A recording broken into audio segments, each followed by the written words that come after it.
right? Feels like Reddit worthy, but Reddit's so memey. Yeah, it's fucked. You never know. Some things just blow up, and some things you're like, everyone knows this. What? Damn it. Let's see. Yeah, and your voice is also broadcasting to the world. Hello, world.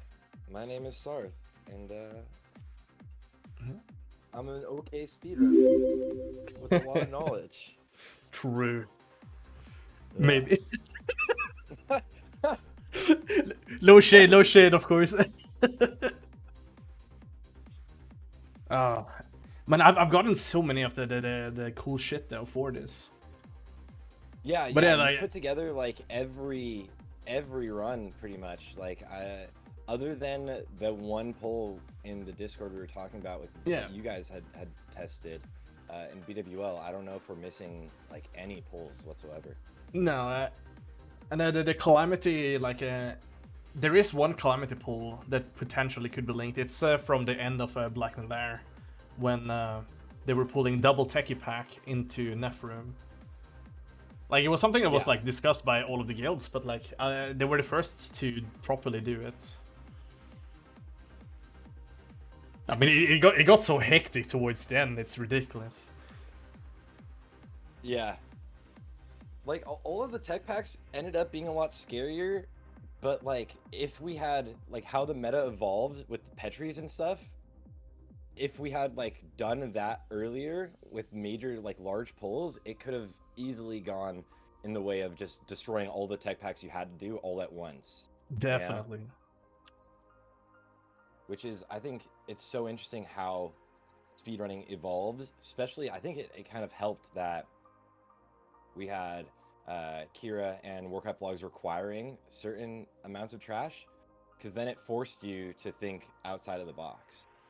And like before any of the restrictions, it was kind of like a playbox or a sandbox, and no one really knew what to do with it. But yeah, I don't know. The restrictions had its ups and downs, right? But having the forced no skip meta really kind of put what do you want to say? Like a cog, a stick in a cogwheel, right? For a lot of the cool shit, but it definitely made for a lot of cool and like a cooler pulls, especially in AQ later on. Yeah, in AQ and in Nax, it became like almost more entertaining to see how you would succeed doing a crazy pull, or would you succeed like doing a skip. Like, remember early Nax and progress clicked, like someone clicked a lip or a great arcane protection potion or something instead of an Invis pot? Yeah, true. I forgot about the entire skip failing. Oh no. Wait, was it that Steppen as well? That'll be in the call tonight? Oh no. Oh no. Should definitely bring that one up later on. Oh. Oh no, it's gonna be a good fucking stream tonight. Yeah, we'll be able to go over like everything, finish off WoW Classic. I'm curious how many guilds are gonna stay on the Classic realms, like the Classic Forever realms. Do you guys have a faction of the guilds? It's pretty much just like a few different people that are gonna be dealing with that. So like it'll be interesting to see, because there's probably gonna be a guild, like an entire guild, that will just stay in Classic and just play that instead. Yeah, it's probably gonna be one guild that recruits every top player too that decided to stay. Yeah, I mean we still don't. Oh no, we do know about the Classic Air servers, right? The like the combined ones. They put out a list, right, for both EU and NA, at least that I know. Yeah, which realms are together. Let's see if I can actually find that blue post. Because I know that Gehennas and Firemaw was not on the same list. Let's see I know that here. Whitemane and Fairlena weren't on the same list, or like Herod. It was. Oh, yeah, true. NA was pretty split up. But let's see here. Oh yeah, Gold Mag and Firemaw. So what that is Goosey and Nota fucking progress, right? I'm trying to think if there's anyone else. I mean, Earthshaker, probably. Who's with Gehennis? Who's in Dreadmist, Flamelash, Judgment, Razorcore, Shazra? Shastra, that's like resist, but they didn't really do well in like all of Classic. Yeah. I don't even know. Oh yeah, Mogrin. Mogrin is also, so there we have maximum effort. Makes it easy for Tragor.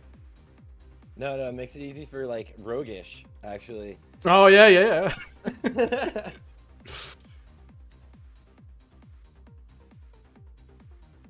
Yeah, like that middle group kind of wins the little lottery there. Oh yeah, definitely. They get everyone. See, do we have man, what a beautiful face! Look at that guy. Ah, my beautiful Swedish face, of course. In a new room. Is it the same room, just with? It's the same room, but it's summertime, you know, and summertime means that it's actually bright. It's actually bright. I don't know if anyone's seen it like this. No, for like the majority of me streaming, right? It's always been dark.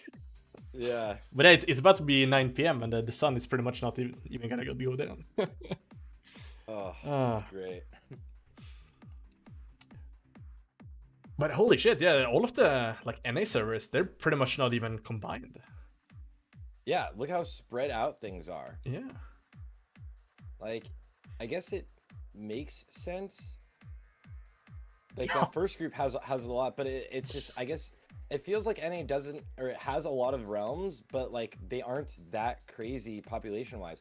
Like Whitemane's the biggest realm in all of Classic, I think, still. Yeah. Right, it's slightly above Gehennis. So like, why is it combined with I think it actually passed now. I think Gehennis is at this point the biggest one.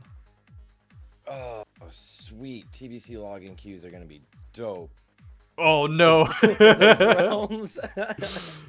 Oh yeah, true. You just literally can't sleep. I wonder if there's gonna be issues with loggings on like Classic era realms when TBC hits.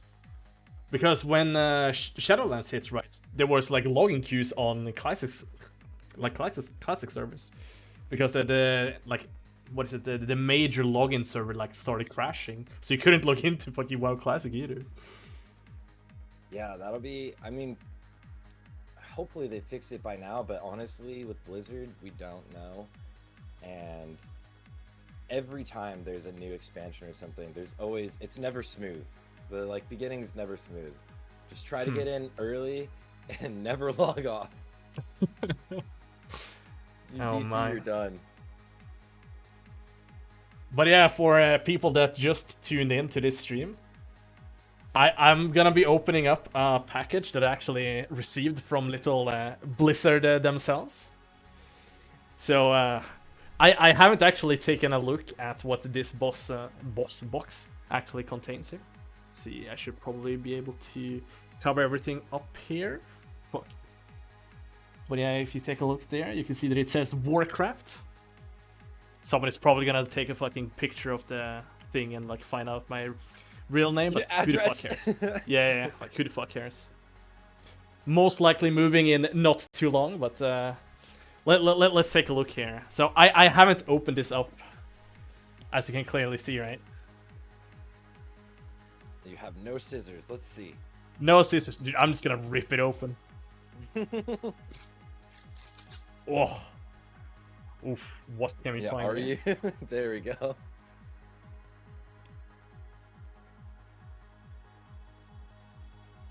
Oh, it's a box in a box. All right, I can move this away, right? Won't be, you know, leaking anything now, right? All right, let's take a look. That's like the classic gift you give to someone like on Christmas or something, and it's a box in a box. A box in a box in a box. Let's take a look at this. The Blizzard debate. At least the tape wasn't like super annoying. How the fuck do you open it? Oh, this. Oof. Oh, packaging tape. Okay, even more packaging tape. I mean, technically, there will be a box inside of this box. I know that. So yes, it's a triple box. More boxes, the merrier. Oh, should be it for that one.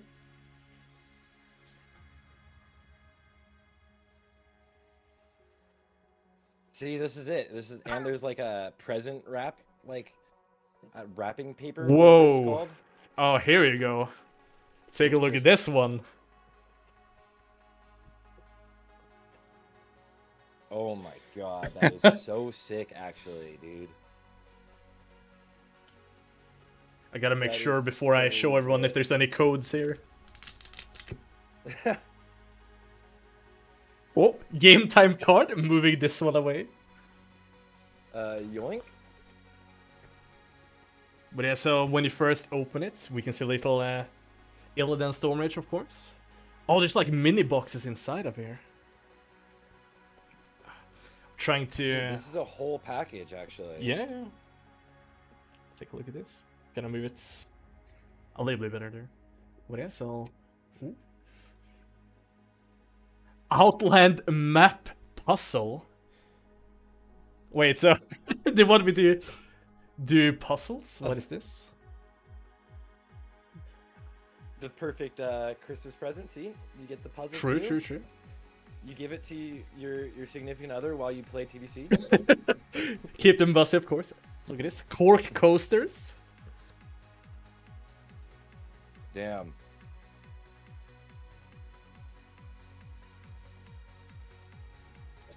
Five magnetic badges there. The badges of honor. You're ready. Can I spend them? Yeah. Yeah, and that's it for this box here. But yeah, so That's this was awesome, this was sent to me from the team over at Blizzard, and holy shit, it's pretty fucking legit. I did not buy this. This was sent to me from the Blizzard CM. Actually, so rad too. I actually kind of like the puzzle. You're just like, when you're zoning out and you're exhausted with TBC, you're like, okay, fine. Just lay the puzzle in meanwhile.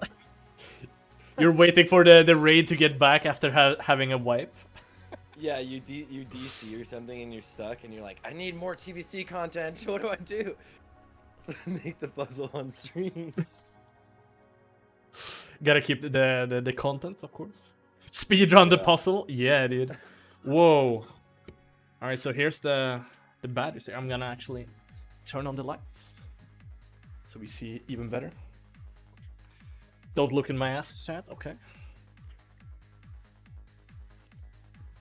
There we go. Take a look at these badges. Those are actually super legit, dude. Yeah, they actually look so fucking good. Oh my god, they're so nice. But yeah, let's see else. I'm gonna close this one. I haven't seen what any of these they posted in the Discord, right, for the people who were gonna receive this, what it actually contained, but I didn't look at it just so I could get this experience with y'all. Whoa. Okay. Look at these ones. They're actually so high quality. Holy fuck. Seems like they moved. That's actually so sick. Wait, show the second one. Yeah, I'm gonna take them out just so you can see them individually. Oh my god. They're actually so high quality. Holy shit. Like, look at this one. That's the first one. I think I'm holding it upside down. Then of course the little Burning Crusade Classic. They're so shiny you can actually see the reflection. Yeah. We could see like your entire computer screen. Yeah, I know. I saw that. But holy shit, they're so nice. Yeah, those are crazy. Let's put them back for now. I don't want to scratch them since they are kind of a collector's item. Oh my gosh, you're not even gonna use them? Of course not, dude. I'm gonna put them right next to my fucking collector's edition boxes, of course. Put them next to all your Pokemon cards that you never use? Oh. Of course, yes. Alright, let's see this. Outland map puzzle. I actually haven't seen what this looks like. Whoa. It's just a puzzle, right? Yeah, you can see the puzzle pieces. Doesn't seem to be any like specific. Oh no, but no, it's there's what I'm assuming is a picture of what it should look like. Oh, it's the Outland map. Yeah, so it's just the Outland map. You get so frustrated doing a puzzle on stream, probably. It's gonna be screaming at the screen, like, why can't I find the last piece? Just fit, god damn it. Oh no, the backseat gamers did. Oh, that would be so fucking horrible. Yeah. But yeah, thanks again to fucking Blizzard for sending this out. This is actually so fucking legit. That's crazy awesome. The whole box too. The box is like so reminiscent of the original. Yeah, like it is the same look at it, but it with just updated visuals. Well, holy shit. Stream using them? Oh, come on. Maybe one day. But as for now, I'm gonna put them back so I don't damage them during the stream.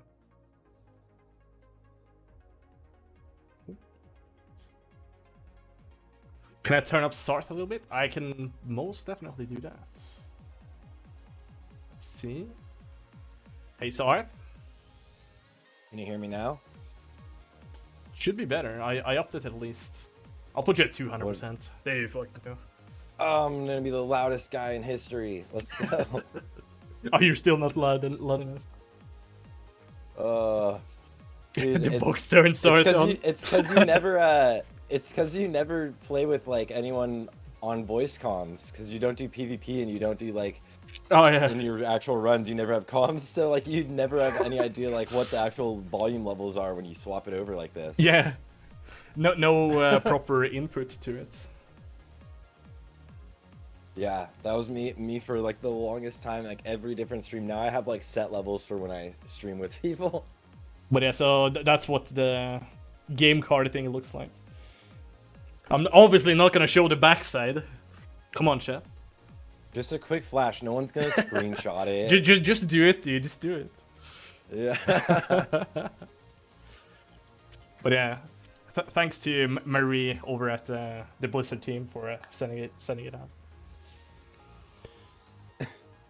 Holy shit. Fuck, I'm gonna have to do the puzzle probably one of these days, aren't I? You're definitely gonna have to do the puzzle, but oh my it's God. gonna be a long one. Oh, now see, this is it's gonna slowly but surely get back to like what we are used to seeing whenever you go to your face cam. Oh yeah, true, because the sun is going down. Oh, Tetsu with the homie hookup. Fucking thank you for the host, dude. This is gonna be a good fucking everyone.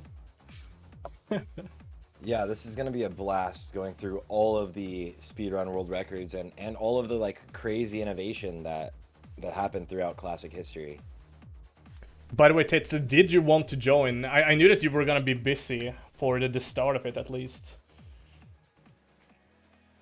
I did get Steppen to step in.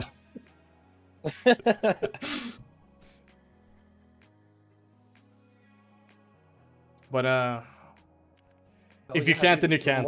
It's fine. It's fine. It's like such a good time for us in NA right now, because I know. Literally, like we have the whole day, and this actually works out for obviously everyone in EU to end their night and get ready for for the pre-patch tomorrow. Hell yeah. I mean, the only like big thing that is actually like not being able to be done is that it's super late in China, right? So we couldn't really like. I did contact a few people from the Chinese guilds, but I didn't get a response because it is so late for them right now. It's like 3 a.m. before we're even gonna start the thing. Yeah, that's the hardest time difference there. The Chinese servers for getting anything together. Oh well. Thank you, Didier, for the sub. You know I love you. Didier's a friend of mine from many years back. From back before you were a baker. Back before you were a method streamer. Back in the old days, of course. Yeah. Back when he was dressed with the what language character is the like one that looks like a bee? Oh, that's the German S. Okay. Or as I know it as. Forgive me for not knowing. Yeah. Yeah. I know it more nowadays as left alt 0223, and that is how I type that character. Left alt 0223. You get used to it when it's yours. You know it exactly. Yeah. You can also do left alt 225, and that one also works. See, I had to figure out how to do it properly for Laty, right? Because whenever we did our speedruns, in order to put my name correctly in the sheet, since we use a weak aura that pretty much just copies it from the sheet, he had to learn it. So we actually we had to set it up. Yeah. He probably was like, "God damn it, Trask! Why do you always do this? Why is your name so confusing?" I mean, I wasn't supposed to play warrior. I wasn't supposed to play warrior. You rolled rogue like me at the beginning, and then we both realized, oh. Yeah, like I played rogue for about 7 years ish. Yeah. Oh my god.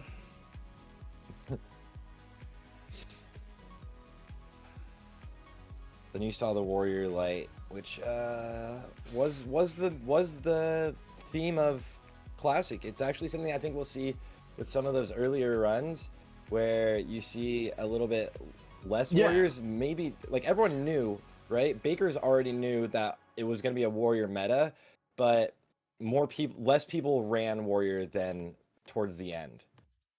Definitely. Because there, I think, just less options. I mean, if you just take a look at like the top few runs here, look how much yellow there is. Yes, dude. What is this? We scaled pretty well early on. Yeah, I know. Small high damage early.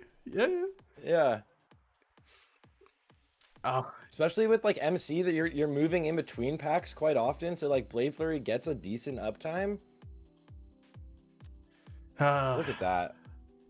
It's just a yellow's dream at the start of Classic, but you do know on a Classic Fresh, it's not gonna be any runes.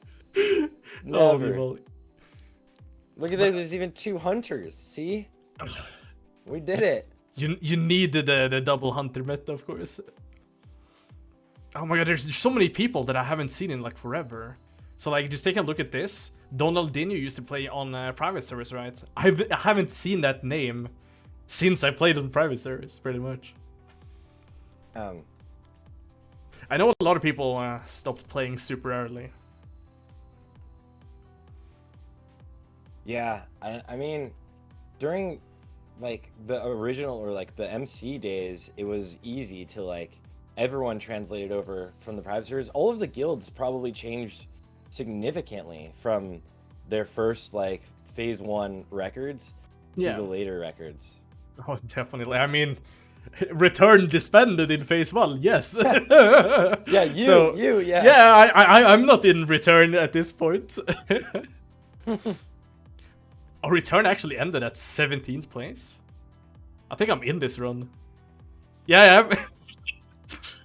Wait, so I'm in 7th 17th place, and I'm in 3rd place, right?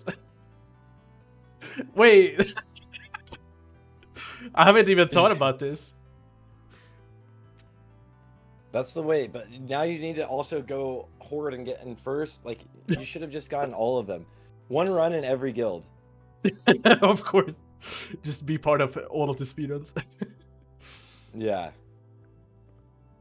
It's crazy because that, like, early on was when the break between Horde and Alliance really hadn't happened yet. Like, Wind Fury's so strong early on, and it doesn't get outscaled by Kings, so to say. And, like, we're not doing crazy, like, Paladin pulls yet. Yeah, like, if they wouldn't have changed any of the classes going into a potential Classic Plus, then all of that gear would just have scaled even further on Kings. Like, it's ridiculous how the fucking blessings work out in the end. Yeah, but here it's just all, like, it's half and half pretty much. Horde kind of in the lead at the beginning. Yeah. I mean, just take a look at it. Like, in the top 6, there's 4 Horde guilds. Like, when do you see this ever afterwards? Yeah. Like, just Literally taking a look at everywhere. Like, Blackwing Lair is just... Yeah, there's 2 in the top 6. And then if we go into fucking AQ, it's just... It's all gone. Let's see. Had our time. Oh, there is Onslaught, keeping up. Outside the top 6.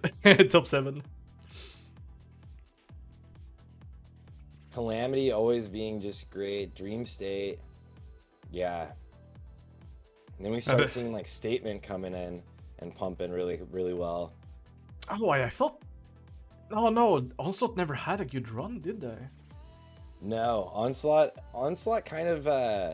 It felt like Onslaught had the curse that, like... I feel like you guys had a curse of every run not being super clean, you know? Yeah. For like, the whole phase of AQ and then most of Nax. And then they had one good Nax run and it was like, all right, we're done. We did it. We got Horde first, sub 1 hour. This has been months of us wiping to stupid stuff. I mean, it's a shame. And then we have Vefabriken as well that was about to do the first sub 30. Or potentially the first sub 30. Let's see. Can I'm gonna bring up the clip. Let's see if I can find it. Yeah, I actually forgot about that one. That's like an amazing clip. Let's see. Oh. If anyone has it just readily available, just feel free to link it. I have links enabled in chat right now. So scary. Oh, I should have gone through. I just realized I have an entire tab of like 1 billion clips that I've. A lot of cadet dead. A lot of cadet dead. Oh. Yeah, dude. Oh my God. Oh, there's the streamable. Oh, we have it. Oh, let's see here. With the Swedish comps.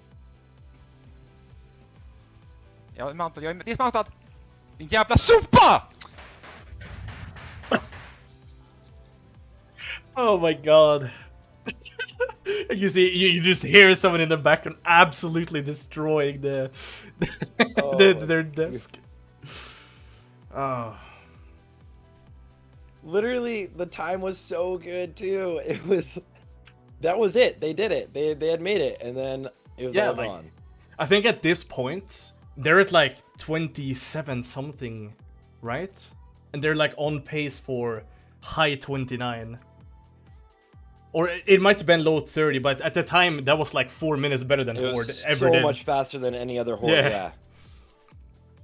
And then it took what, like 2 or 3 weeks, and then Dreamstate finally got the sub 30, and then Calamity later beat them. But like at the time, this run was so fucking good, and then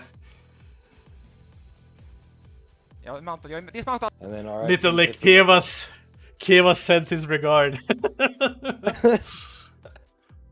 But hey man, at least Keva's managed to raid lead. Oh my God, look at it. At least Keva's managed to raid lead Lessarr into the Horde record. At least in Max. Yeah. That's Jävla true. He sopa! could have vanished this actually and saved everything. Yeah, you could have. It's true. Yeah. I know that we took a look at the time at Kihra's point of view, and we actually saw that he was actual keyboard. He was running oh in. my god. There's like a split second of lag where you see like He was like tabbed out. He was like, "Oh, we're gonna win." I don't know. I can't explain it. I can't explain it. That's Oh so my- great.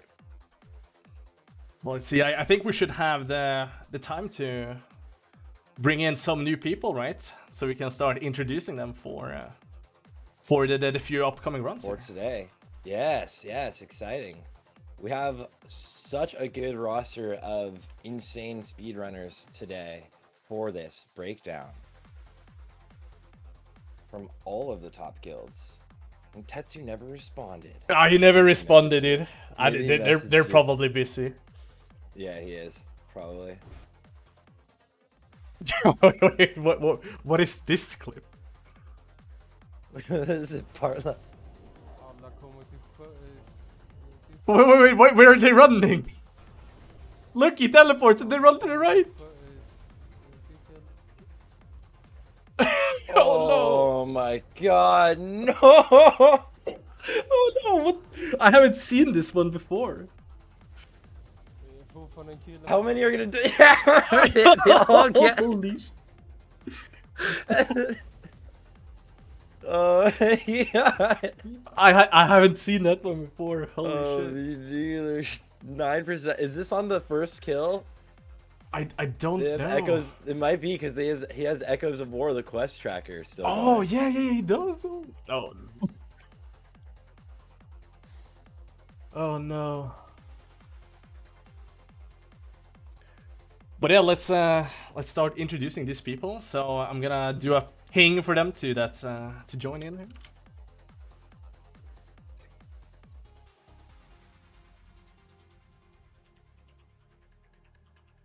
So let's see them start getting in. Yep.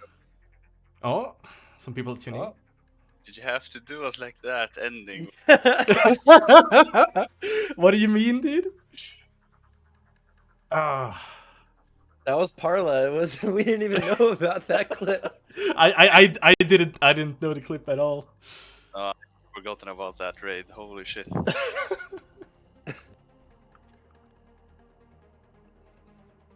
Oh, Steppen is taking a Was guild that- picture. Was that your first Nax? Or was Yeah. that like a yeah, okay. And we since everything up to Nax had been so easy, we were like, oh, we're not even gonna check tactics, just go in and blast with World Bus. And I think we wiped on like a noob or something. But yeah, so Like, we don't even need it. here we have a little spoiler of who will be joining. A few people are most likely taking their time before they're gonna be showing up. But for now, we have let's see from the top 10. So we'll start with Tragor. Tragor, can you explain who you are and what guild you've been playing with? Yo, what's up? I'm playing Warrior Tank and the Alliance Guild None of the Above on Firemore as the main off-tank, and also playing Warrior Tank in the Horde Guild, or the German Horde Guild Stateman on Venoxus, where I'm main tanked at the end. All right. So let's move further into Ajjtem then. So let's go. Hello. I'm the guild master of Dreamstate. I also play the same role as Tragor in Nota, but obviously for Dreamstate as first off tank. Yeah, Okay. that's it for me. Oh, Dali actually responded as well. Oh, he's actually joining. Okay. Oh, It's good to see. All right, so let's see here. I'm just going through it. I got some DMs here from one of our boys. Well, let's You have to continue check on the I list. changed my guild tag finally. Oh, you're fast guild, of course. Yeah. So next up we have me then. So of course I'm Drast. I play in the guild Salad Bakers. we couldn't quite make it as the number one, but unlucky us. Unlucky. We should have just been better. I of course played the Fury 4 role for a big chunk of our speedruns. Where I did some of the, I don't know, ungrateful work is what you probably could talk it. Klarreqt ends up joining as well. I will be demo able to shout. join later, because I assume this will take on a while. But It's gonna yeah. take a while, yeah. Yeah, so I can join in for the late night shift when Ajjtem becomes a dad gamer. But I am the raid leader of Dreamstate and Hunter player. All right. So let's get on with Lessarr then. Yeah, I'm Lessarr. I'm playing the third priest in Los Retardos, which is kind of like being a fourth fury or the fourth tank. So you do all of the, like I do the buffing and the resting and the mind visioning stuff.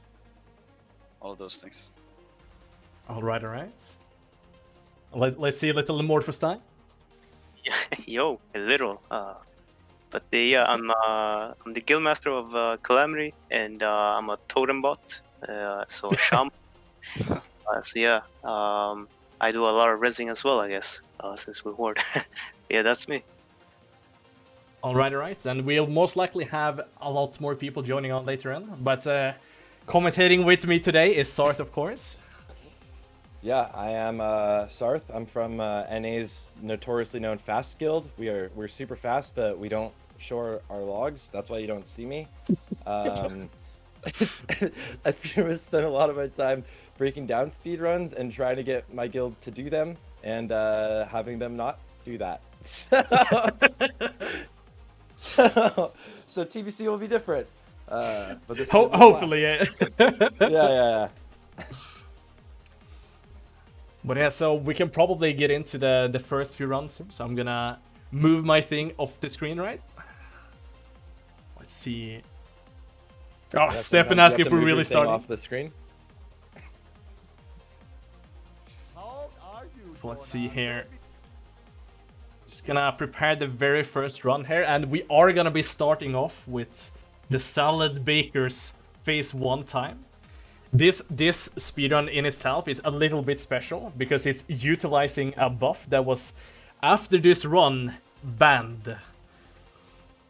Straight up banned. AKA, they removed how to get it. So for people that don't know, Windsor's Frenzy is a buff that you get during the Onyxia attunement. This buff increases your attack speed by 65%, and it actually works on everyone within a 10-yard radius around you. So what you could have done for the entire game is that you could have gotten this buff, and then in the actual speedruns you would have been playing like 36 members, and every 10 or so minutes you would just summon a new player in, and you would have had this 65% haste buff for the entire run without any penalty.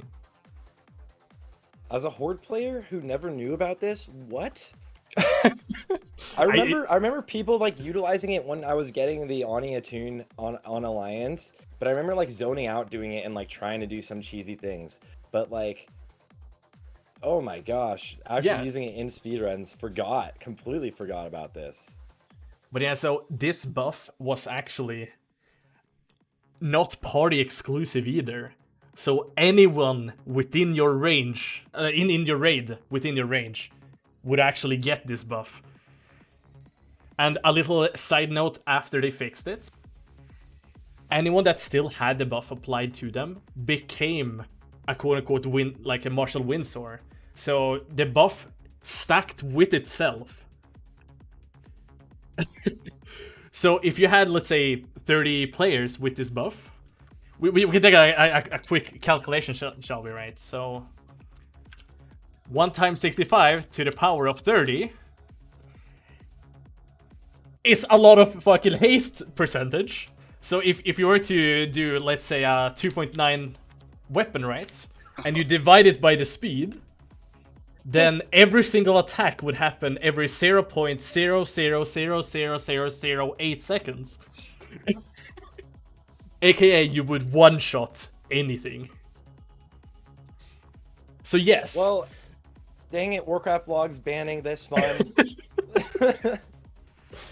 It's actually ridiculous how much this could have been abused, but it ended up not being abused. I think, if I recall correctly, Progress had this set up for their speedrun going after Salvdali had done it, right?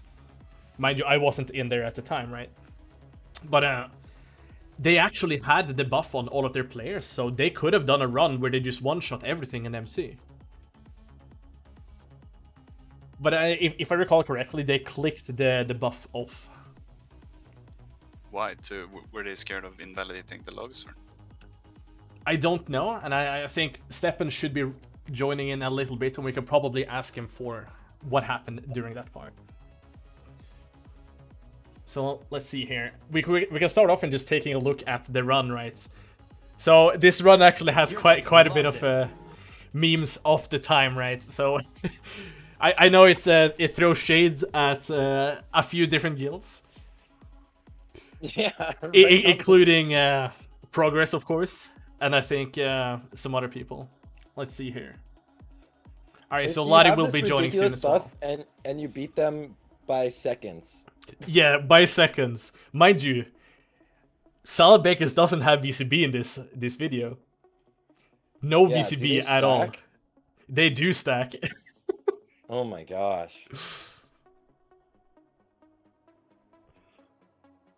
But yeah, so for any horde during this entire speedrunning in Classic that's been complaining about Alliance having VCB, I would gladly have given away. Oh, what is this? Throwing shader. Just keep this unreal. Yeah. He's not even using like an overall meter at this time. Nars is just like. Oh no, there. Here's the memes of Progress dying. Oh no. Let's see. I'm gonna remove my little chat cover, of course. Oh yeah, Onslaught wiping as well. Oh, there was at this time there was so much shade being thrown, like left and right.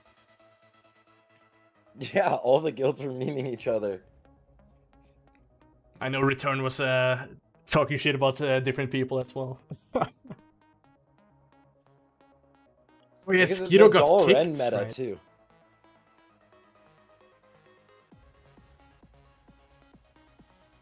Oh. Did he actually? Oh yeah, he got kicked like right after this. But also, this run was accidentally uploaded as the salad bug. Oh. Yeah, so for this run, right, we'll most likely have Laty coming in a little bit, explaining a little bit further. But for this actual speedrun, he accidentally used the ID from their alt raid. So a few people actually got saved before this speedrun. So Laty doesn't do the run on his actual warrior. He's on his warlock going through this entire run. Oh my god. Oh no. But as you can see, Laty tails Modulol and Cell. But yeah, so this should be shitty MC pug. I was in on my mage.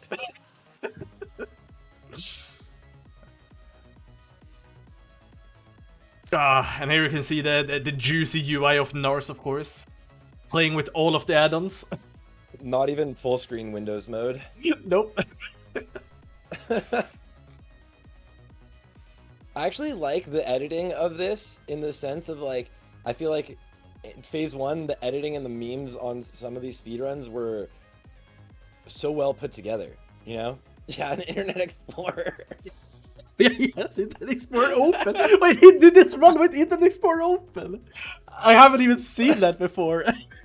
It's like listening to music. Oh no. But I think it's more of a thing from back on private servers, because there would always be these meme videos posted between all of the guilds. Ajjtem, do you remember at all anything of that happening on Nostalrius?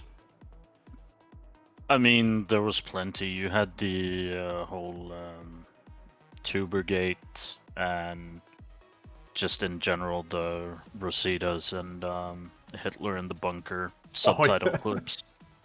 There were multiple. A couple of them springs to mind. I don't know how many of them are Twitch friendly at the moment, though.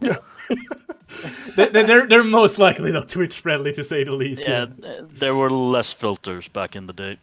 For sure, for sure. Oh yeah, and just looking at from phase 1, like trying to get full stunners up, like some of the mobs just die without full stunners, even if they're like the kill target. Oh, the memes from back in the day when you just wanted everyone for first global. I mean, it took months realistically for everyone to bash their head in to actually sunder. Yeah. I don't want to change my... Nars types it out again. Yeah, it just spam sunders in chat. Man, this UI is so scuffed to look at when you really think about it. But like for Nars, it never really mattered, right? Because he's a fucking robot in the end. He plays the most simple UI ever. And there comes the sunders again. Oh yeah, he doesn't have King's buff. What? Oh my. What? How to get it? Right? Does he still do that in next speedruns? Type the sunders? Yeah. Yes, he does. But we've gotten a lot better at it, right? It's very rare that you ever see any mob. Like, ever since that weak aura that shows sunders next to the nameplate, that was probably like the biggest thing for like sunders, like for most guilds, I'm assuming. Yeah, that weak aura is amazing. Do you guys use the mouse over also for sunders, or? A lot of our warriors do. I don't personally.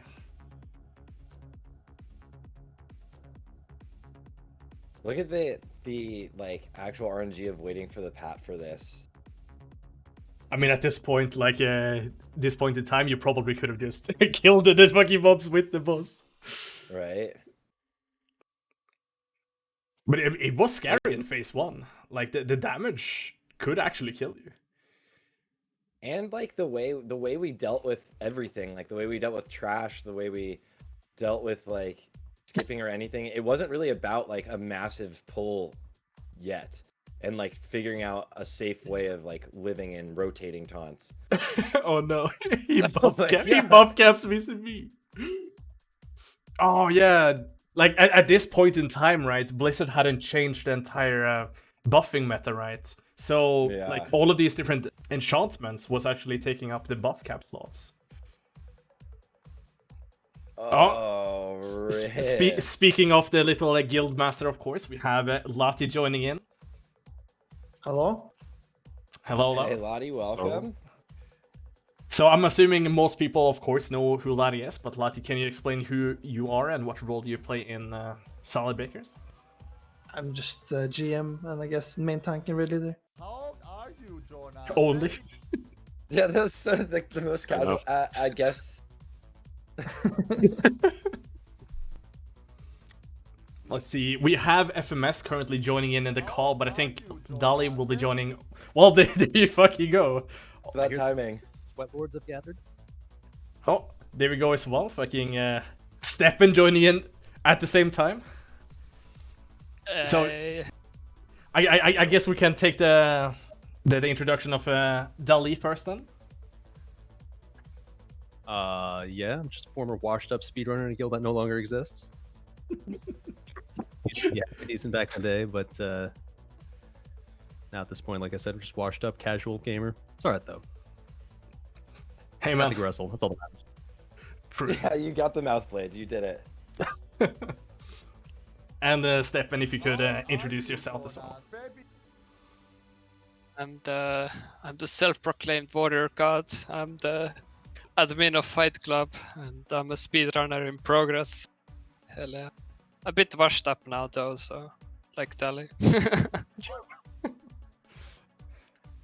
I mean, in the end, all of the people in here are people who have been or are really good at the game.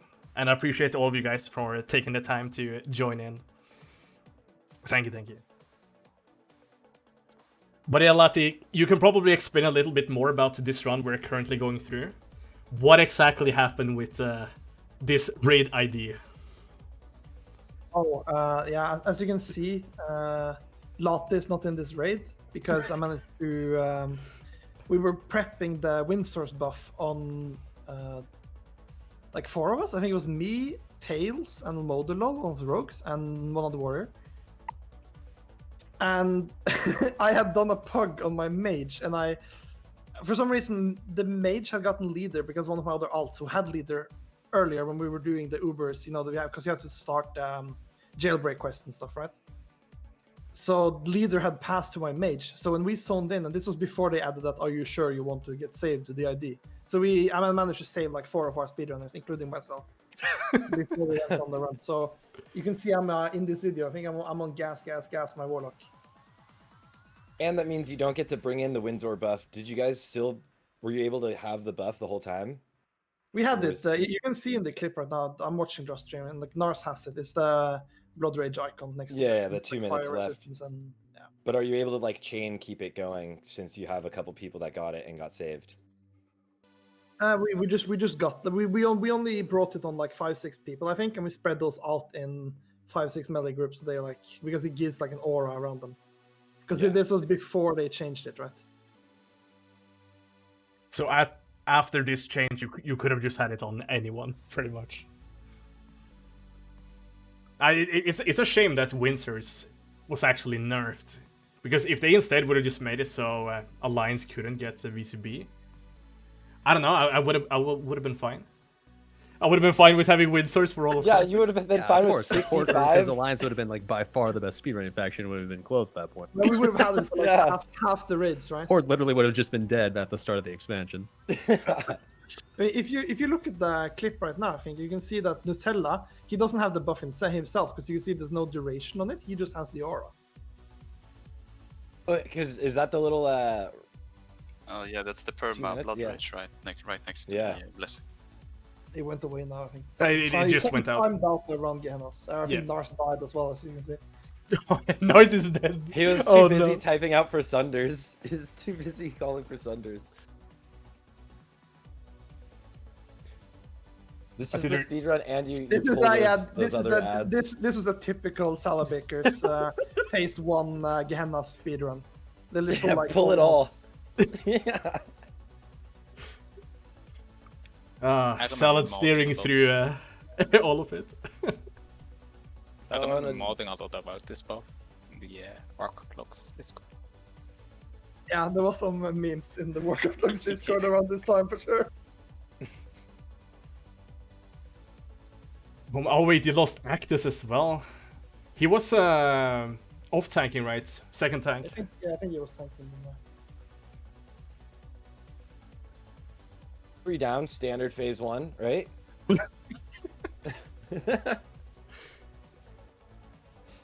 Beautiful, all the rogues too. There's actually less rogues than some of those other runs that were right up there for the record also. I mean, the run we're gonna take a look at after this, the one from Dreamstate, I think has like 8 or 9 rogues. Back when Horde were #1! You mean the golden days? Yeah, exactly. Just nerf Kings, 5-head.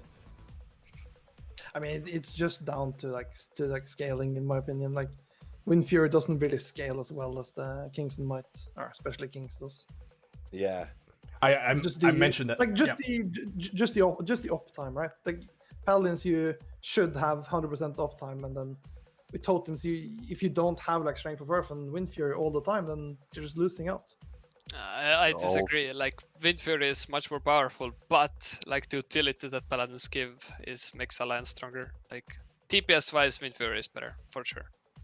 Yeah, I think Alliance eventually just pulled ahead because like it just allowed you to be more beefy, just survive more shit that a Horde can't survive, and obviously Bubble like allows you to make pulls that Horde can't do. I think that's what ended up making the bigger difference.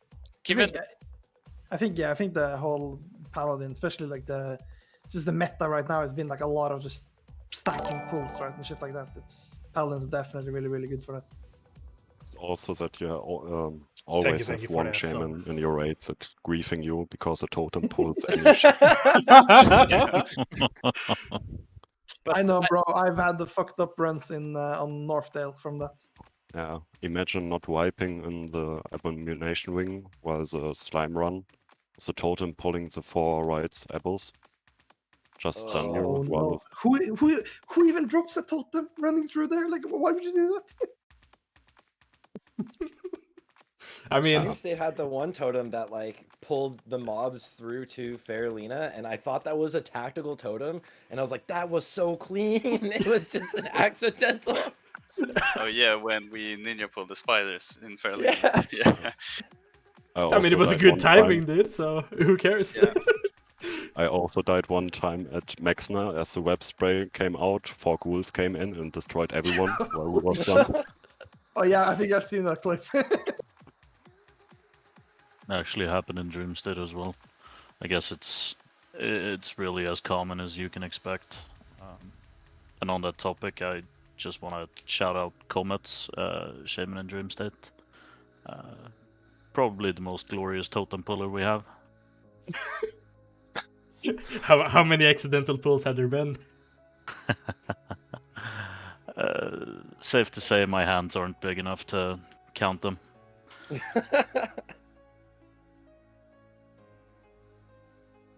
Oh man. So right after this phase 1 run was over with is when we started getting Dire Maul release, right? So around this time, right, when phase 1 is about to end, we get to the Dire Maul release, right? And I think we had that. He has yeah. So this is one of the few runs like towards the end where we actually had Dire Maul.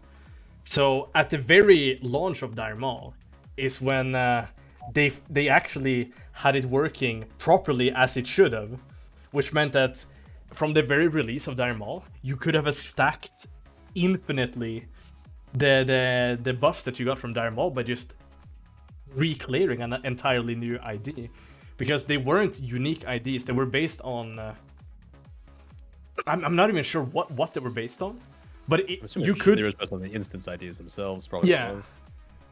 So in the end, right, I was playing with Return at the time. In one of our speedruns, I have 3.6 or 3.8k AP on my Rogue. I would have loved to have seen just one speedrun with like a warrior core filled with just like 30 DM AP buffs. Watching stuff like instant melt, that'd have been so sick. It'd be so fun. I mean, just imagine. That and the Windsor buff, Oh no.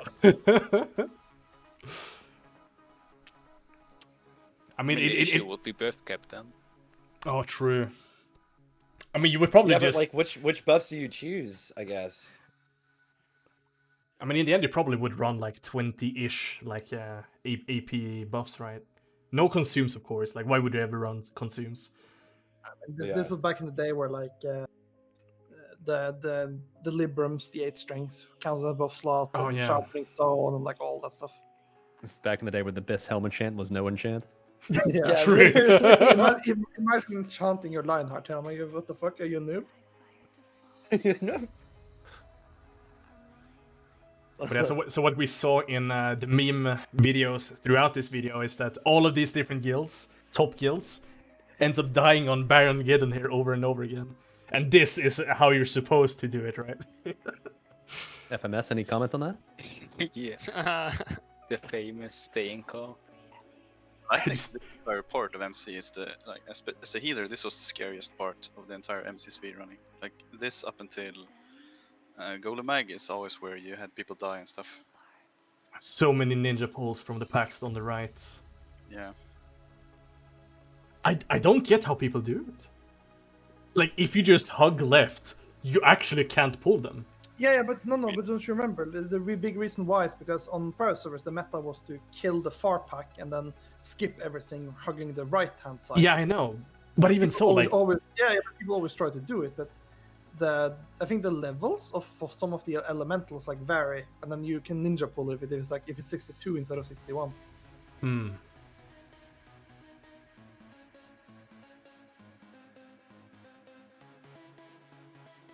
There's little Nars Sunders in chat. He's always gonna be. Yeah, he loves to type it, and he's like actually typing it. It's not a weak or anything. I mean, his words per minute has to be so fucking high. Oh, and back when you pulled this right pack too. Oh yeah, you never pulled anything out. I don't know. I just be safe. I don't fucking know, man. I mean, with how the run's already been, like, might as well pull everything to be safe. Expecting it to be pulled anyway. So, yeah, phase 1, you just expect someone to run into something.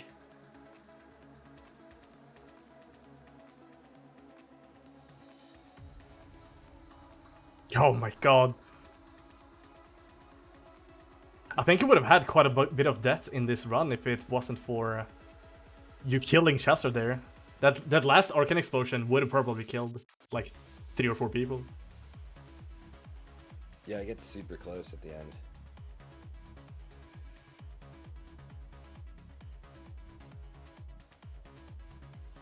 Jazz in like the casual guilds was like the one where it's like, will someone like decurse? Like, am I gonna get dispelled and like saved, or do I just resto pot at the very beginning? Because you're like, it was before speedrunning, like before this even started, or I guess for most guilds, like trying to decide if you were gonna spend money, and you were just so soft with like actually spending money at the very beginning. Lenny, did you see how close Bexy pulled that one out? That could have been a ninja pull as well.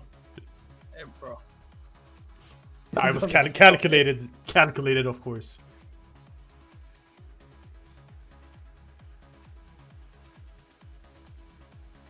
It just seems so fucking slow watching it. I mean, at this not dying.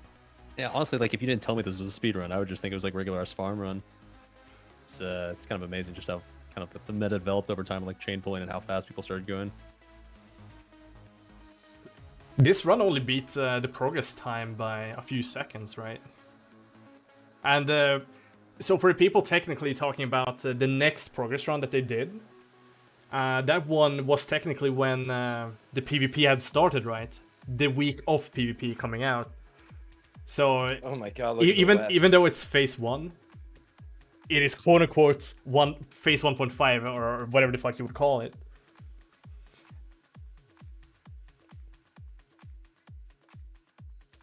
PvP is one thing that I mean, speedrunning wasn't really even mainstream like during phase 1. Like no one really cared because people were too busy. Like there's just not a lot of people knew about the guilds that were doing it, and plus people still had kind of shit gear. I feel like it really didn't kick into gear like until late phase 2, like right before PWL was out. That's when we'll see gaining traction, really. In the run we're getting into with Dreamstate, we're gonna see a bit more cool buffs being utilized. Maybe not on all of the players, but some new stuff at least. Yeah, at this point, we hadn't even started getting VCBs. I mean, Laty, who was it that joined Salabakers that was pushing for VCB? Yeah. I was. Yeah. Go to VCB. We're just, bro. We're like, we're like, we're chilling. We're PvP ranking, and stuff.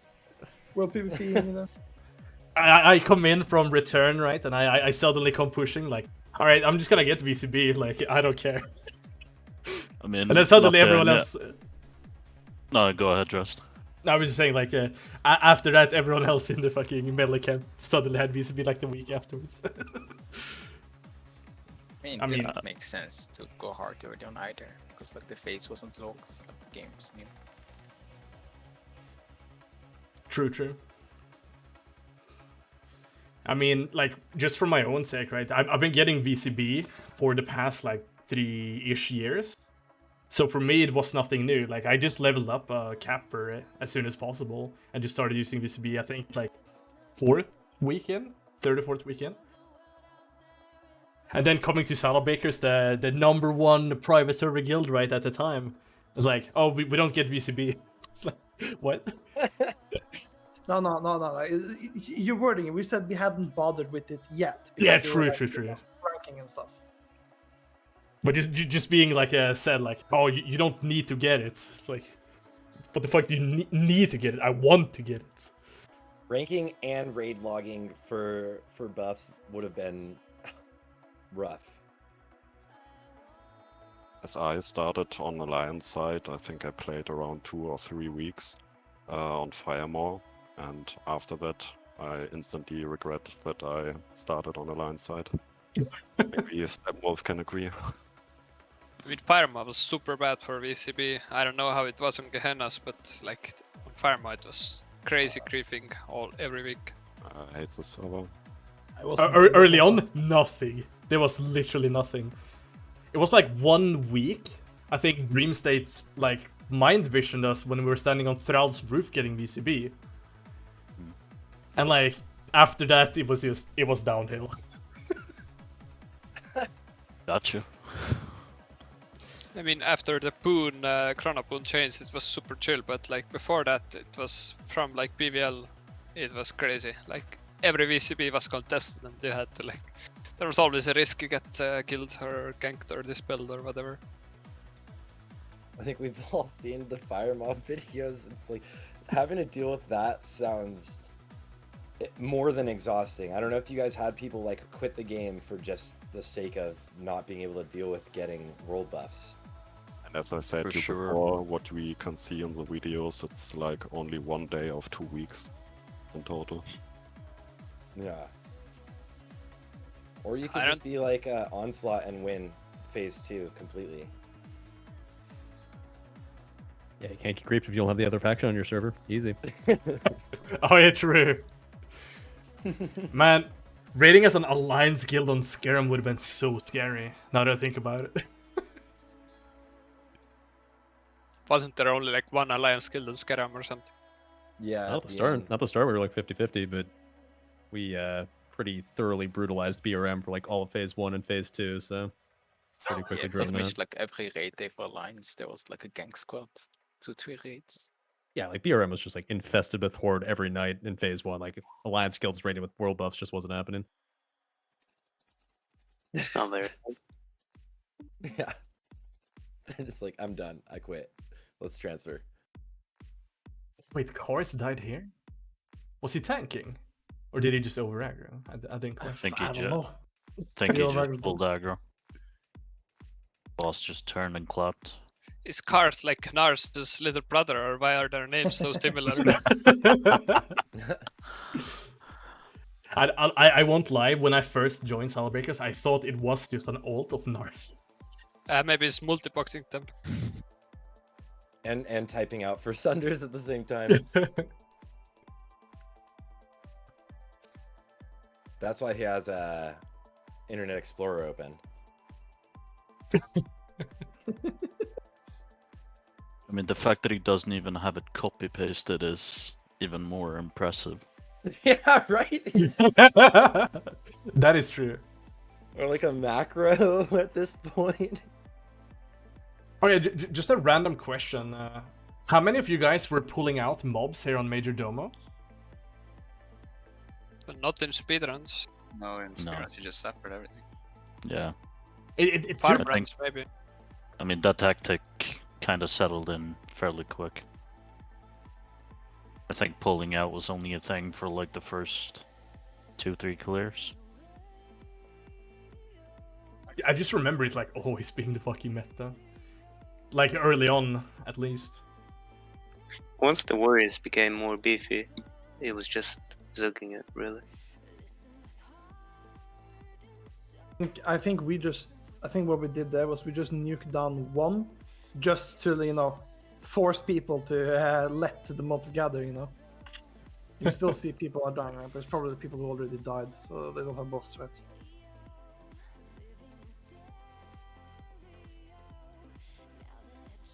By the way, did you guys scout the dogs in the beginning that early in MC? We had Aneurysm make a we plan talked for it. about it, but he never made a plan. He just talked about it. He never actually did anything about it. He at least made a calculation, right? So to get the perfect ID was like a run once every how long? Because the patrols were different in times, right? So you had windows where it was in like a perfect pattern for all of them. And wasn't it like once every 8 hours or something like that? It was something we ended up using in Dreamstate. Oh, really? Yeah, Onslaught did as well. Like we only ended up waiting. Maybe it wasn't like perfect pats, but I think we ended up waiting something like 5 minutes before we actually zoned in and started. Oh, that's not like too the bad. I'd say 5 minutes is probably a bit on the low end. I know. I don't At remember the at exact least time. to I like just know it was a certain. It might have been closer to like 10 or 15. I don't remember at this point. I just remember like us being told to zone in at a very specific time. Yeah, and just to like in the start to just find the pattern basically, and then activate the patrols, etc. There was just a lot of work that went into all of it.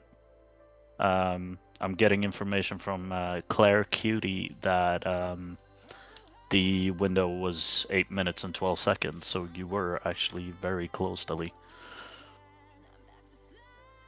I just remember the 8. That's all I remember. Yeah, it sounds about right.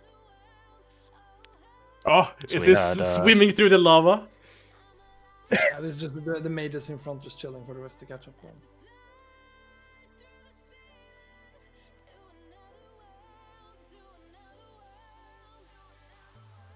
Swim speed pot, of course.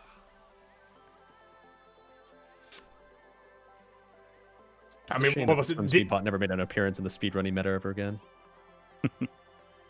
I mean, it would have had if going to the alternative Nax. outer ring wing in Nax, yeah. Yeah, it would have been. That would have been that's actually true, pretty forgot about cool. Like when Progress is doing that for the race world first, when they did that skip underneath too. It looks so sketchy though. Yeah. Wait, what skip? Going the alternative Horsemen just route. swimming straight to Nop. Oh, yeah. No, It wasn't even a time save though. We tried it. We PTR'd it, but it wasn't worth. I think it was a time save, but not a big one. It was so At sketchy that point, too. because you don't kill mobs as fast as you kill in like end of next gear. Well, I mean, it had to be a time save only if like the paths lined it up perfectly after you swam through the grade, and like we had too many situations where we just ended up sitting there for like 2 minutes waiting for the path to move. So we just figured it was 2 RNG for like 2 little benefit. Yeah, probably. It just wasn't a big difference, but I think it was cool to see. Everyone was like, "Whoa, what are they doing? It's insane." Yeah, it was really fun to watch. The biggest time save was not dying though, or full wipe. Yeah. Just don't die. Every kill died. Every kill died. I mean, imagine not wiping on the first pack. Literally, the fastest, just like, and Salad Bakers is now pretty much out of the race. It was so quick. I'm just surprised that we did And you such a did good play well. like afterwards. Yeah. Like Yeah, you guys we one shot blasted. fucking Saffron and then Katie straight afterwards. With no world buffs. Yeah, especially with like no crafted FRR yet. That is impressive. We had pretty heavy frost rest gear. Oh yeah, we had like a bunch of green items. I think every melee had like at least 150 on bust.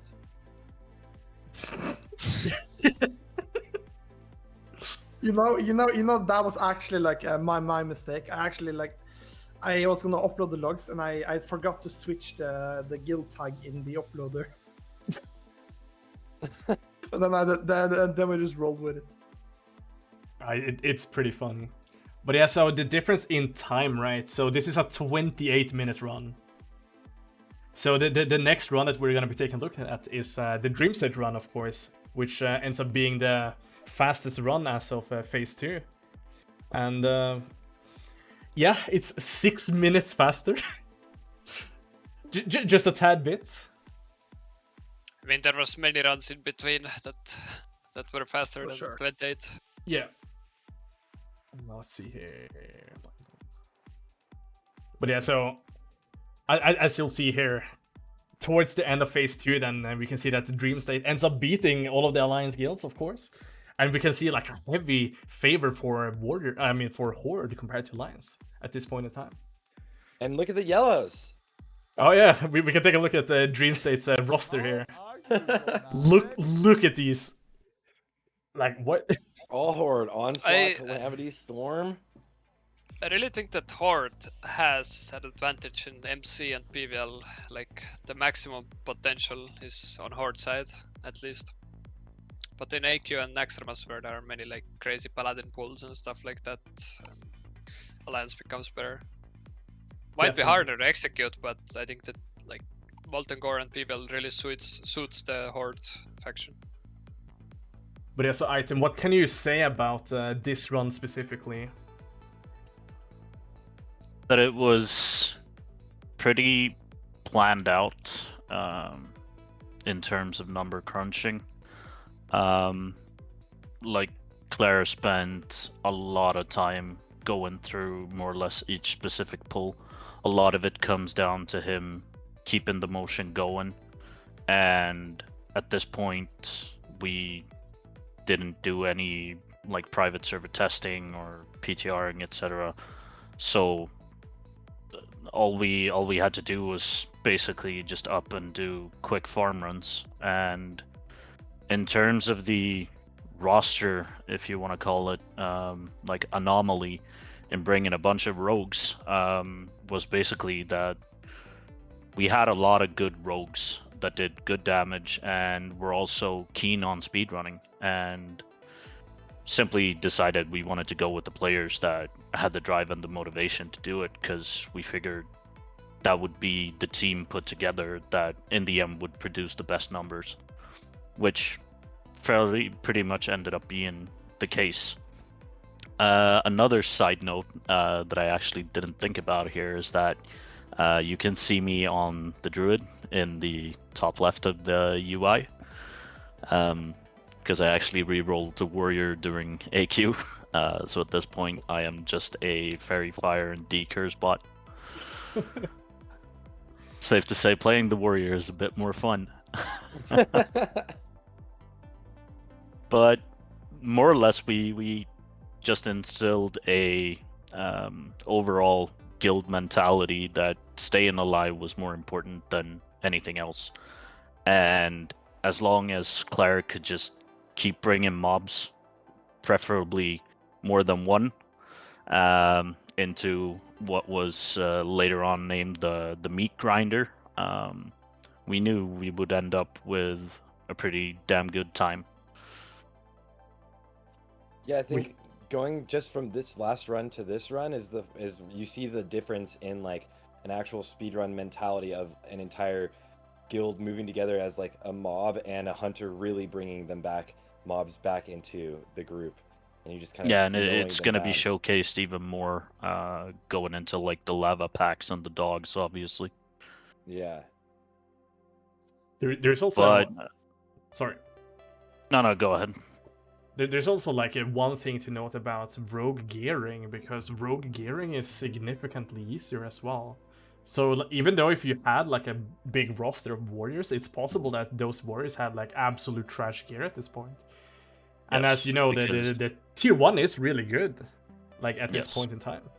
I think this is the last run of phase 2, right? So Yeah. I think at this stage you have Yes. warriors should have rank 10-ish gear at least by now. We actually had a I'm almost willing to say disappointing amount of rankers. So if you take a look visually, if you look visually on the players, you can see that there is probably less PvP gear. Exactly, there is less PvP gear on those warriors than you probably might think at first glance. Yeah, no, actually, like when I think about it, I actually remember Dreamstate didn't have that many rankers. I'm gonna say, because I think in our last run, like I think I'm Marshall. But here we have probably the first real interesting thing that we do, and it's Nether, Andrest, one of our beautiful big-brained rogues, who just goes in full evasion cap gear and a lip and just stacks everything up beautifully. He more or less doesn't really partake in Lucifron fight at all, and then we do the Magma Dart pull. Here is also where I have to more or less correct myself or apologize for myself, because I was shit-talking comments earlier with the totems, but he does have a hell of a crisp tremor right there to break the initial fear.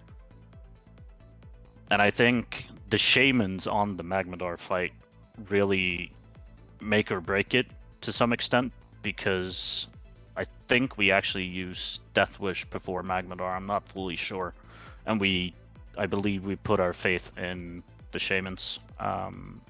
to basically bail us out of a really bad look fear. Yeah, it was nice. It was nice to see them all move. Like a lot, most of the healers are moved up in front, so when the boss dies, they're already like running ahead. Yep. Just Shamans playing forward is more or less the name of the game here. As we can see, Comets is up in front with Claire. One thing to note as well, that this is most likely the first run of the day that we're gonna see seasonal buffs. So what we're seeing here is the Lunar Festival buff that increases your base stats by 10%, right? And yeah, along with the rocket buff. Yeah, the lucky, what is it? Lucky something? Rocket cluster. Yeah. Yeah. Yeah. And it's what, 250 250. HP for. Yeah.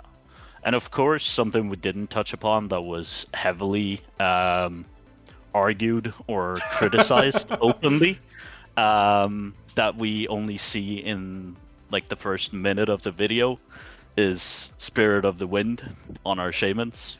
Hell yeah, the Kamtarasha buff. Yes. I mean, I remember the arguments for that buff invalidating logs.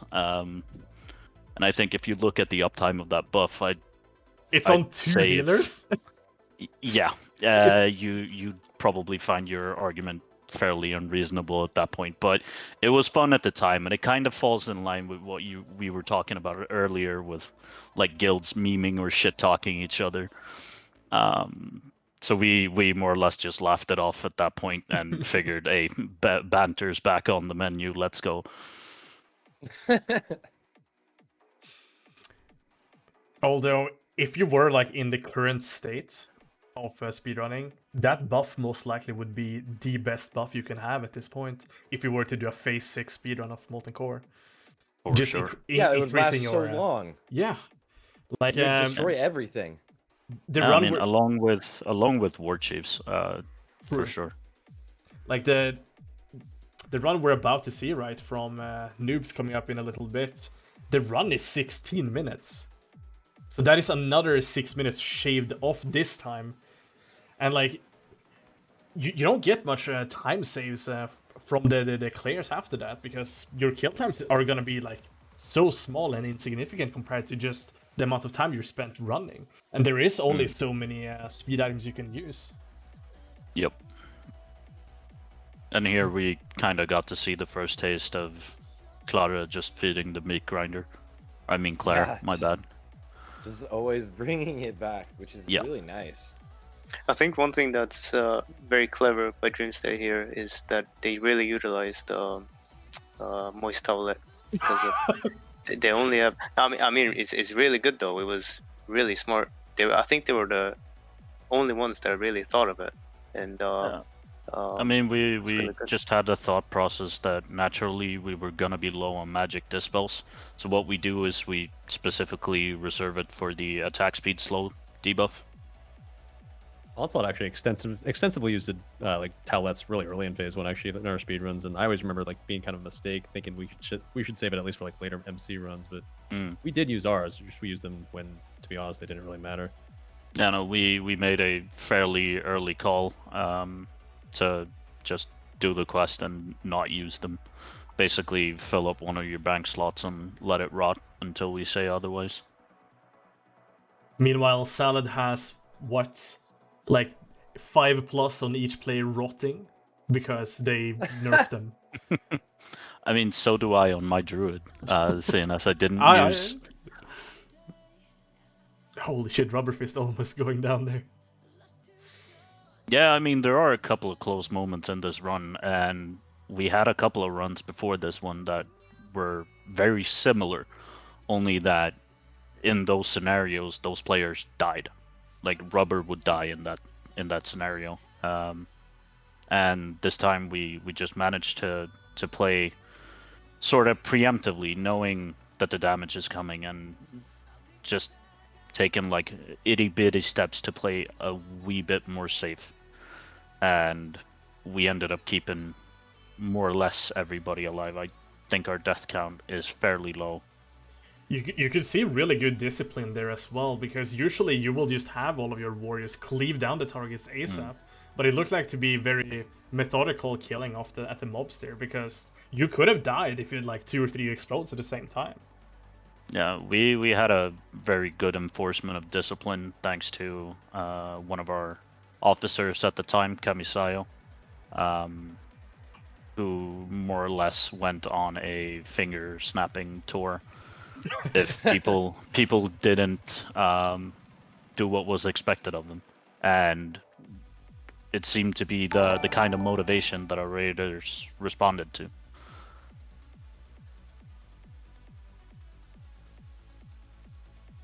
Calling people out for the sunders and the logs and stuff like that. Like, once you've gotten there, then people will respond. I think discipline saves a lot of these speedruns throughout. Like, whoever won each phase was like, obviously we mentioned it earlier, but like, just live, like, just don't die.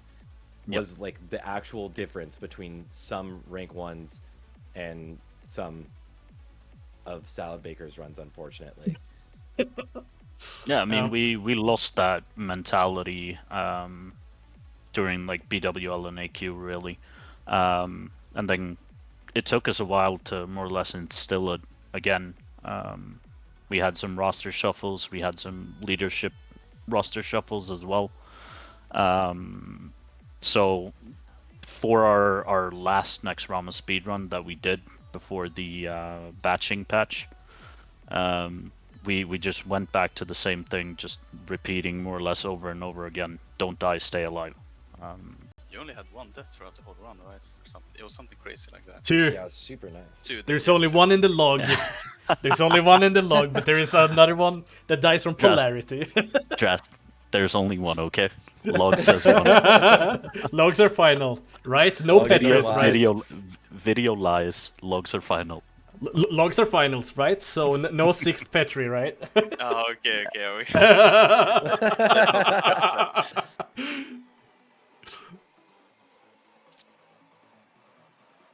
But yeah, here it's just more of Claire's meat grinder. I think we can kind of see pretty easily compared to the Baker's phase 1 run, like the difference in speed of everything. And it's helped so much by Claire just being on point with the pulse, making sure our downtime of basically beating the living crap out of mobs is minimal. But I feel like that's more of a horde. Yeah, I'm just gonna say, I think it feels like that's more of a horde thing, right? Because you wanna like move as little as possible because of Wind Fury, so you have the hunter always pulling everything to the raid instead of the whole raid moving forward. Yep, that was the aim we were going for naturally. Even in the other run so far, it's less of people moving as a unit.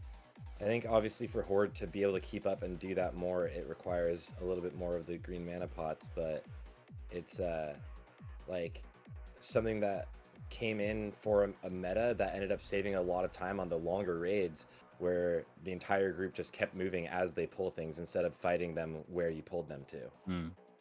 Because, I mean, green mana potting wasn't a thing at this point. You just had the percentage food and mana walking. Granted, that's still very strong, but it's also weaker than it is now, simply due to being percentage based. I mean, one of the most important things from all of these speedruns is having a proactive hunter rather than a reactive person. So instead of, you know, dealing with maybe a patrol moving away, having that, like, probably the calls from the hunter that maybe there will be like a more hectic moment coming, because if you wait, then you'll have a mob being pushed away in a position where you can't deal with it for quite a long time. Like all of those like small time saves are pretty much saved by the hunter working with the instance in itself rather than with the raid. Yeah, for sure. A good hunter also is, I mean, it's one of the most important roles in a speedrun, right? The hunter role. And I mean, even though everybody memes on them, I feel like the difference between a good hunter and a bad hunter is gonna be minutes when it comes to runs. Yeah, and I mean, Klarreqt is our raid leader as well. So like everything we're doing, every call that's being made is coming from his mouth, which is why it's helped by him constantly being up front, being able to convey information to everyone that's slightly behind or around the corner, etc. So in Dreamstate, we're at least for like classic legacy here, we've come to a point where the only one who's able to meme the hunter is the hunter himself. You don't want to talk back to the raid leader ever. I mean, luckily I'm in sort of a position of influence at least, so him and me can go back and forth. But in the end, he will probably pull the longer straw for sure. Definitely. I think hunters throughout speedrunning, especially in the later phases, also became like the star of the show quite often, right? Like as you're saying, it actually is literally minutes saved from just having a good hunter, and it's something that when you were watching a speedrun, you would notice completely the difference between like a run where the hunter is really leading or setting up the group to have an incredible run, or like the group has to do all of the pulling. It really changed so much. But I would say that that's kind of shadowed in BWL, of course, seeing as the packs are so tight and they're more dense rather than being like numerous. And then it comes back again in AQ where you're more or less able to set up this kind of meat grinder again, especially for Cthulhu and Eurotrash. And it enables Horde to kind of utilize and play to its own strengths again. Yeah, Onslaught had some good memes with the greens for sure. Hey, no shitting on Delta. Delta is a perfect human being. He tries his best. He's tried his best for sure. And here we actually looked into doing the Gold Mag trash skip, where you just pull him up. But we kind of found his leash and reset spot to be somewhat inconsistent, or just weren't able to locate it properly. So we opted not to go for it. But granted, that's something that could have been pretty big time save, I'd say. Skipping all the trash between Sulfuron and Golmag, more or less. Wasn't it? Yeah, did you? Quite late in phase 2 that we actually got the kill requirements as well, because technically, like up until not too long after this run, or not too long from this run going on, right? You could have just used petrification potions to skip all trash at this point. Like you could have done this run in like, I don't know, like 16 minutes, probably the same as the current record. Yeah, they are flasks though, not potions. Yeah. Even though you might pop them as if they are. I mean, something we'll see in AQ later on. Yes, they will be popped like potions. I need to stand my ground on Dreamstate. Somewhat not doing that. One thing, but we also paid the price too, for it in AQ, so. Do you guys not? Was it nice for like Horde with Wind Fury? You could cleave the ads, or like were you at this point just keeping it safe for Golmag, using cleave to like bait Wind Furies? No, we just pull them out to minimize damage. Once again, it kind of comes down to the whole staying alive, just minimizing the damage taken at all points, because it also means more healer mana for Major Domo, which, as we know, all of us here, and also saw in the Baker's run, is more or less fatal to quite a bit of players. There we see Huri dropping real low, thrashing as well. So just making sure we're able to keep everyone up at this point is the higher priority in that case. We have faith in the boss damage on Golmag being high enough. And once again, we've had, of course, Nether running and initiating Ragnaros. So he doesn't partake in neither Goldmag nor Domo, I believe. Here is also something to take note of. This is where we'll start seeing all of the speed item usages, something that up until this point wasn't really that much utilized.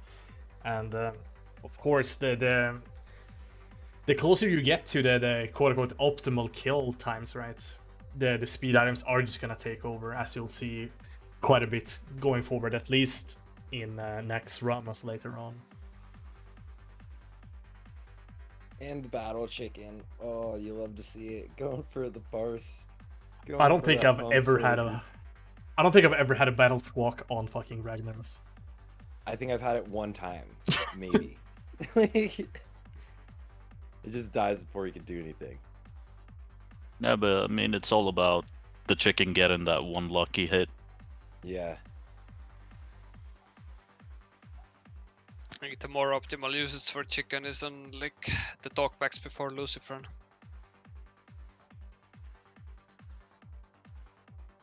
Yeah, just make sure it gets up, yeah. And then have it for a lot longer.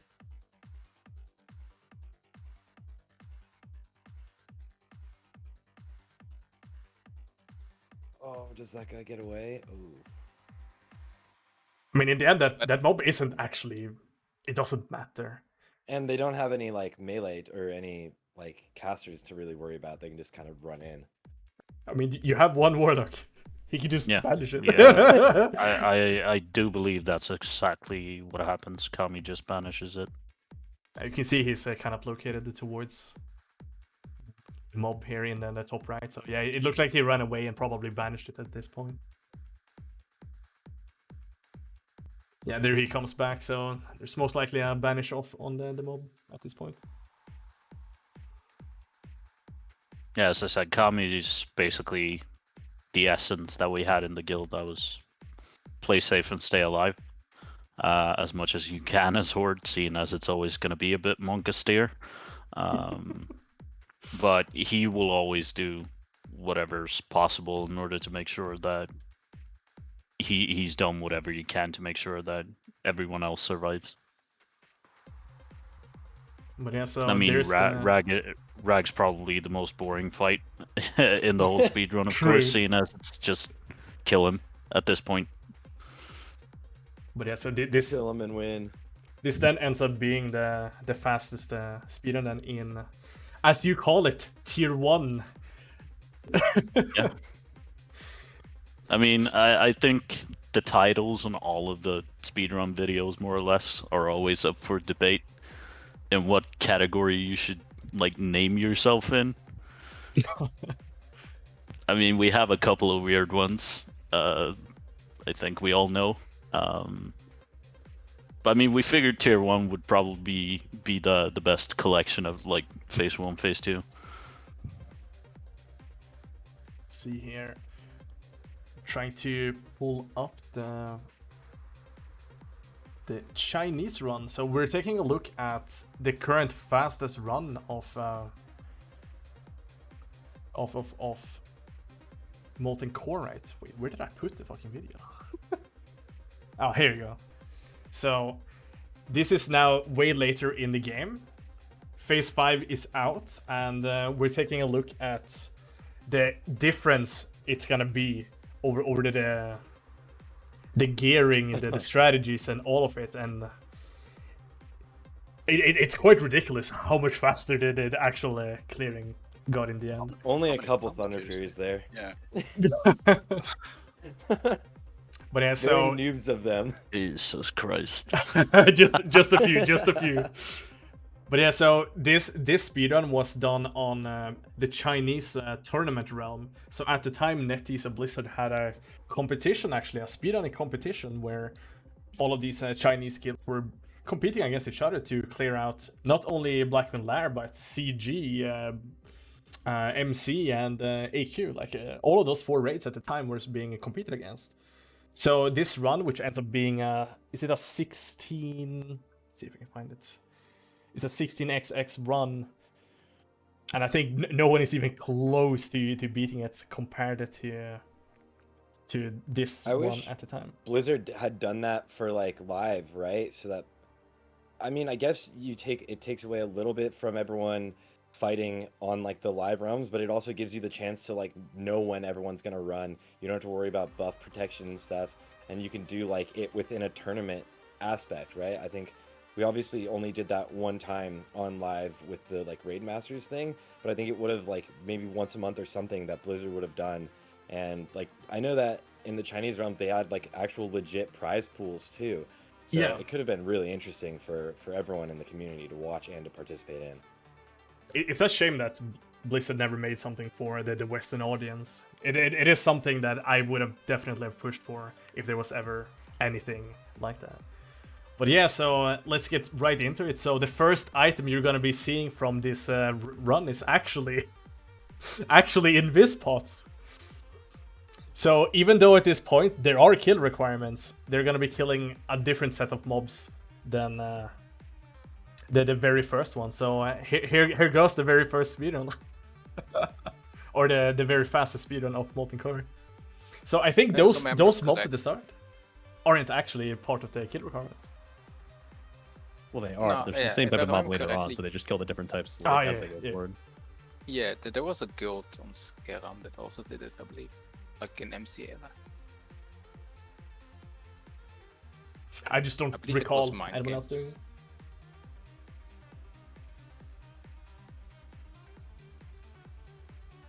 But you can clearly see at this point in time, right, that the kill timers are so much faster, and you can see that the chain pulling is ridiculous, right? So of course, having all of the warriors in AQ gear, like the average health is maybe 2, 3, maybe 4,000 higher on some of these players.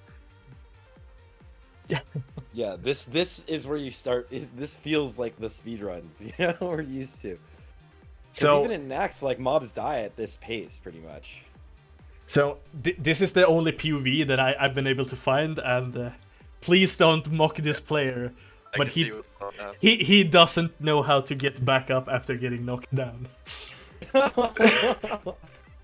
So he panics, goes to the left, and he gets stuck here until he gets summoned after Lessarr and after Vagvadar.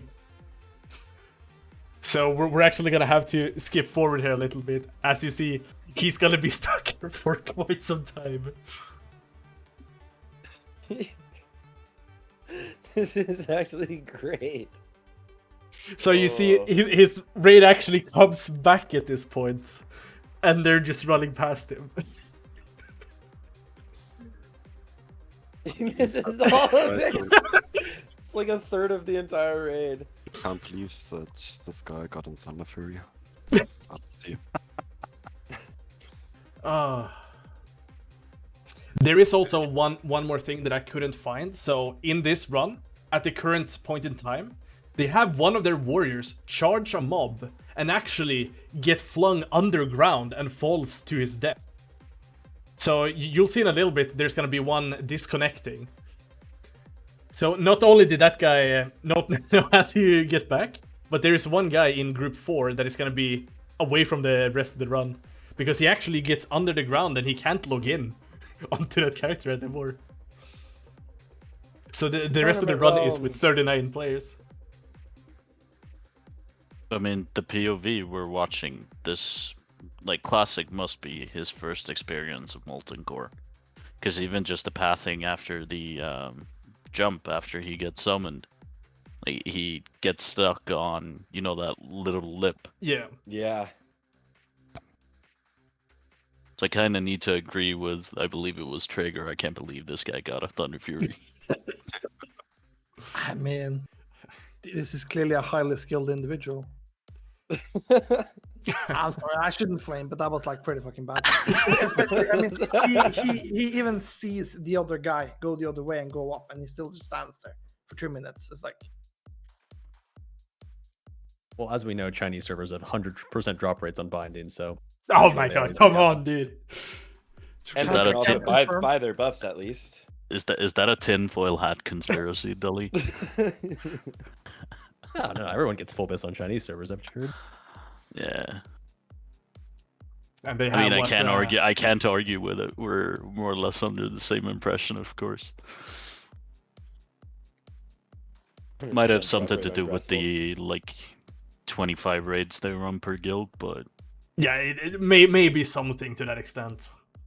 So for people that don't know in chat, when it comes to the Chinese guilds, so what the meta has been for not only for Classic but all of the private servers is that GDKP or the gold bid DKP, right, that runs, right, where they pay for all the gear, right, has been the meta for the past years.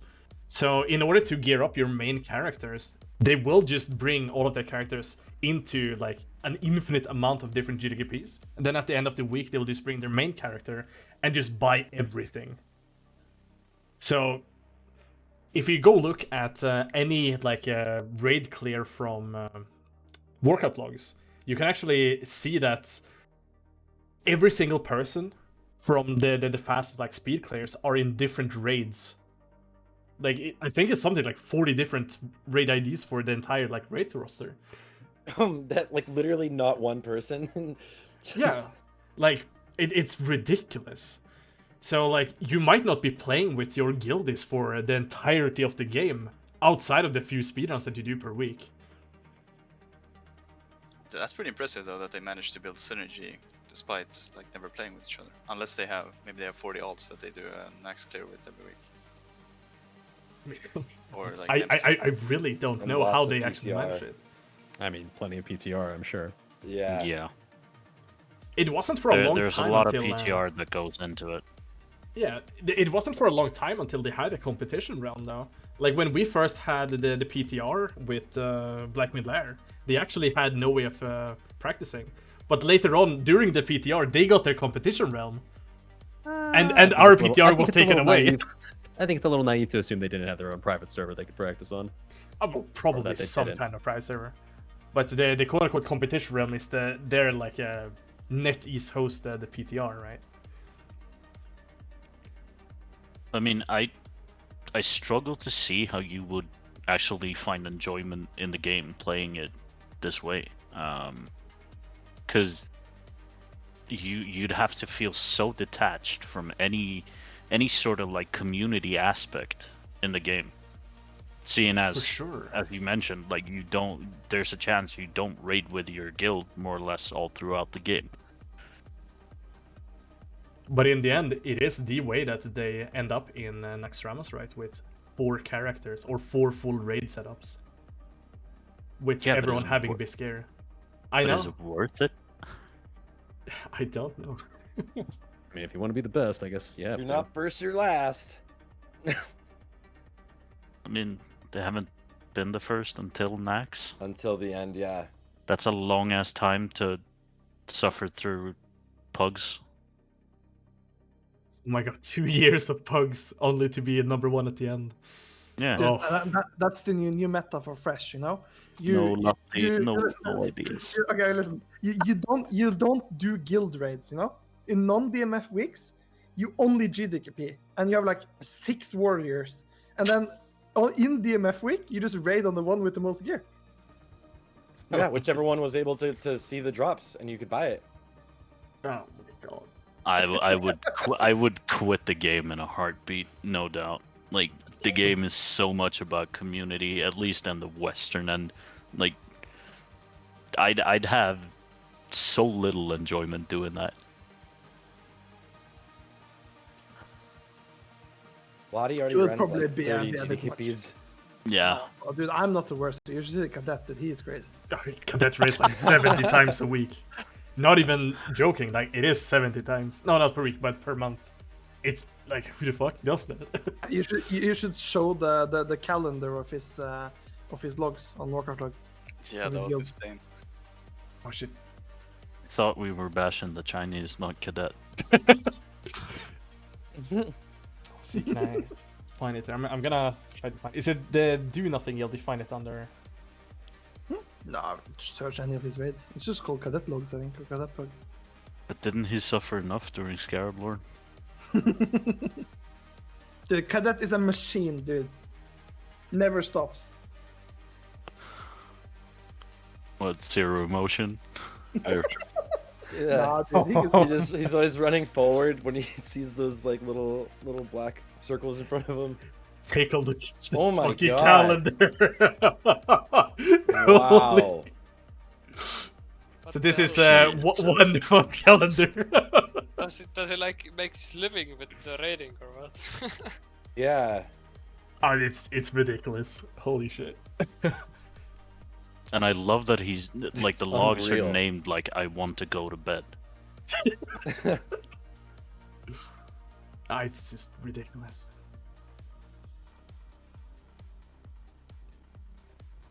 But so 11 minutes in this speedrun, and they're already here. Oh wait, he uses fish liver! He's using fish liver oil! But it's a BTR, you said. Yeah, but it's the tournament realm. Oh yeah, true, it is the competition realm. Fuck, I forgot about it. But I mean, this is nothing special. They're just this gear difference. Like they aren't doing Yeah. anything new, like splitting the raid. I remember on Kronos, the fastest speedrun. I think it was like 15 minutes. They sent one party to kill like Magmadar. Yeah, they split it. One group went and killed Lessarr and Magmadar. The other one goes to Gehenna, and I think they meet each other by like Gar or Geddon. Yeah, it's I mean- like 13 people at So- Lessarr. Doesn't that sound awfully a lot like the LMR dream? Or what is the item? What, so you mean we send like 3 players to kill Lucifer and Magmadar and then Meet up at Ragnaros. yeah, something like that. You'd need a decurse, a magic dispel, and then a tank. So druid, priest, and warrior.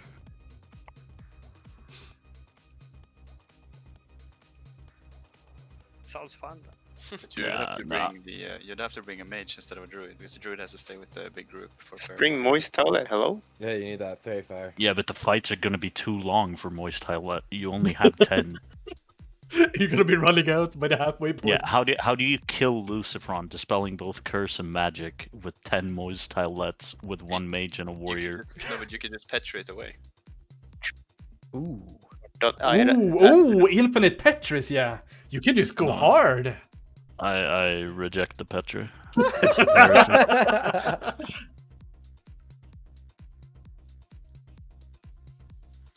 Petrometa was a little bit silly. Yeah. A little bit expensive. In one of the runs, we're just gonna take a brief clip at when we go into AQ.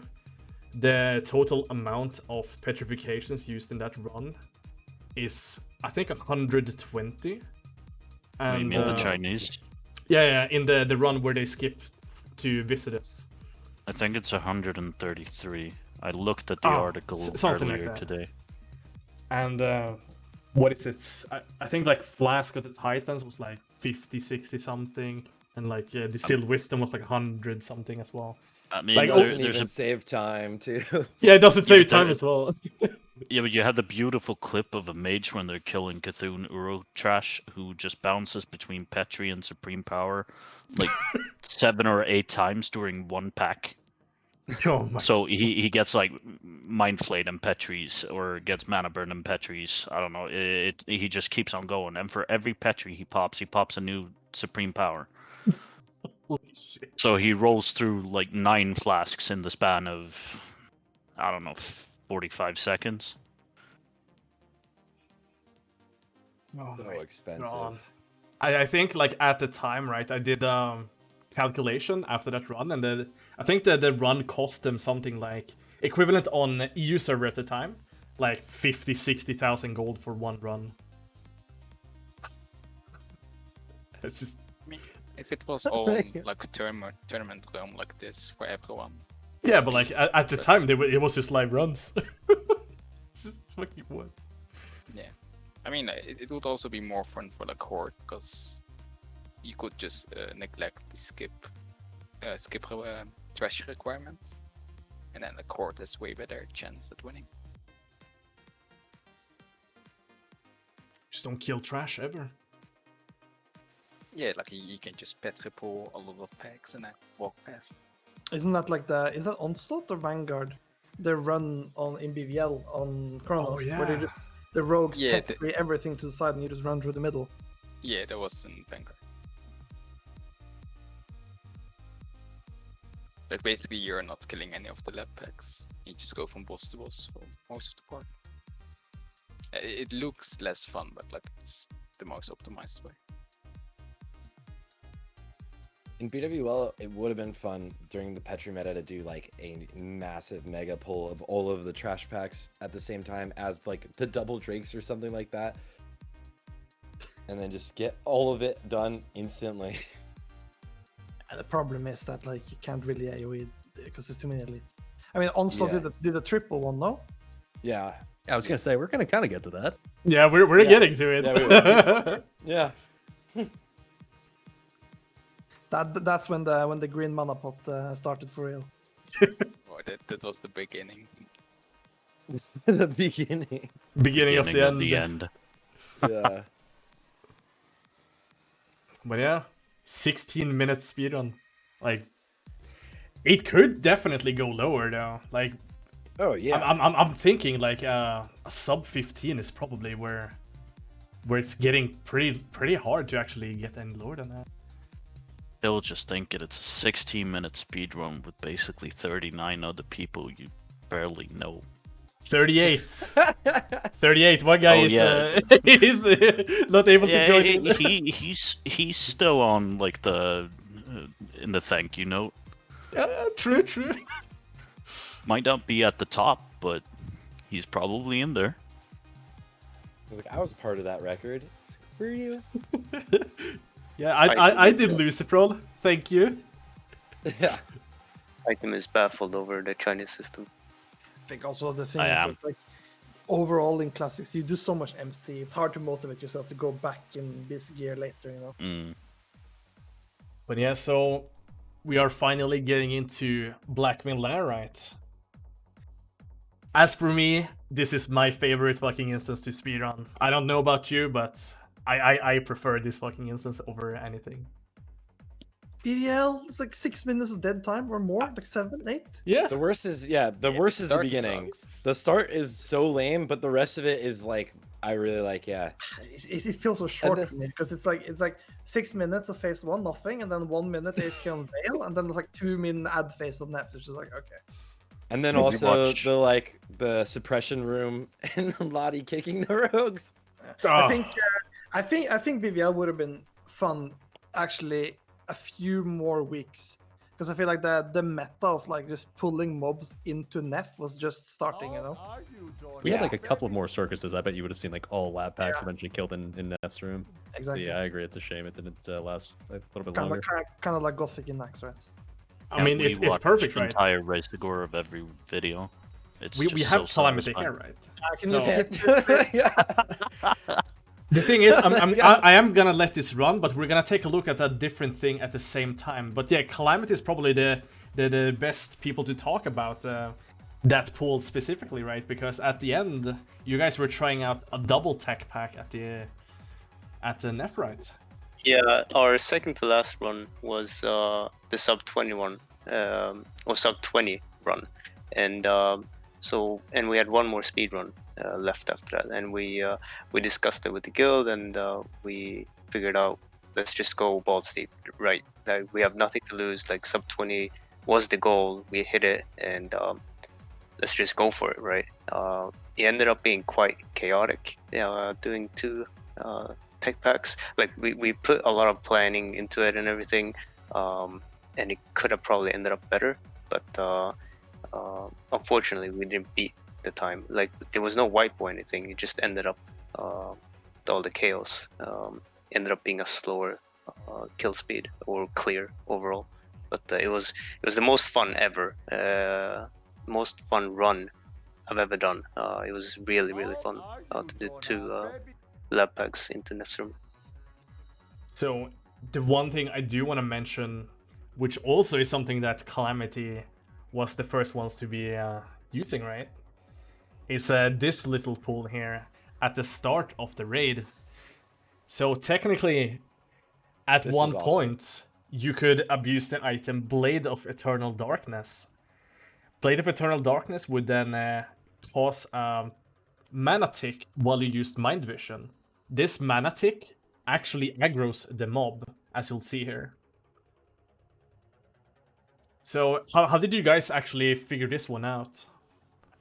It was quite funny. Like Keksik, you see here in the video, he was farming Princess right in Mera, and he got the dagger, and I can't remember who it was in the guild, but we quickly figured out like, hey, let's go in and try it in Black Miller and see what happens. And we realized that they can be pulled without like resetting or anything. Like they can be pulled through both gates basically. And then we spent like a couple of hours perfecting the pull, because in the beginning their pathing was totally messed up depending on where you were standing, where you initially pulled, and what mob you pulled. They would like chain the other pack that's next to it. So we spent some time figuring that out, and then after a while we figured out exactly how to do it, right? But unfortunately, this was literally the only pull you could do. You couldn't pull anything in anything else, really. Like you couldn't do anything except pulling this pack. So that's why I was personally a little bit sad and surprised that it wasn't liked by the community, because phase 1 or this time gate is so boring. It's like 5 minutes of nothing, and the gain was like what, 15-20 seconds max. So yeah, it was a little bit disappointing, but we were kind of expecting that no one will like it, but we said let's go for it and see what happens, really. It is Here's also the a change, really because cool. later everyone would love it. Yeah, now everyone would be like, oh, sick, you know? It's a really cool strategy. Like no Yeah. matter how you see it. It's weird though, like the Gothic pull is so accepted by everyone, but this was not Yeah, accepted by because this all was a people. bug. Like Blizzard fixed it later, right? Yeah, Blizzard never touched Like the the Gothic Mara pulls, yeah. Dagger is not supposed to proc on Mind Vision. That's how simple it is. I've been in the game the entire time before leading up to this point though, so it was kind of weird. I mean, they could have fixed it before. They only really fixed it because of the outcry after this pull, right? Yeah, This but was it gets highlighted, which is probably the main contributing factor. You guys did it on display, so to say, and a lot of people saw it. And I mean, we all know that whatever creates like a reaction, a community reaction, is more likely to get a response than just some guy procking Blade of Eternal Darkness, farming something in UBRS on his own. Yeah, I just think it was a fun thing to utilize, and but yeah, we were expecting it to be we expected it not to be a thing, right? But we went for it and we tried it out, and then maybe by some chance let it be in the game, sure. I mean, the run itself wasn't the best afterwards, but it was just a fun thing to test out, really. And then the debate really kicked off after that. Definitely. I think it's similar to the whole Windsor buff. Yeah, like I was about to say. it's more or less the same situation. Had Windsor that not also been got fixed, after. then no one would have talked about it, pretty much. Yeah. The one thing that's a little bit sad though is that you could pull off other crazy stuff, right? Like in AQ and Nex with the stagger. Like if Blizzard let it work, I think we would have a completely new meta, which would be fun to see actually how that would evolve in a way. But sadly, never came to that point. It would most likely have been the way that people would be pulling into Gothic at this point in time. There is one thing I just want to get through when we have all of the guilds here. We can't get the fucking spinner information. Can we dispel this myth that you can actually fish out the fucking spinners? No, only Onslaught can. Every other guild that never got a spinner didn't know how to do it. Only Onslaught knew how to do it, obviously. Yeah, but we have all the guilds here, right? There is no way of doing it. There is no way of doing it. Dreamstate tried, but we ended up getting 100% spinners, so I think we did it wrong. Wasn't the myth that you I'm could not find 100%. out if there were spinners or not if you used the Blade of Eternal Darkness proc? That was the myth, right? Yeah. Yeah, I'm not exactly sure if that was the case. Like I wasn't there for the testing, but the rumor was that we did like use the dagger to mind vision the drakes and then see what they were. I mean, you could mind vision to get good vulnerabilities, but you can't determine like what abilities they are using themselves. It's fun. It's funny how everybody always pointed to the runs where like there was no spinners, yet everyone ignored the runs that failed spectacularly because there were spinners and people wiped to that. They just pointed to the good ones, being like, "Well, look at the good ones. They had no spinners." Well, yeah, no shit, because there were no spinners. And then those same guilds died the week before. It's like, Yeah, what? exactly. We literally had like 2 weeks in a row where we had spinners and then just died, and then we had the good one. But yes, so anyone wondering, no, you can't fish the spinner IDs with Blade of Eternal Darkness. Except if you're Onslaught. Of course. But I think nobody did it. But now that I think back, you could probably fish for good vulnerabilities on all that like Dragonkin. Maybe. Not that you bring many casters, but it would make a slight difference. Yeah, you could optimize it a little bit more. And But you yeah, could get so, a perfect suppression room. Yeah. This was like the bane of so many guilds. There's not a Like, single not guild that great. has had a good fucking suppression room. Yeah. I've looked through every single fucking guild and there is none. This was like the curse of speedruns. Like, how fast did they get through the suppression room? Every time. I think... It was also RNG though, because of the traps. Like, No, random no! pop-up, right? Traps aren't RNG! We figured this one out. So, all of the traps on both the bottom floor and the top floor actually move in a specific pattern. If you start the runs at a specific timer, it was like between 6:30 to 12 something minutes. You could actually time the traps so that they will always be in a specific spot and never touch you. Ugh. However, it doesn't matter because I couldn't explain how the traps worked to our rogues and fucking Salvdali, so it didn't help us. I mean, you were the only This one is in like the... a trigger for Drast. In our last run, it was not traps that was the problem. It was No. just not using their tool set at all. It's just... It's such a fucking shame because I put so much fucking time into this fucking suppression room. And also, if you remember, in the skip last all this. reset, they changed something that made the Broodlord spawn in later or something, right? Yes, that one changed the pattern. For that Yeah, and- reset only. It would restart the pattern on the traps. Yeah, when he spawns after you kill Valstress, it restarts the pattern and that fucks you. So you couldn't even time it. Because This is we like would before always zone in and then we would wait. I don't exactly remember how many minutes it was, but like we had a priest mind visioning the suppression room, and then saying like, okay, now is when we log in and go. And I'm so sad. I fuck, dude.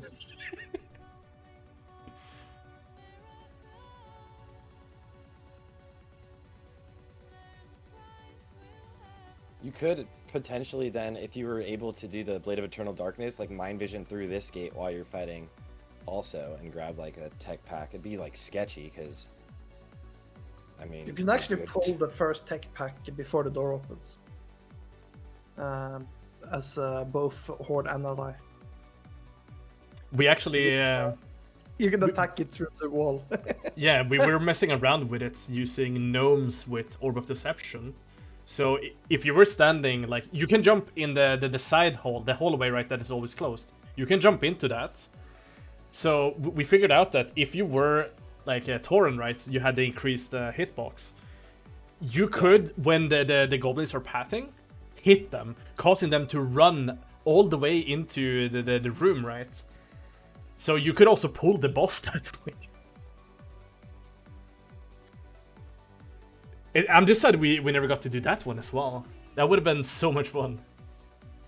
Yeah, It's like a couple more resets I'm of sure- BWL would have been crazy. I'm sure a technician pack on top of traps would be fun. I guess technically you could probably have used the Blade of Eternal Darkness to pull Fire Maul into Broodlord.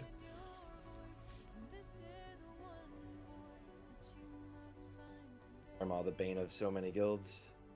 Pulling them all the way back here still. Oh. I have never died on this boss.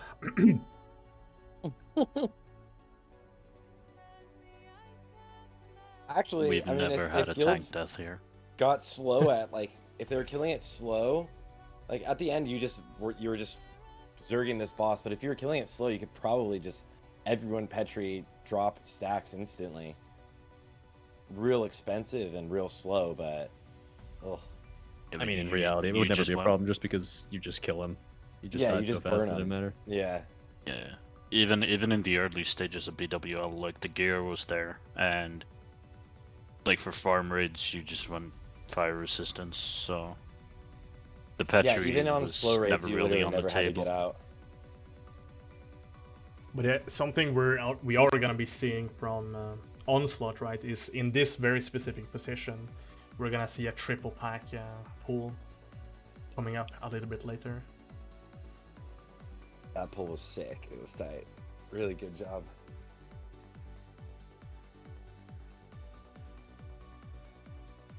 That was probably the most exciting thing we had done.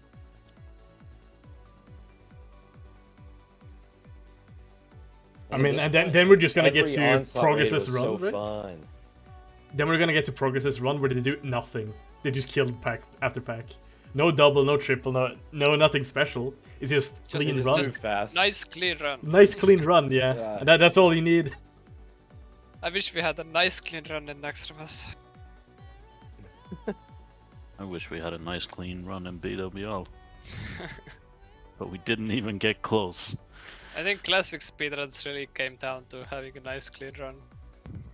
Pretty much. It felt like there's always like a RNG element, like no matter how much you practice, no matter how well you play, it's always something can go wrong if you go at these high speeds, and there's so many places where something can go wrong.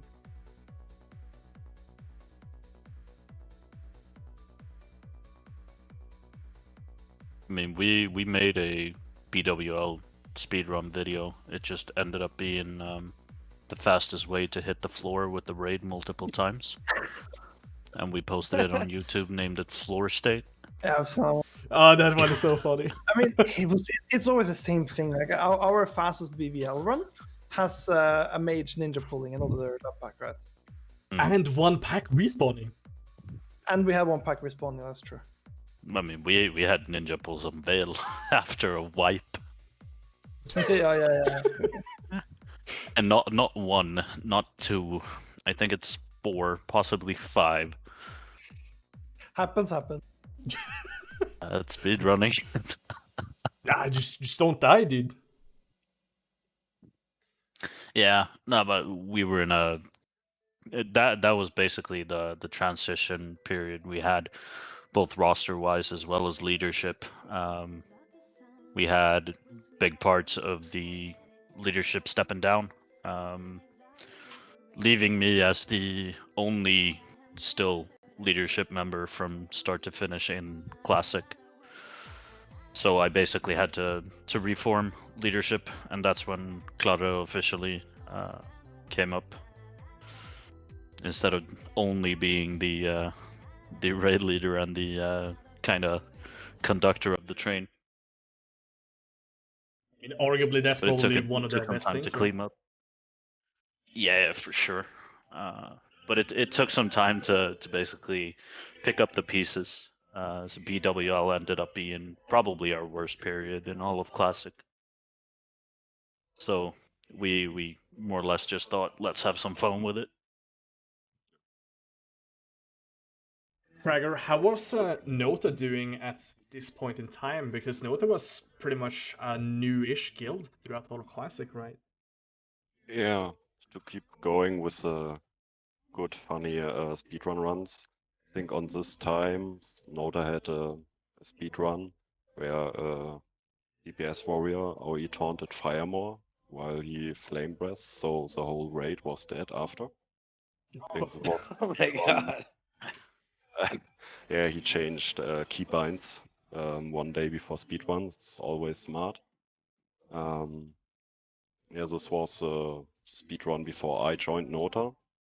And Yeah, this is also the time where Nota showed up. I think Nota had rank 20 or something, rank in MC, but yeah, they got a strong roster in BWL. We didn't practice a lot. I think we did around 8 or 9 PTR runs before our World 3 speedrun. And I can't remember when I joined Nota exactly, but it was like 8 weeks before the release of the AQ patch. On this time, I think Nota had a time around 22 minutes or something. So what you're saying is you came in, and suddenly Nota starts changing around, pushing forward, and eventually ending third. Yeah. I mean, That's I don't a subtle say flex. That, but this is what I got told by Skedo, so. I mean, a good main tank, of course, needs a good off tank.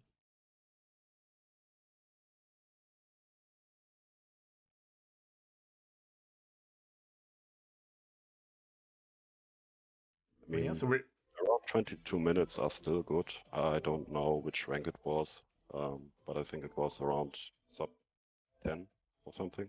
It was definitely in the top 10. That is around the first time I heard about Nota myself. And I was trying from like the get-go to be keeping track of all of the speedrunning guilds.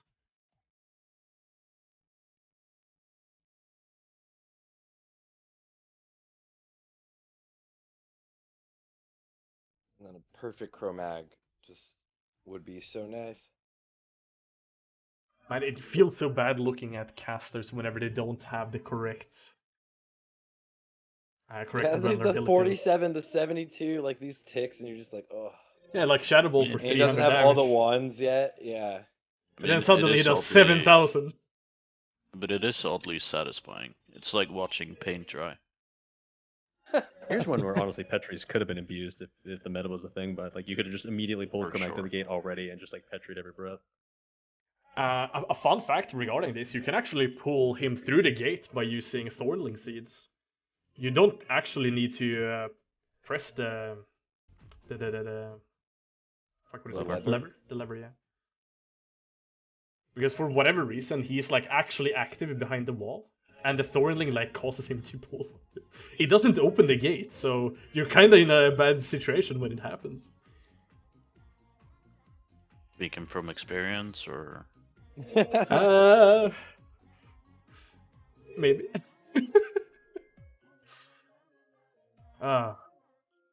Something that I had hoped was actually gonna last from private service to the classic was that if you guys remember the debuff, if you played bad on Chromag, you would turn into the dragons, right?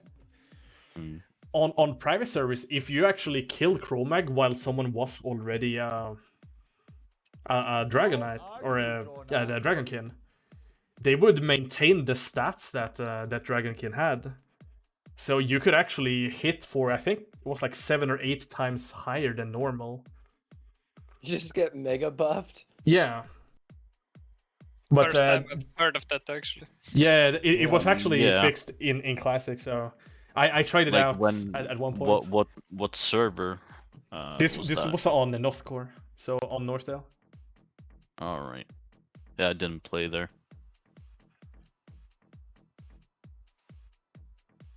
Be like the one person who does it, it would be like Alondo with some insane Nef course. They would just wait to kill Chromag every time till he got that. I mean, wouldn't it be Norse, speaking of parses? You mean Roguish? Roguish, the #1 warrior in the world? Roguish, #1 warrior in both categories. Yep.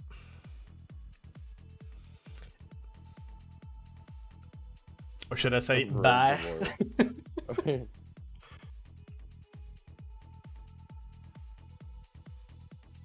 Let's see here. Have I missed anything specific from this run specifically? This is like a pretty standard When did this run. one happen? Like, was this near the end of Phase 4? This is phase This is 3. phase 3. This is the end of phase 3. Okay, I was gonna say because it didn't seem like they were doing anything fancy, but if They it's didn't phase do 3, anything that makes sense. fancy. Oh yeah, I Yeah. guess they don't have CG buffs, so yeah. Yeah, they don't have CG. Yeah, it's before CG buff, right? So like it was kind of irrelevant anyway. Like, people waited for CG buff.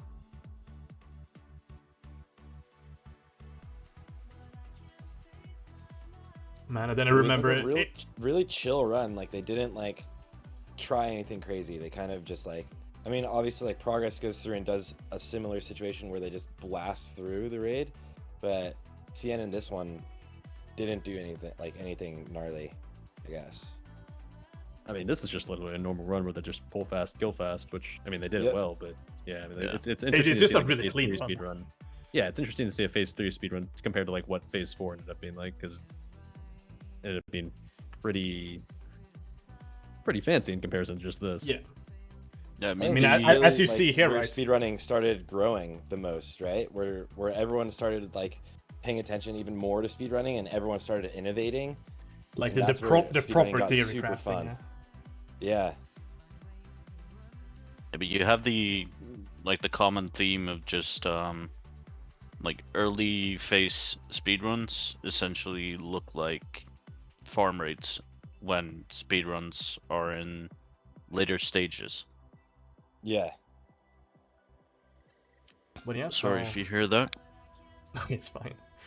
But yeah, so this 23-29, right, gets beaten by almost 5 minutes just, I think, like a month or two later. Like, it's ridiculous. But LC, There's so I many just... times where you can save time, even with just the ZG buff and like that gear being what it is, whatever. But there's so many things that they could just do to save time. Definitely. So I just wanted to show off, first and foremost, the suppression room, what it looks like from the rogue point of view, and then I wanted to take a look at the Calamity triple pull before we go into the current #1 time, actually, as we noticed earlier today, actually, because the Chinese run from Noobs is actually done on PTR.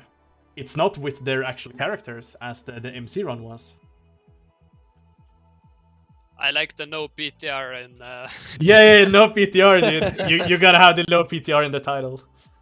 But I remember you streaming like Rogue in PTR. Yeah. So, just for the sake of it, right? Salad Bakers at this point hadn't PTR'd a single fucking time. And like, we finally caved in towards the end of like PTR being up. And as we do our very first PTR like thing, the servers go down.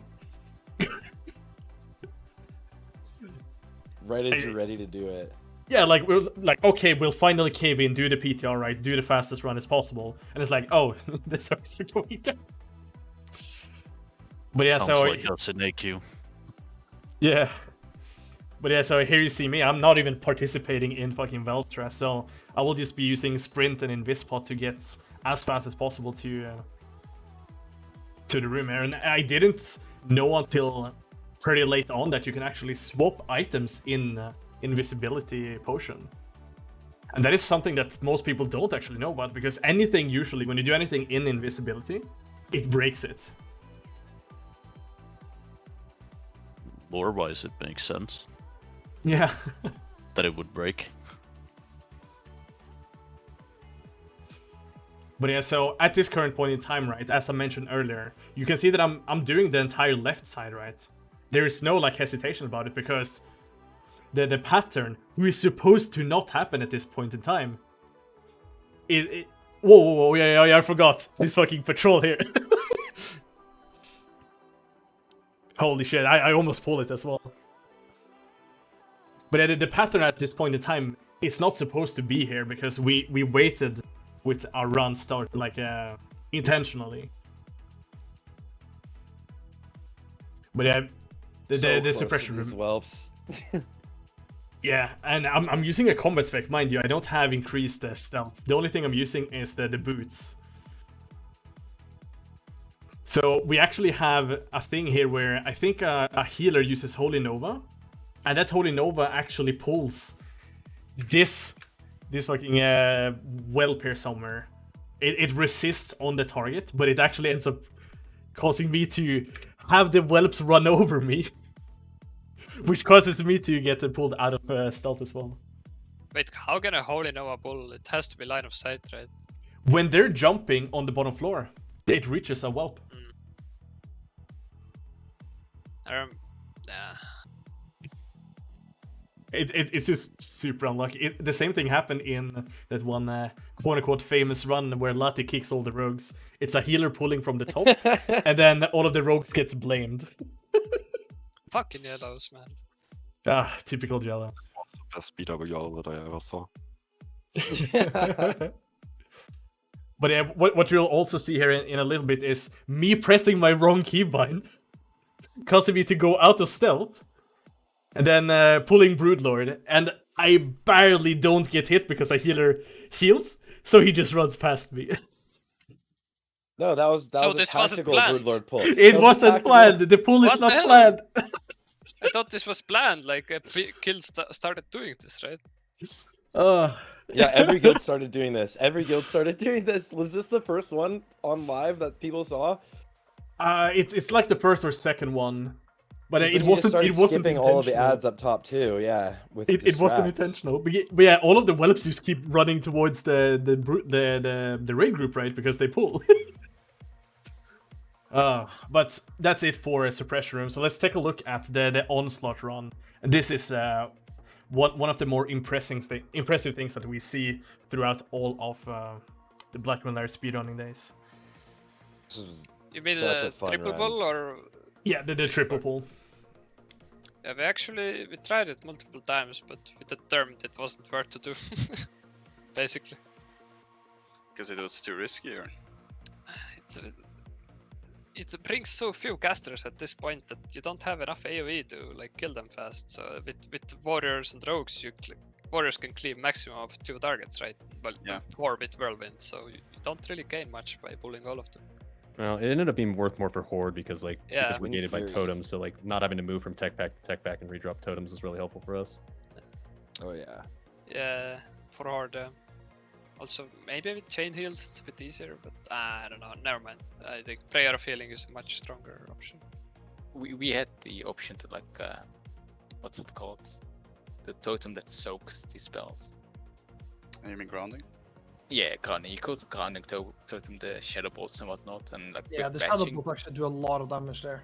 Yeah, it's like 2.5k damage or something. I And, think like, one of grounding totems. the downfalls of Horde is also that they have to bring shamans, so they don't have access to prayer of healing, which is like the best raid healing tool available.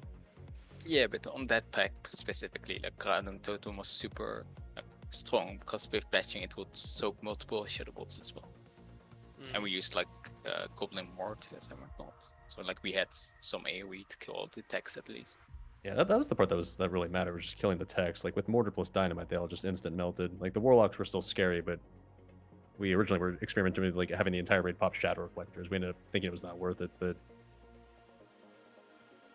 It's just it was like it was insane that Monka's this spear worked for out. sure. But Did you yeah. Sheen of Sansa here to reflect the polymorphs?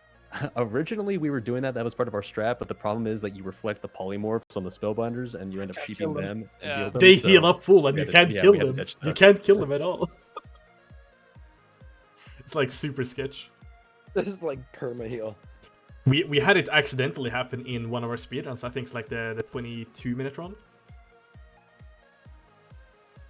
Waste like 15 seconds something from our time. We might have had it happen too, but I don't remember if it was in the best run or in some of the runs. But yeah, so another thing to talk about that some people in chat pointed out is we're getting into the double dragon territory, something that actually ends up not being utilized in the fastest run. So how many Double guilds Dragon tried was it so out? fun. Double Dragon was so fun. Did you ever do it Especially in as a progress? Yeah, we did it. It was meta for a while, but I we think would have done it in the fastest speedrun also, but the patrols didn't line up, so we ended up pulling whatever the first drake is first.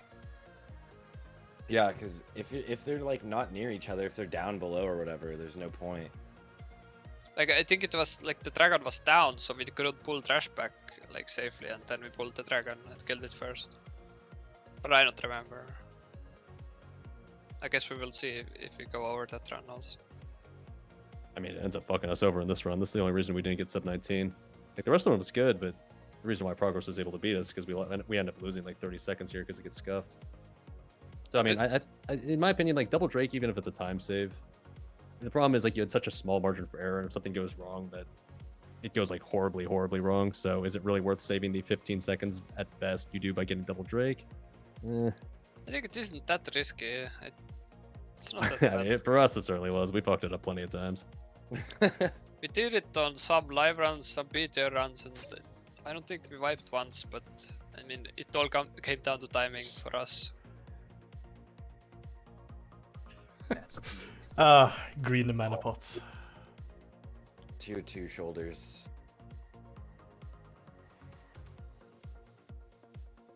And the dagger gloves? As swords, OP.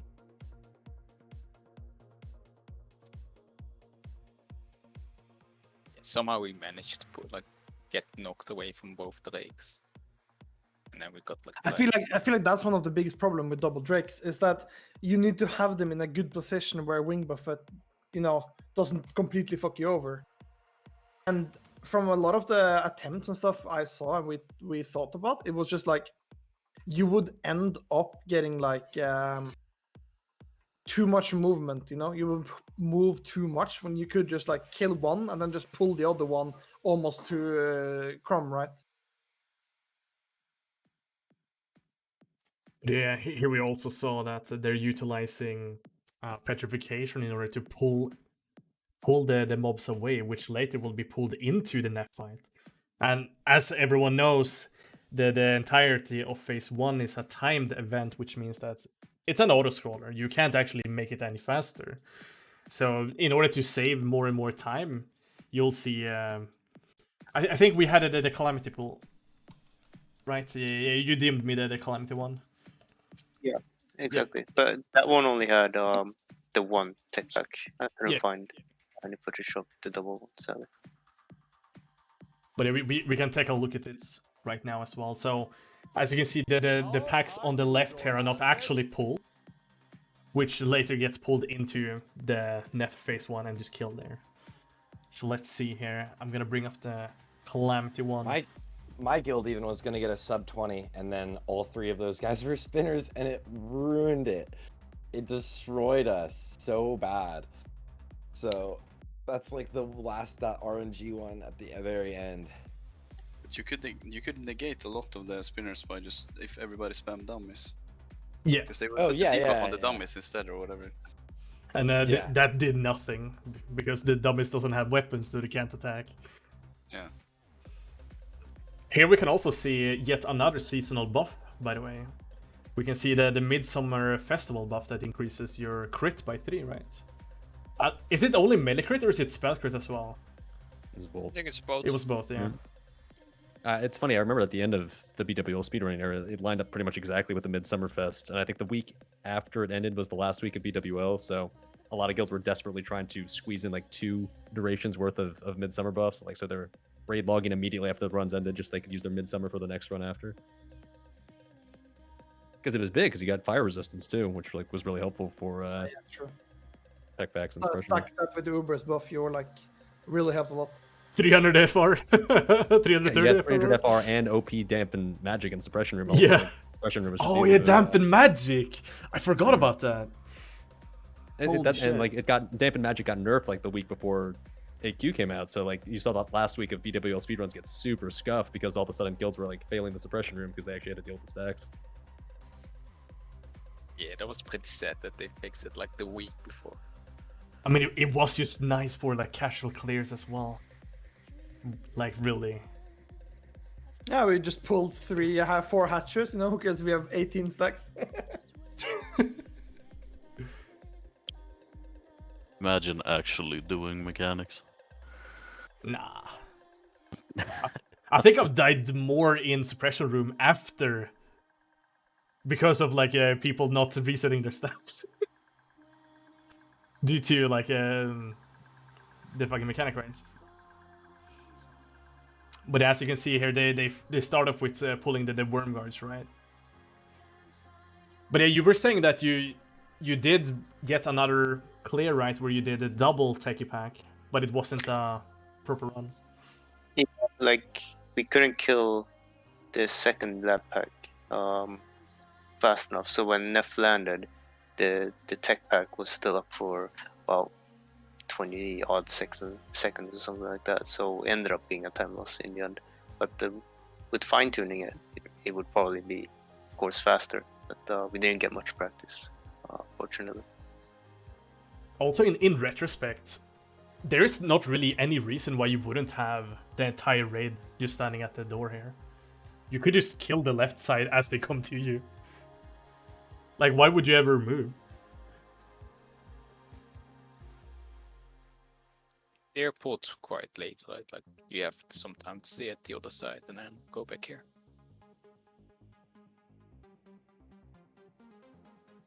So is that you guys lose one person from your tech pack? That was the hunter that pulled the tech pack. Oh, really? Because he's stuck behind the gate, right? Yeah. But yeah, it's a really cool strategy, nonetheless. But yeah, so let's get in and see how Progress gets an 1850. Quite insane time at the time. I love that, like, in every phase, there's a different guild that ended up winning. That's, like, one of the coolest things that happened throughout Classic, is every phase someone else ended up winning. In the, like, top 5, top 10, it was always kind of the same for the most part. I mean, with Nota coming in a little bit later then, but, like, even here in BWL doing really, really well. But it's kind of great that everyone shined in a different, like, aspect in the raids, or in Classic. I mean, I would have personally hoped to have been part of a #1 time, you know? But, unlucky me. There's always next fresh. Ah, just fresh, dude. I really agree with us. I think in retail it's super boring. That's always message is a guild that's always winning. There's no other guild. It feels like for years there was never a competition in retail. Yeah, And having there's all of these more different guilds. competition. It's just more competition for the runner-up spot than the winner.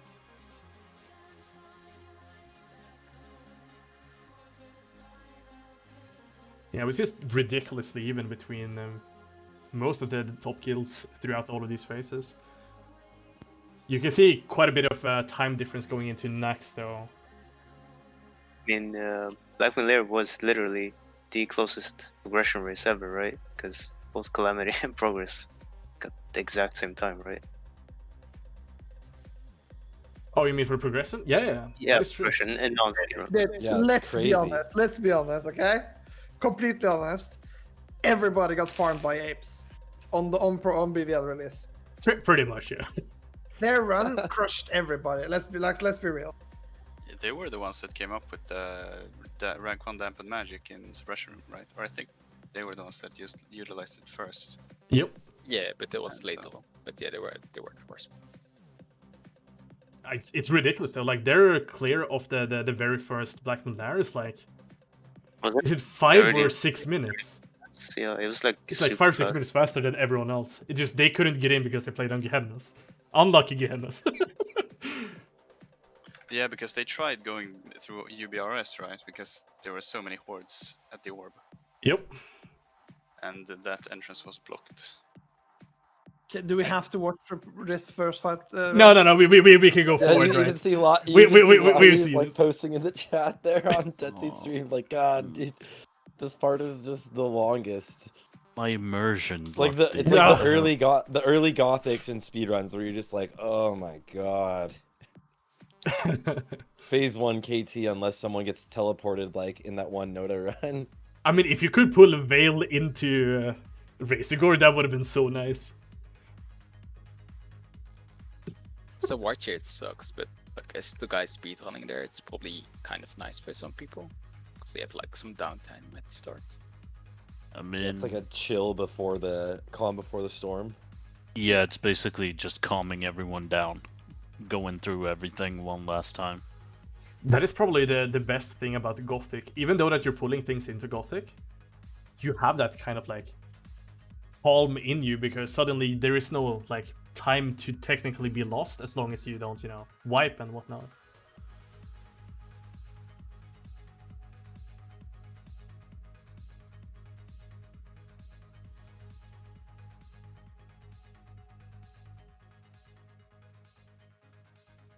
Yes, waiting for the RP. I mean, the raid starts after 6 minutes. You know, it's pretty good.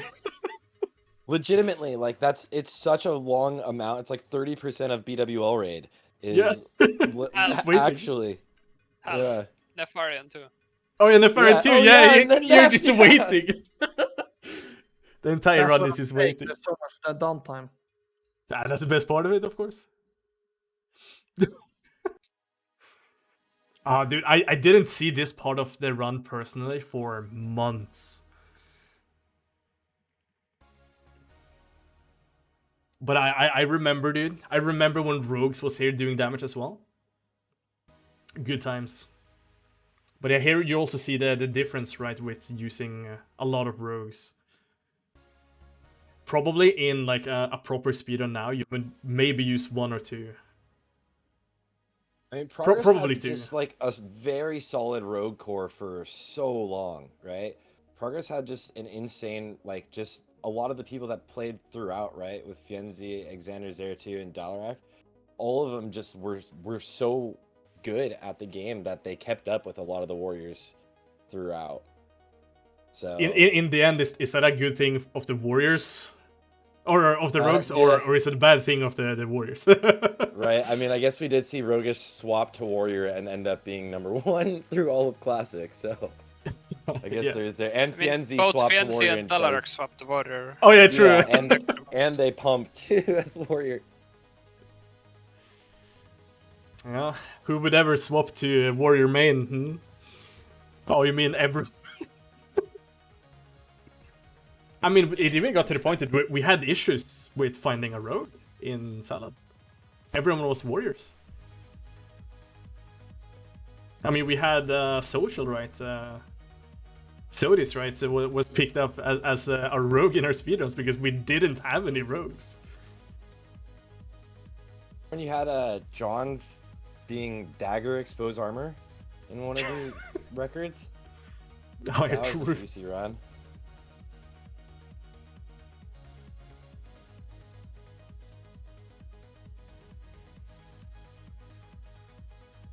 See, this is where like Suppression Room was fun, when you could like just grab it all, you know, just grab it all. You know, like, grab the just boss. kill it. Yeah, but then we have the Drast patented pull, of course. Oh, of course. Yeah, that. You just like, pulled the what boss, an right? incredible. Yeah. Oh, what do you mean? What do you mean I didn't do it by mistake? Oh man, rip Hata. It's so funny because like. Actually a good guy. Dead actually. Yeah. He is dead actually. Dude, you have rogue griefs you here actually. Like that he doesn't leave the boss and take down that trap before he dies. You'll just stand there. Yeah, but he's parse, dude. Parse, dude. Laty calling out the rogues in Suppression Room. No, he stopped the entire raid for like 5 seconds for no reason. So we can do one more Sinister Strike, you know? Has my time come, Clara? Yeah. Thank you for your time. Yeah, I'm getting tagged out here by the infamous Claire. It's been a pleasure. Thank you for your time, and wish you the luck in the future, of course. Thank you. Have a good night. So, welcome back, Klarreqt of Dreamstate, of course. Thank you. I've managed to hear some stuff. These patrols really aligned up nicely for us here, and like we were able to cleave Firemore with the Dragonkin. Yeah, that is really good RNG. But as you can see, it's pretty much just straight pump from here on out. Like there's no big pulls. Also, you can see my boy Migo is in here. He ends up playing with Scene United towards the end. I miss Migo. He's such a fun player. He played with you in your first in return, right? Yeah, in return. Yeah. Yeah, he was the Chinese ambassador. Advertising the P Guild to the Chinese. I mean, didn't he translate pretty much all of the guides in Fight Club to Chinese as well? I don't know about that. It's not like there's many guides on Fight Club. True. I mean, not the frequently asked questions. For these pulls here, like how many here actually ended up like using a lot of what they call goblin mortars? I don't think we use them at all because they stun you, right? They have a chance to do that. And that happened to us, unfortunately. It doesn't just stun you, it stuns everyone around you. Everyone around you. You can click it off. Yeah, but it's actually a buff you can cancel or Yeah, I'm just thinking like if this run was done in phase 6, you could cancel it and just have it bound. But I don't think people did that this early. We actually we used it in our triple tech pull. The problem is that it's on a cooldown, so you can use it once, but like you're not if they're just gonna chain pull like this and not pull 3 at once, you don't really. Yeah, when we did triple tech pull, we used them. I know personally, I had it bound to my Sinister. We had a couple people assigned to like, you know, run away from the rest of the raid and drop a mortar on some of the backs. Yeah. Just for additional damage. Well, and the stun, right? And everybody else does dynamites. Of course, it worked back then mainly because like everyone's doing it at the same time, so everyone's also cancel outing at the same time, so you don't really get stunned. Any spinners? We fished a good Nice idea there. fish. Fished a good idea with the Blade of Eternal Darkness, of course. You were also using the dummies, so it's likely that it was soaked.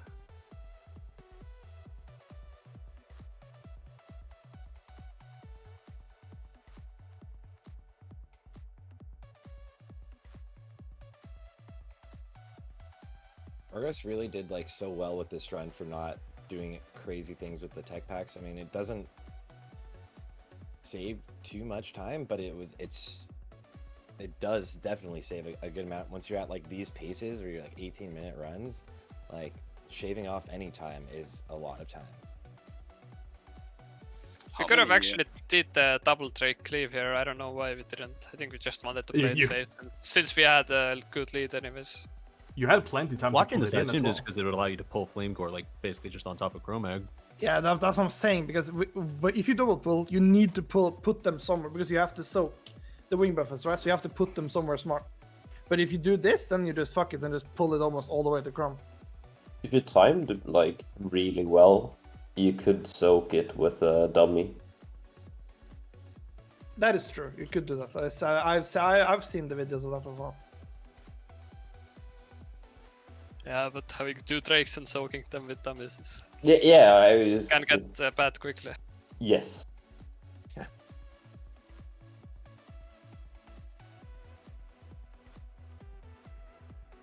Nice clicking Hourglass send from the back. Hey, I've never done that before, okay? That was like all of AQ was just clicking things through. Yeah, the dude. back and giving him a hard time.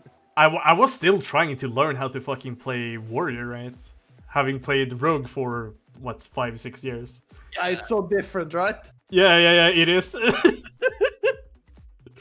Clicking things from bag is bad, but I'm a big advocate for clicking stuff, because often you don't actually need your mouse to do anything, and then it's more efficient to click. Exactly, right? That is a word for word what Laty has said.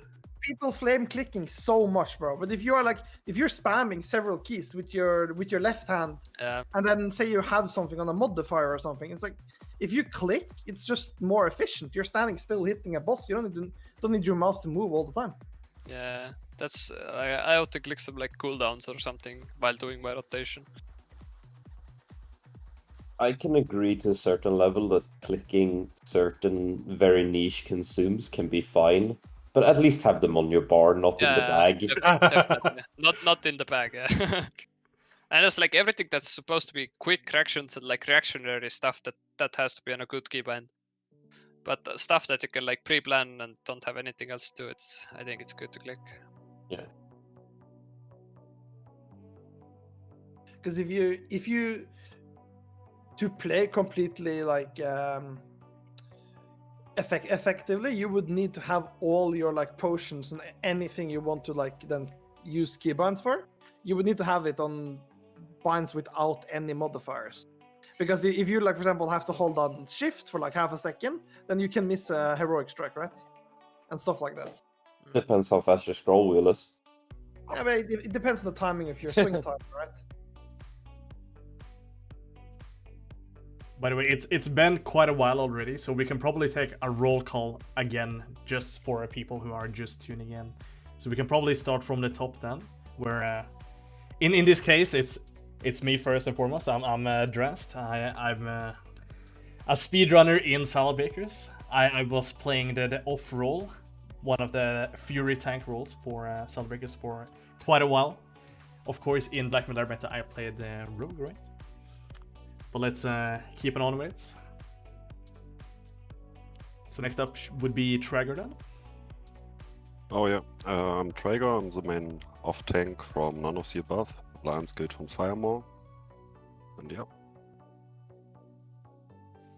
I'm as formerly Onslaught warrior. DPS warrior. And then Dali, aka Salvador, another Fury Gorilla from Onslaught, RIP. Klarreqt, raid leader and hunter player from Dreamstate Gehennas. And then Laty, raid leader, main tank, Salvdali. Also Gehennas. Yeah, I'm Lessarr. I'm a priest in Lessarr. Mordfustang, Guildmaster of Calamity, Shaman on EU, Mulgrave. I am Sarthe, and I'm from the Fast Guild. That is, it's a hit. It's unknown. Most people don't know about it. The fastest guild out there. Yeah. I'm a Fury warrior in progress, and also the admin of Fight Club. All right, and that should probably help the people. Thank you. But yeah, so we're getting the end here for. It's crazy how much faster this is than their last run. Like if you look on Tetsu's like top right, the faster than their best clear. It's insane. The best clear timer is so long. Yeah, it's like 10 minutes faster than their last best clear. I think this is really the start of, or the area of Classic where a lot of people are starting to finish up their ranking and maybe gotten a week of sleep as well. So not only do you have the extra gear, so group buffs are starting to scale that like rank 14 gear, and you know. Yeah, we actually spoke, or I spoke about it when I was playing in VF, like how are we supposed to compete when this guild has 30 warriors with rank 14 weapons, and we have one warrior who's willing to go rank 14. You know, so I was kind of pissed about that. But yeah, so then we've come to the end of Black Miller here. Is there anything more that you guys would like to add regarding Black Miller? Like, is there any strategy you guys were thinking about doing that you just never went for? I think if BBVI was a couple, like another circus, way more guilds would have pulled stuff into the next room. Yeah, and I also think this is really when the towards here is when the alliance really gain traction and just becomes so much stronger than Horde, in my opinion. Because, like I said, the rank 14 gear, which is also it's easier to rank on alliance, just generally, and it just scales better as well.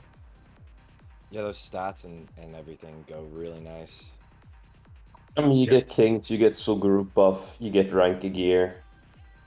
I think I heard you talking earlier. Dreamstate had no rankers. I think we had two. They were hunters. Unfortunate, really. Not too useful in the end, right? Especially when you're only running one hunter and it's you. Yeah. But can we all agree that Black Lair was the most fun, or does someone think AQ or Nex was more fun? I think Nex was the most fun. And I I at least to personally me seemed to be the most hype. Like there was just the most interest in it. I remember just, and I think it was a large part just because so many guilds were doing it and so many guilds were competitive. Like if you look at that leaderboard, numbers 1 through what, like 20 are all within maybe 3 minutes of each other. Yeah, it was And- really close. Yeah, and so like I think that's when speedrunning was still the most competitive, and I think it was really cool that you had like realistically 10 or 12 guilds in the running to potentially set the world record. I think speedrunning remained fun and remained cool throughout the end of the game, but I think as it got more niche and as it got more min-maxed and sweaty, like there was less and less contenders every week. So like now in Nax, really like you got the cream of the crop, maybe like the top 5 right now, but realistically that's it. So I think this was a really cool time just because you could literally just watch speedruns happen all day long and wonder if they were going to break the record. It was kind of friendly in the sense that it was a short run as well, because we're looking at, 20-minute runs for the top 20, right? But 5 minutes of that is auto-scroller Razorgore. pretty much. For sure. I mean, I think generally on pro servers as well, it's like BVL is kind of like when vanilla peaks in player base as well. Yeah. Oh, definitely. Like after that, there's a lot more requirements to like just consumes in general. It just takes more gold, more time to prep a raid as well. And the AQ was really fucking shit. The worst part about AQ, oh my god, fishing, ugh. I was about to say, the fishing we are getting into it. If you don't have to fish for an ID, it becomes cheaper in AQ. True. You don't need to spend 10,000 paying a guy off as well. Yeah. I think that's what killed a lot of guilds that were like, they were speedrunning for fun in BWL, but they were not willing to put in like 15 hours of fishing. And even if you were lucky, I remember we got really lucky and we got a perfect ID, or like a really good ID after 1 hour of fishing, but then we had to hold it for 28 hours, right? So you had to create a schedule around people being logged in on the nodes, just standing inside. It's a bit like scouting for world bosses. Pretty much, yeah. But yeah, so we're entering into AQ territory, and of course I am Salvbakers, I am biased, so we are gonna start off with taking a look at the little first sub 30 run by Salvbakers here. Of course. Of course. This was But, really like AQ was where it really solidified the no dying meta wins, right? You guys were 5 seconds behind in the very end, at the end, with so many more deaths. Man, if only, dude. I mean, looking at this, it's a 29-minute run, and that's pretty much what the Horde ended up at. Like this. This is the first sub 30, but as I mentioned earlier, you end up with a pretty big difference between Horde and Alliance in this tier. Also, at this point, there is no PTR. Because Blizzard finally listened in, and they shut down the PTRs, and the call was for them to not open it during all of AQ. And then they just went back on their word and just opened it up in Nax anyway. And I wish there was no BTR at Well, all. no, of It course would have there been was a much week more where interesting. AQ. There was a week where AQ wasn't open, but if you copied your character like inside of AQ, Yeah. you could inside. I remember that because there was some Salvbakers people in there. There was some Progress people in there. I saw people in there, but no one. I don't think anyone ever tried anything in there. I'm just really like this first pull here is a bit weird though, because how did a Monk of VCB member get into the pack here? VCB Horde only. Yeah. Oh my lord. Shoutouts to the beautiful face of Kadut. To be honest, it was a good time without PTR. Oh, definitely. I really wish there was no BTR for Classic. I think it would have been better. I think a lot of people tend to agree. Like, but then again, I think it would have been a lot less interesting to watch then as well, because you do lose a lot of these very high intense, weird strategies Yeah, You end like, up with very fast runs instead of speed runs. You saw like Yeah, shit like that's triple true. tech pulls and an AQ40. You saw like the Huron Giga pull. Like none of that stuff was really realistically possible if you just practice a couple of times in a farm run. Like PTR made. I know people love to hate on PTR, but at the same time, like people love watching exciting things happen in speedruns, and you kind of can't Especially really in do that sort of Naxx, stuff there unless you was practice it. Yeah, Naxx so would've much been innovation crazy. in PTR. Like all People of the would have Naxx never seen pulls. a Sapphiron Thaddeus debuff thing and stuff like that. If Like you look at every single wing has pulls like that are practiced to PTR. I'm kind of surprised regarding the polarity that no one like tried it out before. That was Like something people one of the knew about it first week things I one. thought, yeah, it was Yeah. like the first thing in week one when we were theory crafting like what speedruns could happen while they were doing like Race to World first.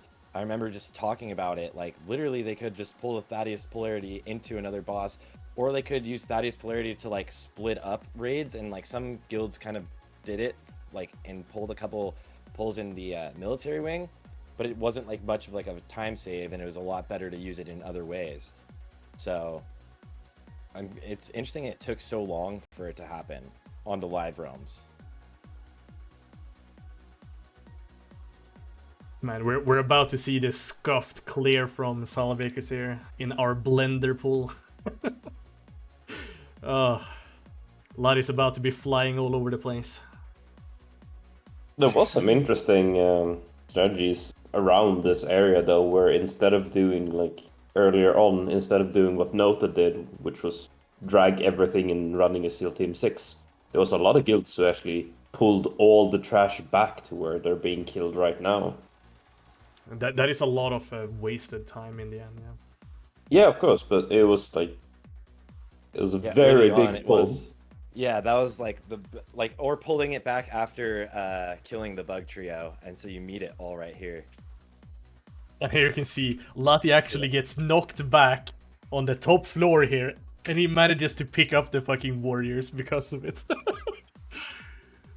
Yeah, that was that. I remember going over that, and it was so tactical, like just like. It's like, oh, it was that planned, beautifully right? Planned. Beautifully planned, dude.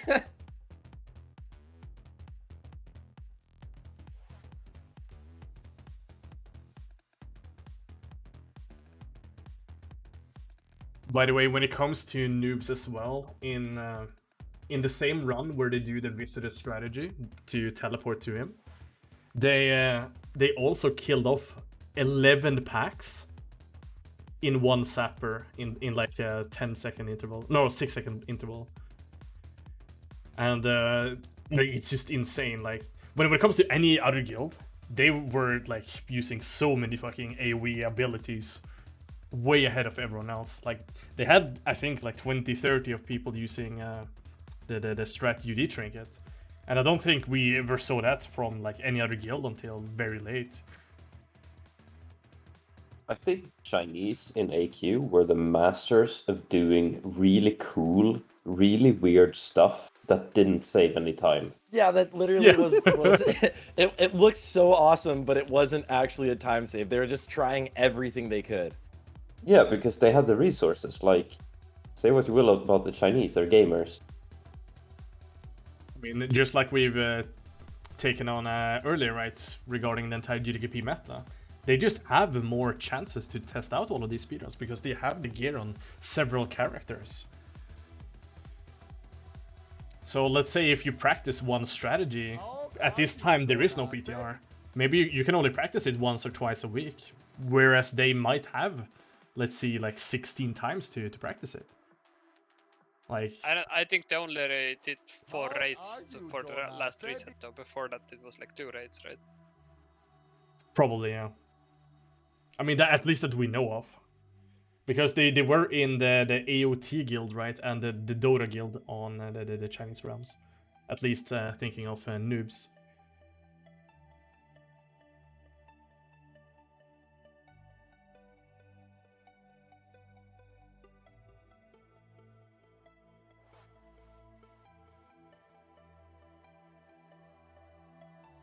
This was just like the downtime between some different things.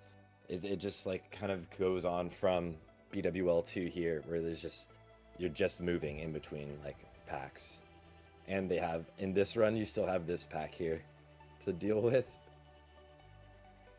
Yeah, a lot in AQ came down to like min-maxing the amount of time you stay mounted, because that was the biggest time save. Damage is whatever when running between packs is the largest time save. Yeah.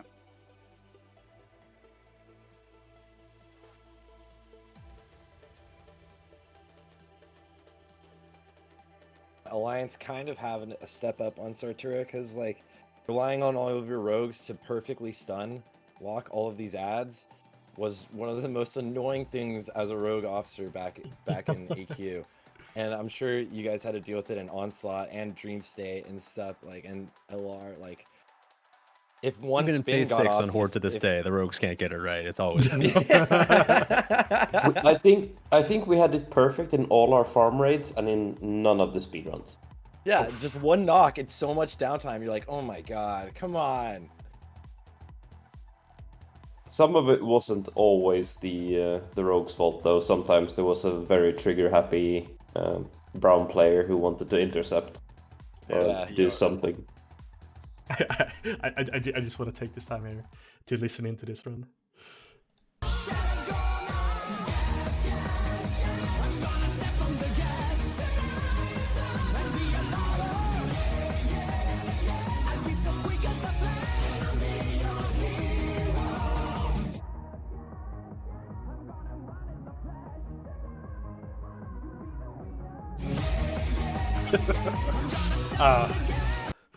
It's just a funny tidbit of it all.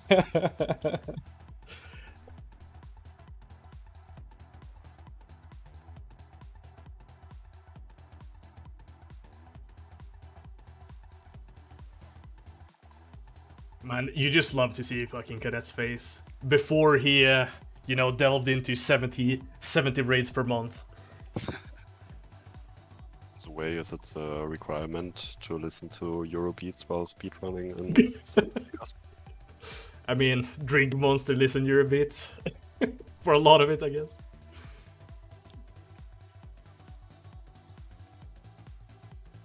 There was still a fair point, like AQ was so much about, okay, how many times can we stay on mount versus don't have to mount again, even in Bug Tunnel with the blue mobs pulsating out, like the global combat. Yeah. Yeah.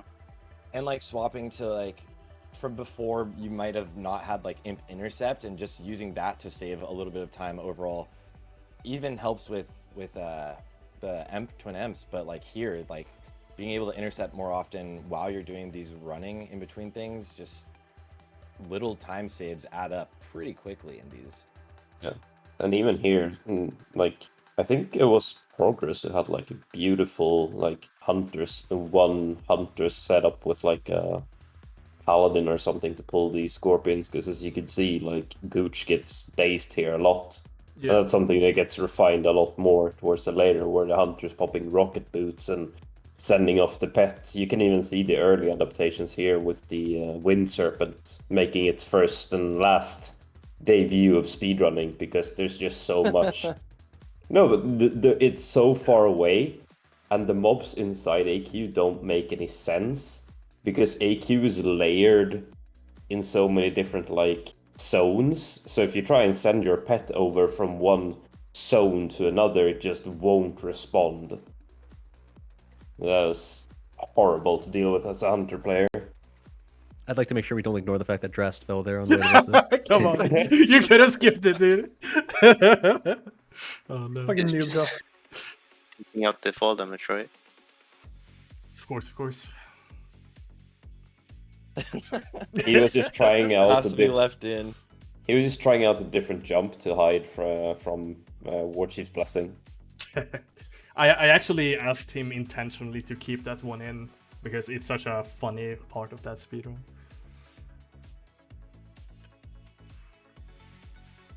Even here, this like Visitors also had interesting, like people in the earlier runs, were they using the bells and the what they called the basilisk guys? Yeah, and the barrow trinkets. Yeah, exactly. I think Like, we did it. when it comes to it, yeah, you should probably be using the chicken first on the very first freeze, and then use Barrow on the second one. And that is most likely the fastest way to do it. And then you also get the potential battle squawk as well. But yeah, you could use the Oni trinket as well, so right? Nice. I mean, the battle squawk is nice and all, but the thing is, if half your raid pops it on, like, Barrows on first, and half the raid pops it on second, you split him instantly anyways. Yeah, Like, it's True. chickens would be overcapped, but that would mean you had a 5 minutes worth of squawk from here, and that might be worth. But I don't know if the boss's AoE, the poison, kills the chickens or not. I don't think they do. They are mechanical, right? But not all poison works the same in this game. Fuck, is it the gargoyles in Next Ramas? That poison is not poison, so it kills battle chickens, the normal battle chickens. If you actually didn't know. oh, that's because you can't. It does. I guess it doesn't count as a poison, right? Because It's like armor debuff. Yeah. Yeah, it's Or like physical toxic debuff, I think. something. Yeah. But like technically, it should be a poison, but it's not a poison, so it kills them. Oh shit! A clip that I actually want to get here. Laty, do you have the clip of you getting debuff capped while running in? I don't even know, man. Oh That's fuck! in another run though. Yeah, it is in another run. I'm gonna find it.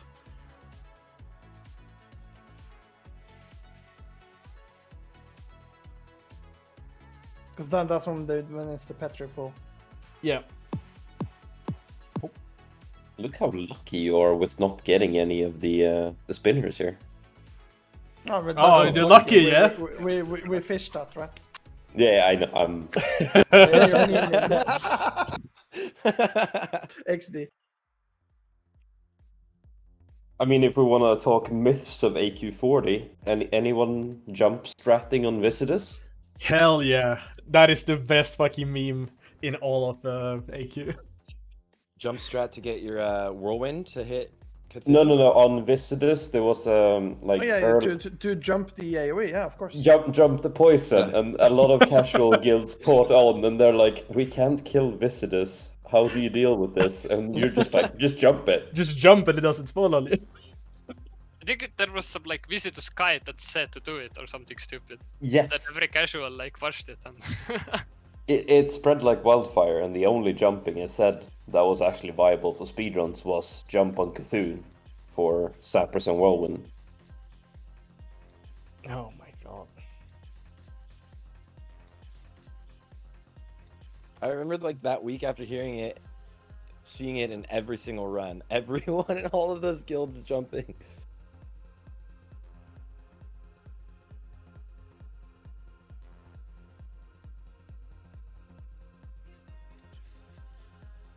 Currently searching for the pool here. But in our last run, right, the run that is 5 seconds slower than the world record, we had the best RNG on these ones. I think we saved like 30 seconds on this wing compared to any other raiding guild. Or wing, what I'm saying, this whole way. I want to buy Petries, dude. Yep, just spam Petris and move forward. Just spam Petri and run. I remember before the Petri meta developed in this particular hallway, this was always the most healer intensive, or mana intensive spot in AQ. But then once you just learned that you could Petri away the plague, you're always hoping that the mob would have plague on it. Yeah, pretty much. The Thunderclap was absolute hell, though. Yeah. Like if you Thunderclap would get and Thunderclap Meteor, Shadow and you're Bolt. just like, Oh yeah, yeah. meteor, yeah. Thunderclap Meteor was So much- something like, what, 10k HPS requirement to stay afloat? Which is yeah. on par with Saffron, actually.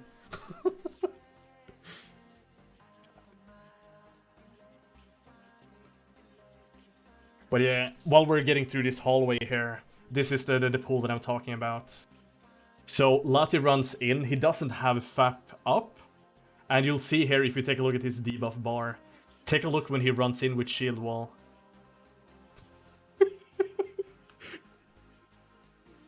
Instantly, he just gets filled with poison.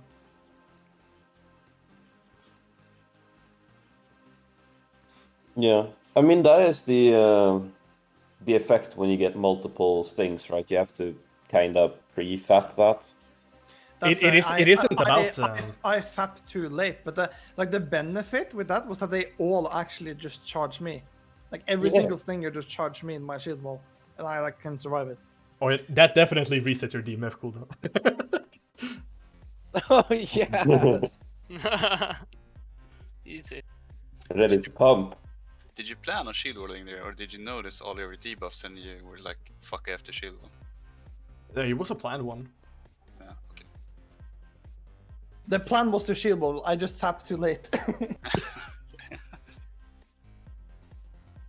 No, because that's what we ended up doing every week. Then we just sent the tank in with shield wall and fap, and that was always more or less fine. By the way, this twins fight, I'm kind of split over. So technically, right, moving it towards the entrance should be faster. But I feel like every single guild that ever did that had this kill be slower. That could just be that because you guys have always had insane raid DPS. Yeah, but like, not even then. Like, we started doing it as well, and it just felt slower even then. I think just having the initial uptime is probably more, like, time save. At least at what this about time. the time save of like moving to the next pack right after? I was gonna ask about that because it really came down to the RNG when they teleported. Like, the first teleport was always like on point, like 30 seconds, right? Like 30, 31 seconds. But then the second and third teleport, sometimes it was like 40 seconds, and sometimes it was 30, 35. So that was kind of annoying with twins, the RNG of the teleports, I felt like.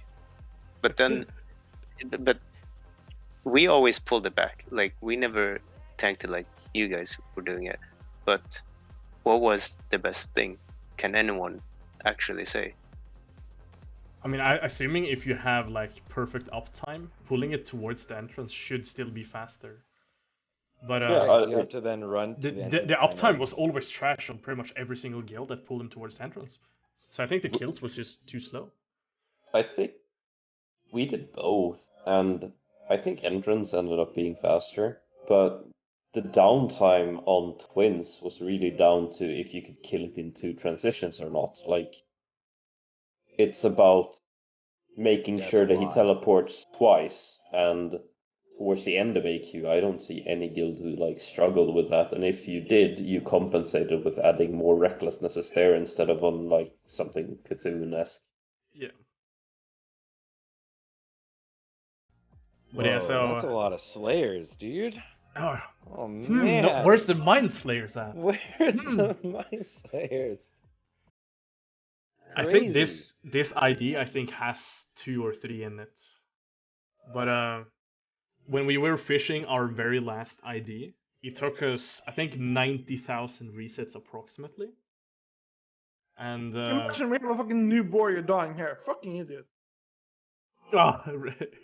Fucking Mattis. Feels bad, man. But yeah, while we're taking a look at this, I'm gonna bring up, of course, the triple Slayer pack pull that we had. I was gonna say, I was wondering if that was this run. This one was so. That's what I was talking about in the not a steer, but like awesome that you pulled it off. This is so absolute sketchy. insanity. Reminds me of our the release run where everyone we had a triple pull and they kept respawning. Look at that badge value he gets. Holy shit. Yeah, and there's the third pack. They're just all over. I think almost every guild in the top 10, they didn't do it quite this aggressively, but almost all the runs towards the end ended up double pulling these packs when in like seemingly unintentional, because like some was intentional, but I don't think it's that much faster to pull. It's not it was all unintentional, probably. Like, it's not faster because you're in a melee meta. It's not faster. You don't kill him because fast warriors enough. can't hit as many mobs. Yeah, you have to spread them out, and you can't kill them.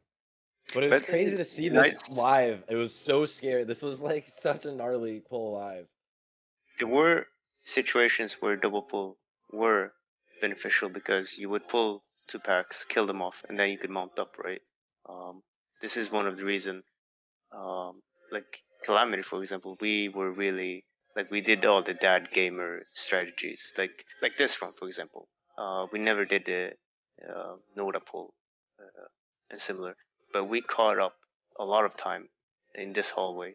I think we were the second fastest after Nota, and I think it was due to pulling 2 packs at a time, because you would kill 2 and then mount up, right?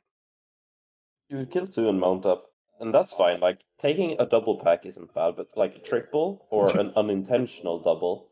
However, I mean, we did. No we did way in hell it's faster to do even a double. We ended up doing a triple, and technically, Nota was the only guild that was faster than us in this hallway. So I think it is worth to stack them up, because you can mount afterwards, and if you can mount afterwards, you're saving time, right? And that's the whole premise, I think. If we're thinking in the aspect of this section alone, you could have merit, but I think you ran 1 or 0 mages as well, whereas every other guild did run at least like 4 or 5 mages. Yeah, exactly. Mega. We ran 1 mage only, so yeah, we had more leeway in that way. Except for Onslaught, who did do the Nota pull, but they did it the Chad way with the Scarlet Monastery spinners. If I don't misremember, you had warriors and stuff like finish off the Nota mega pull, and you still ran warrior juicy Ravager. We used like priest to holy Nova them down to like 50%, and then we came in and just ravaged her. I mean, we didn't. Ravager honestly was kind of a meme there. It wasn't necessary. Like sapper damage was enough to do it. The Ravagers were just kind of like a cool icing on the cake. But yeah, we would set that shit up and just have the priest take them down to like right before they'd like start charging and explode, because we didn't really have any mages to finish them off. I think we've had quite a few people in Salvdali side, all the way from MC and onward, that has been using Ravager wherever there's like a huge pull. It's just nice. I was so happy that week when I saw like the priests doing Holy Nova, and I had to send all of our priests to Maraudon, and whoever got lucky got to be in the speedrun. Oh no.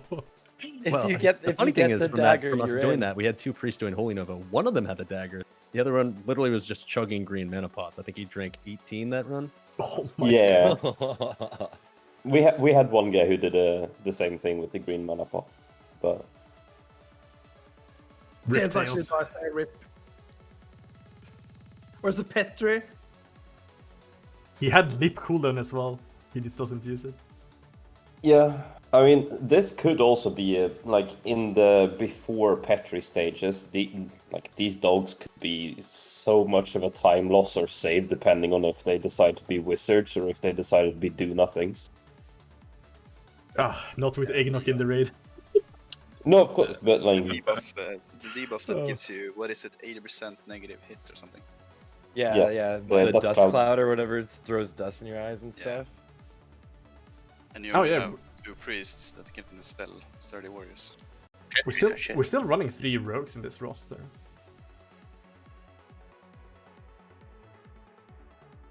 That does not sound like the bakers I know. I think it was only for Sarthe. Like, if it wasn't for Sarthe, we wouldn't have a single fucking rogue. Outside of Xbox. Yeah. Go swap that 2 after twins. Hello? No. I wanted to swap people after twins, bro, but everybody's so fucking brain dead at doing it. It's actually crazy, dude. It's like, yeah, I want you to Hearthstone out, and it's like, if people have died, then don't do it, and people still do it. It's like so fucking weird. I've been sitting here. We had fuck, what was it? You were only allowed to be 6 extra people in the run. We had a 7th person zone in and zone out in our speedrun. Yeah, I've been sitting here for 20 minutes wondering if we're gonna get to hear the Cthulhu teleport in out strats. Yeah, the thing is, right now, the whole idea is that every priest is supposed to Hearthstone out, Like right now. Every priest Hearthstone out, and we have like 6 warriors outside log in, But it never worked, because everybody was like, people were dying, and then it's like, I don't know, man. We had a guy was Donnie's warrior, log his rogue, come in and die instantly. Oh my god! Unlucky. This was within the span of like a minute and 20 seconds. Like he dies, instantly releases, leaves raid, and then he's like already logged in, runs to the fucking teleporter, and dies on the next pack. Did you ever get a time like how much you would save on average doing that? It was something like 20 seconds. It was basically because they will be able to go in, run to the teleporter, and like meet us at Cthulhu at like the same time. And like priests, like healers are useless on Cthulhu. They don't do anything. I mean, no, we suicided ours. Exactly, right? You do suicide. Yeah. So you might as well want DPS. There is no real healing to be done over the course of Cthulhu as well. No. The only downside on Horde was you kind of wanted your shamans for Wind Fury. Yeah, Wind Fury is nice. But Yeah, exactly. But what we ended up doing then instead was that we did sacrifice shamans as well, because at the point where you die to I-beam, you don't need the Wind Fury downstairs, because it's only one guy who gets eaten. So, and then once you had secured people downstairs, then you anked your shamans to be able to Wind Fury for phase 2. Fucking game replay by Steps there. Double knockback into just charging the mob to his position.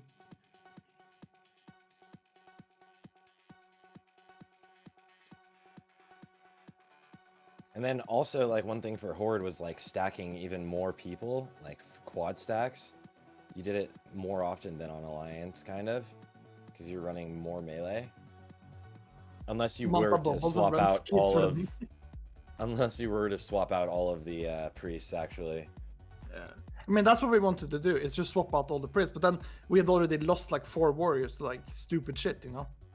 By the way, DI and petrification does not work to avoid getting sucked into the stomach. It still does the animation, but nothing happens. It's the reason why we lose another 20 seconds on our number 2 run as well. Had we just had all of our healers die instead, it would have been faster. But we didn't know. We didn't know. But I even think I sent that clip to one of your newer recruits then. A little Karks, of course. Oh yeah. And I was like, I think I even told him, this guy just doesn't get eaten. And I sent the log of it. Unlucky. Unlucky. I mean, let's be real. The real reason why we lost the run is the little scorpion. Yeah, the scorpion. That lasted like, what, 30 seconds on that 35 seconds. Yeah. That's one patrol. One patrol. That's what I meant about like Progress having a really solid hunter strategy down for that, and that actually being like properly speedrun. That was one of the better hunter plays from AQ speedrunning. But yeah, so this run ending up being the first sub 30, which was pretty huge, right? Because on private service, I don't think we ever got close to like 35-minute mark even. And on private servers, like the meta was to skip, right? Yeah, like, so, like back then, skip the meta meta was to skip everything you could and just like embiz or pull away and stuff. And then with Warcraft logs giving us like the requirements, the meta's fully changed, and we got even faster, like way faster, just by doing even bigger pulls. But yeah, so speaking about the noobs strategies, right?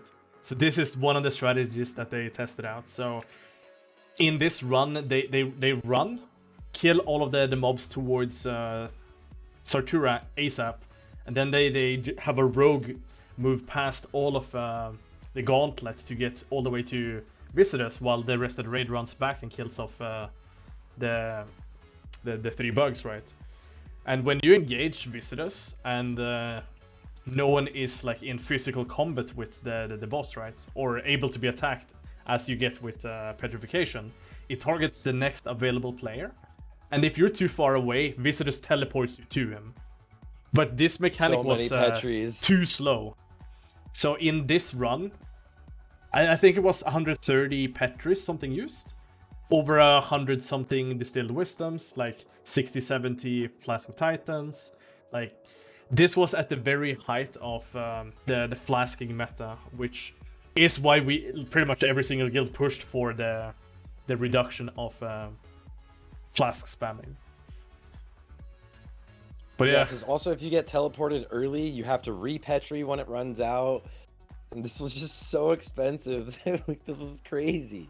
but yeah, this fucking this run was like 50,000-60,000 gold spent for a run that is slower. All right, boys, I got to prepare for pre-patch game, and I'm tapping out. But have fun. See you later, darling. Later, Dolly. Thanks for being here, man. So let's take a look at the number one speedrun, shall we? Which ends up being none of the above. So, Tragor, what can you tell us about this run?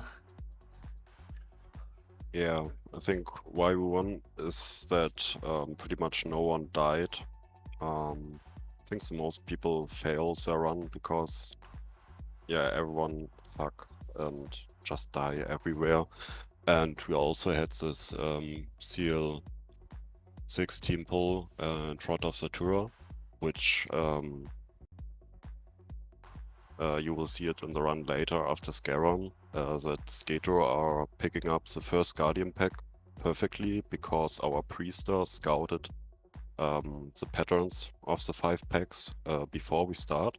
So we waited until they were in the perfect position, and then we started the run.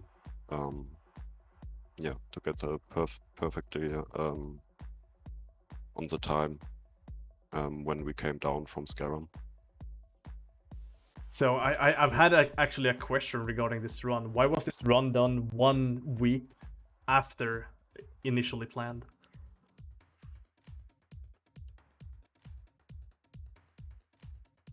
Can't really remember. So no, it's not about progress. Oh, was it the first week every week? Martip wrote it wasn't. I don't think it was. Oh, wasn't this one? No, I don't think so. Ah. We don't. Then I was mistaken here. Yeah. Oh, it was in Nax apparently, according to Macke. Oh, okay. Yeah, that was recent. Where it was a while after, yeah. For War Cheese Blessing Horde only and stuff. Yeah, it was funny. But yeah, right now in AQ, nothing special, right? We just scouted the perfect pattern from the Guardian and Warrior packs. Just keep going. Kill the first packs. Keep chain pulling. And yeah, now, or after the next pack, we start to split up. Yeah, how we exactly do it was that Skater are using a reflect set to keep the aggro of all of the packs with Thorns buffed and using Oil of Immolation.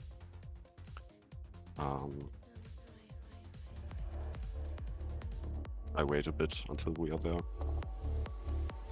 This poll, the first time doing this poll, seeing this poll live, and then also moving into Huhuran, where Jealous pulls all of that trash also, was like the first time seeing all of those were such fun polls to actually like witness.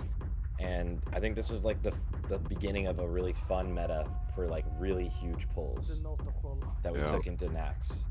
In this run, we had super bad patrols before Huron. I think we only had 2 or 3 packs in it. It is still a ridiculous amount of effort put into this, and it's a really good showcase on what speedrunning can truly be about. This whole reflect set was even stronger on board as well, because you had the cap debuffs. Yeah. Yeah, and what you also can see is that Skater are not using nameplates. You have a weak aura for the warriors, so you can see when the warriors are dying, he uses a shield wall, and how he taunt all the small ads, and the mages are using CDs, mind quicking gems, and yeah, kill it extremely fast.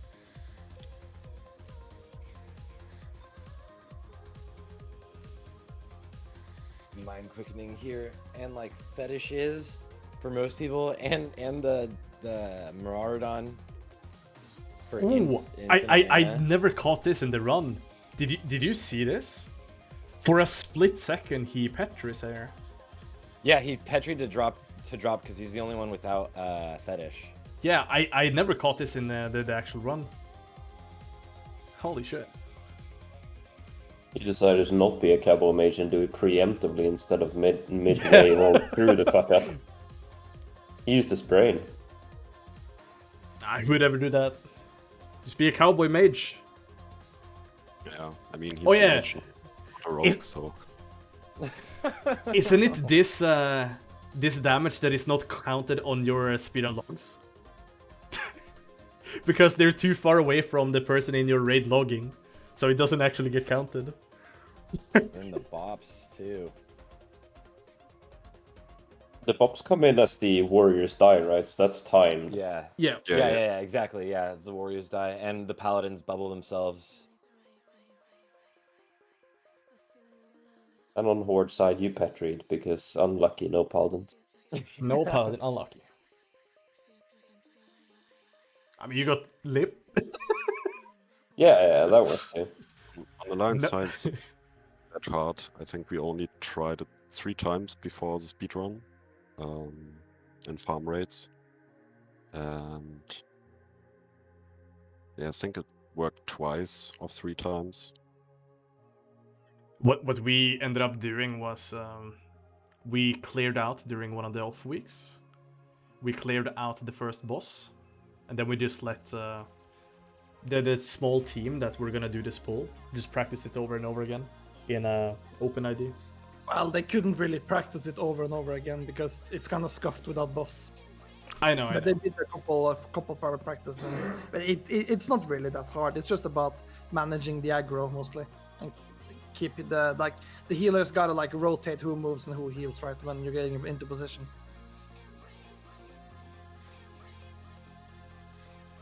We also had a hunter here that pulls the soldier in. We try to kill it pretty fast, and Skater and the paladin runs in so we could mount up, because the warrior makes a global combat to save it a bit time here. Oh, it's just ridiculous that you managed to go so far. Like, this is some insanely good RNG, because you can just have the blue boy standing right on top of you, and then it like They killed the first one. Oh, Skater's running ahead whilst the first blue boy is being killed. While we kill a hunter runs in, pulls a warrior to the boss, and Skater runs in with the paladin to pull the other ones away, so we can mount. You know we did the same draft, right? Dude, I can't remember our own run, dude. I won't lie. Oh my god. I genuinely have forgotten so much of what I've been playing myself, especially in Nax. I have no clue what the fuck I've been doing. I don't know. I think I've gone over like 200 plus logs. The mages have a slight lead on DPS. What do you mean? It's only 500,000. It's not on the logs though. It's okay. It's okay. Logs are what matters.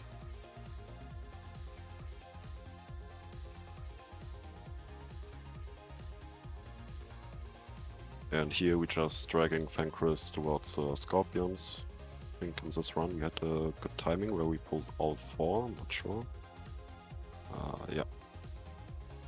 Actually getting all 4 with perfect. 1 pet. That would have been so juicy, Laty. That would have been, yeah. That part, because we did the same thing, that part is actually, I feel like, less scary as Horde, because of batching, 1 grounding totem could soak all of the poison bolts.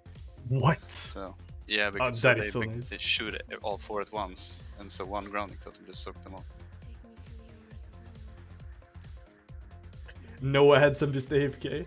Oh, was he standing waiting for Yeah, so the save the person getting teleported in?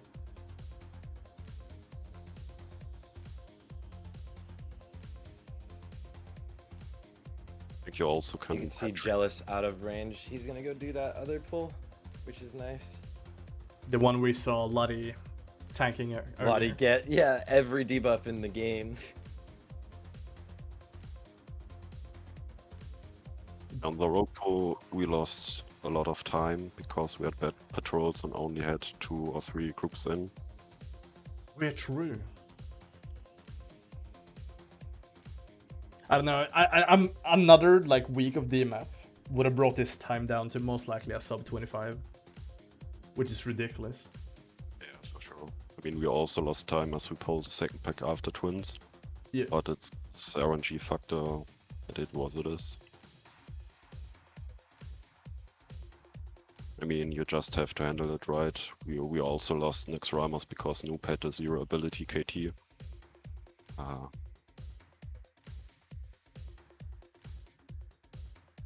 Yeah, there's so much RNG with that KT. Shoutouts to priests not healing, as they're supposed to. Because wand is so important here. I think one of our... I see praying. That is grief. He was legit praying, dude. That is so grief. There's the other bear ops, and he's gone. Oh yeah. Dismounting in the air here is faster. At Sarthe. Sorry, it saves some time, dude. It's I don't know. Look at this group a all second, ahead. maybe. Yeah, it's literally a GCD. That's it. Oh, and what you also didn't talk before is that obviously we are using mount speed items. Oh yeah. Here and after Uru. Mount speed items is one of the most important things. Mount speed item buff come in before AQ speedrunning ended? It did, right? So it became even better towards the last runs. Yeah, it was... No, wait! Wasn't that in Nax, actually? It was in Nax patch, so we're only running at... what's it? 208% instead of... Is it 2... I can't remember how much it should 218. be. 218, yeah. Yeah, this padding here is so scuffed. Yeah, Did we get on a very late one, so... I also did the same job as Laty here, using Shield Wall and Fab, going in first, and AoE taunt. At least you used Fab. I mean, Laty does use his, but very late. I mean, it doesn't matter, it's whatever, but... Yeah, I mean... And you also don't get to mount here. Whoa. What an effect.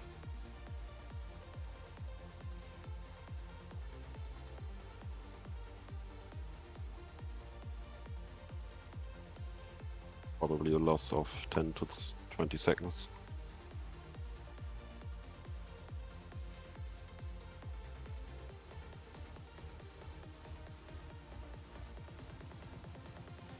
Here, yeah, we're also dragging Huron towards twins a bit.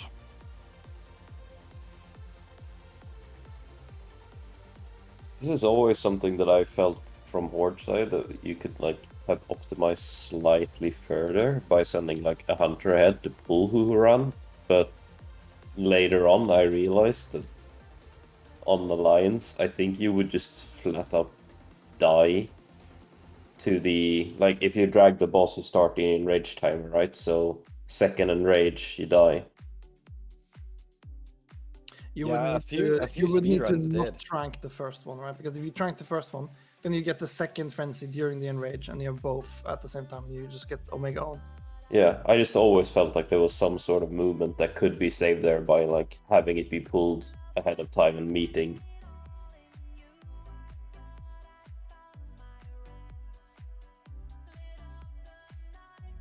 juice thunderclap meteor. Like, so much fucking damage. Yeah, it's Ridiculous. crazy.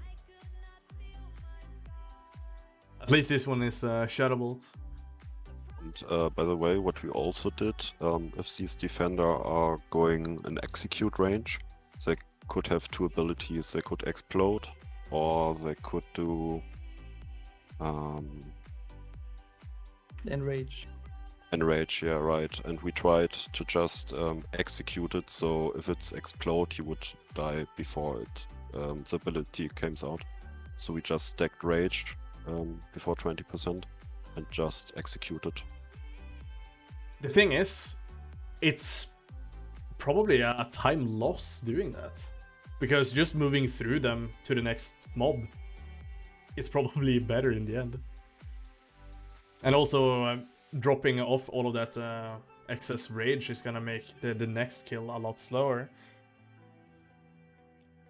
Would depend on if it's The problem, right? The problem is if you have a thunderclap one, then the healers and casters are obviously standing back, and then it explodes, and then melees run forward. Yeah, they're Healer, split. healers can't run through it, right? And then you're just split of the raid too much. Exactly. And it's also, I mean, you don't need 10 seconds to stack rage, right? It's I think towards the end of AQ, the plan wasn't really to have casters stand behind. It was more to have melees to the sides and then having the casters be able to always move ahead of the pack. So Yeah, always but- try to create a space for them to be able to move. Yeah, but as mentioned earlier with Blackwing Lair, you didn't really know which dogs had which abilities, right? Unless you fished for, unless you fished for that as well. I mean, it's probably possible. And that means that you might end up with like dogs patrolling towards you, and you can't be positioned that forward as a caster or a healer if it's thunderclap, and then you would still get separated on like the first or the second dog. Like there is potential for it, but it would have to be a on the fly call. You couldn't plan for that.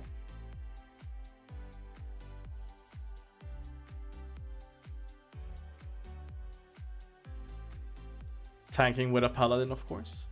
Just buffing kings. I mean, he needs more than one warlock anyways. I mean, you can do it with one warlock tanking both sides as well.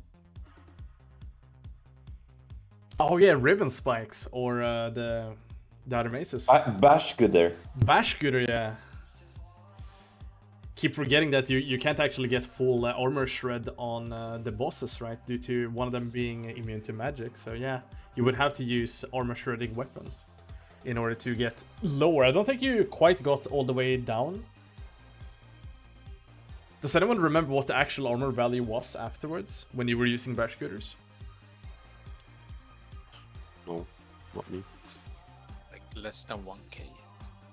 So, something around there, yeah. Steppen, you should know this. Nah, I don't remember shit like that.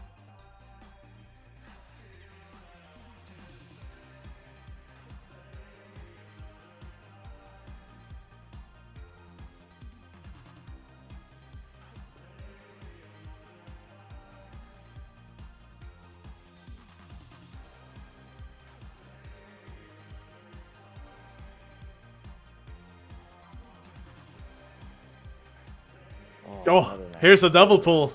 Here's a double pull as well. Yeah, that's what I meant. Like all the runs towards the end, they have like quote unquote accidental double pulls. Yeah, I know. They reduce a player as well. So yeah, this is a major time loss. I also almost died here.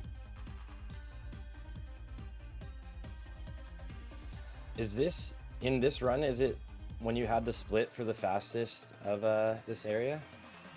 It can't be. Not with this Yeah, slope. no way with this, right? Yeah. I mean, they combat rest the warrior. Like, it's not too bad. It's just a knockout. Like, they can't hit consistently, right? They're just getting knocked around everywhere. Yeah. But it's not the rest really that's losing you time. Like when we're running, I'm always the one standing behind resting, right? So the rest of the raid keeps running forward. But what you lose your time is that you lose a warrior with buffs. Also not being able to efficiently kill all of the mobs, since you might have to split them up. And Belko with the Petri at 1%. We love it.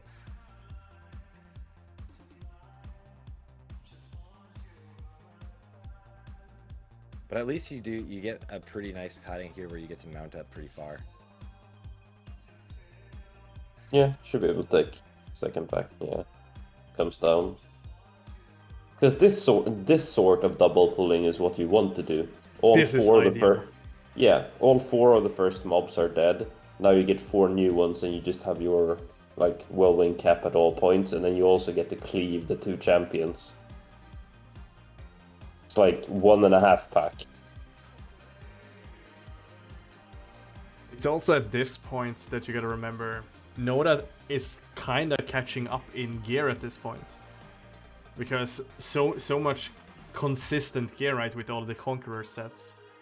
Which means that their DPS will be catching up to all of the previous rank 14 people. So the further we get into the speedrunning meta, like Nota is significantly catching up.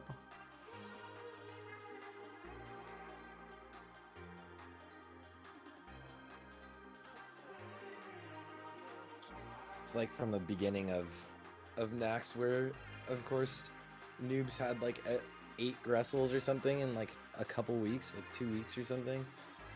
But 2 of their towards the end, rogues. everyone really catches up. I think 2 of the rogues had full T3 the second day.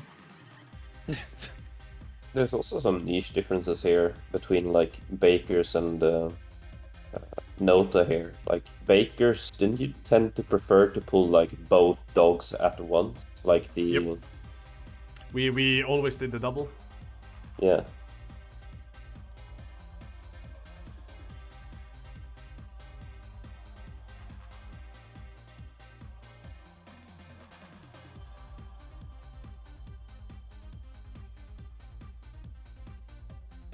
Yeah, like this split between Twin Imps and Oro and stuff was like such a large amount of the time, and if things went wrong you could easily lose someone, but it was such a large amount of the time, and just cutting time off little by little was a pretty huge save for some of the runs. There's a Mind Slayer in here. What's that doing there? It's the single Mind Slayer. It's the only one in the entire ID. It's crazy. What was it? You got this ID at the same time as some other guild, right? Because apparently the IDs are based on a timer, like the server timer. So if you were to zone in at the same time, you would get the same ID. Yeah, because didn't you guys finally get your ID the same time someone outside of guild got it, but you guys had someone in? Yep, So instead of some having to random pay horde the, guild got it at the same time. 10,000 Yeah. You're like a huge bounty on it, like someone just find this ID. Were there a lot of griefing outside AQ on fire No. when you were fishing? Oh. No, not really. They didn't really griefed before IQ. It was just Orgrimmar and Barretts. Because we had like a truce outside AQ, right, when everybody was fishing. And then maybe it's like some random guild would come and grief. But... Some random no-name dad guild comes in, just attacks like 4 or 5 times. You kill them, and then more people come, and then it's like, oh fuck. We also had, but it was only a few random hordes. We just defend our fishers. It was not a problem. It was not like the normal Firemore griefing. And it was so many times where I had people from Vaporbreaking at the time complaining to, I think, Veeks, right? About us killing them accidentally because other people are griefing us. What I started doing was every time I jumped out on my hunter, I would put down a frost trap so that one of your fishers would get caught for Oh my 50 god. seconds. I remember standing there dancing for like, I don't know, 8 hours watching you fish. It took us 3 or 4 days to get our ID. 90,000 attempts. Those are fun streams. We not even needed 4 hours to get this ID here. Yep. No, usually, like, on average, we try to start fishing like 1 or 2 days before our run so that we wouldn't have to take too many night shifts.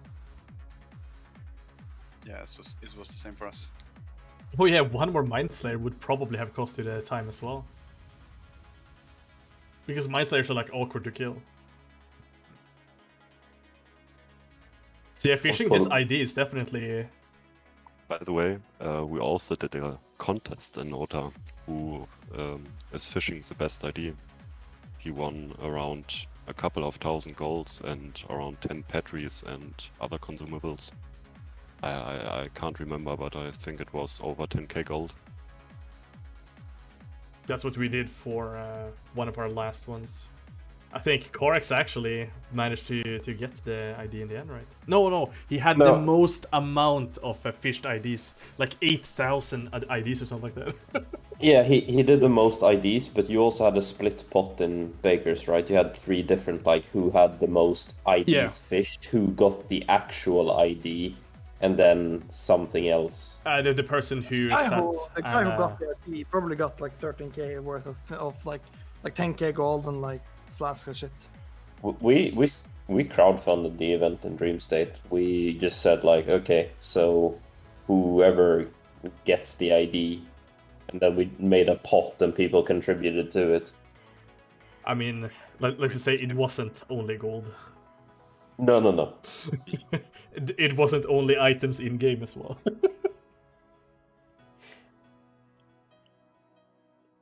Supply of monster. Monster, of course.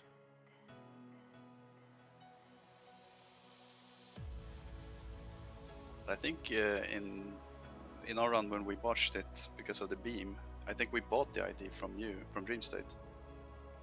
We did send you one ID. I think it wasn't an amazing ID. It was a good one, but I think it was like 3k or something. Yeah. But there we see the intentional death suicide on the warlocks and the healers, and the other healers are hardstoning out because at this point you should not need any more healing. How are you, Jonas? Baby. See if someone dies. We always said the same thing in theory, but someone still almost managed to die. Mucky going in. Alright, let's see how many Sunders he applies to the first mob. Alright. 4 globals in, no Sunder. 5 globals in. He's for DPSing, he's wrecking. Be good to have now. Spam him. Oh my god, still no Sunders. There's no Sunders, dude. Even after down on 1, like... Yeah. He would have killed the mobs faster with Sunder up. You can use it as a rage. Oh. Well, it was still Bloodthirst first and then Whirlwind, but then you would Sunder. Yeah, between them. But he didn't do it. We had needed Nath there. Could spam Mucky all the time. Silent us. 5 Sunders, please. Are there any jumpers for the whirlwinds here? Not even jumping. And no one is going in. Look, no, someone two people get knocked. You have to be much closer than this. It'd be so close. Yeah. You pretty much have to stand underneath the like purple eyeballs and then jump. Goal gets knocked twice. Oof. What I end up doing in my everyone PvE, Petries later. That's the ultimate move. you can just dip in, whirlwind, dip out. It doesn't insta fling you. But if you get bad timing, you will get flung, yeah. Yeah. Let's see here. I don't think there's anything more, at least from the AQ meta, to be added. There was some more noobs shenanigans that I can't quite remember, but I don't have it at this time. We can take a look at Beam Fabriken again. Oh yes. Let's Classic.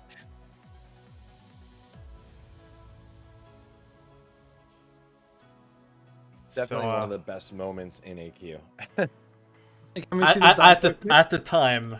Oh, the damn boy clip. Progress, yeah. Can anyone link the damn boy clip? Holy shit. Oh yeah, that's beautiful. But yeah, at the time, right? Do the clip of Laty watching the damn boy clip. But at the time, Fabriken is about to beat the Horde time, but I think 4 minutes. Yeah, something like Just that. just about 4 minutes, right? It's gonna be like a low 30 to maybe a sub 30. Jag är dismounted! Din jävla sopa!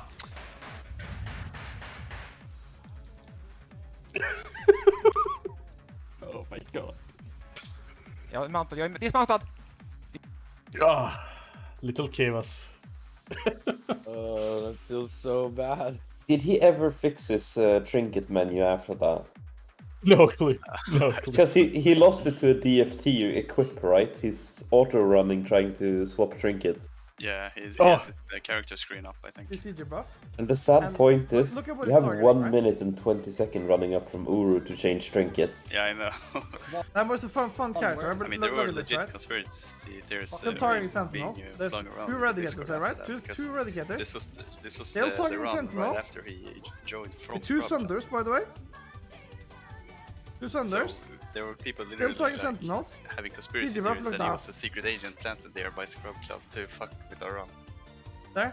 Fire oil. This is also... Spirit of Salvdali. Yeah, play Fades. Laty's. Buff caps himself a siege buff. Targeting Sentinels. Two Sunders. I have oil of Eradicate two immolation up Eradicators. and dealing damage to the Boom. Eradicator. Wait, there we go. I don't know, man. Fire Target oil. Target. Don't worry about it. It's worth the fire oil. It's worth it. Why are you adding this clip, bro? It's not last bully. It's just funny history, okay? But yeah, so I think that's it for AQ. Which means that we should be heading into next rounds. The final raid. Oh, So- now we're getting real As here. well, since I quit an AQ, so I don't really have anything to say about next. I didn't Oh, think that- about it. Or thanks for having me. Yeah, dude. Thanks for Yeah, see ya. stepping in, FMS. Thanks, FMS. Thank Thanks, you. Evan. Appreciate it. Also, Laty, it's not bullying. This is a speedrun celebration. We're only pointing out the highest of highs and the Highest of lowest highs, of yeah. lows. Yeah. Sure, bro. That was the highest of the lows. Might have been. That was like one of. I mean, we should like. I guess the salad bakers on the world first attempt, but like that was pretty much that. It was pretty much that. It just you don't even kill anything. You just turn around. You're like, all right, let's rebuff.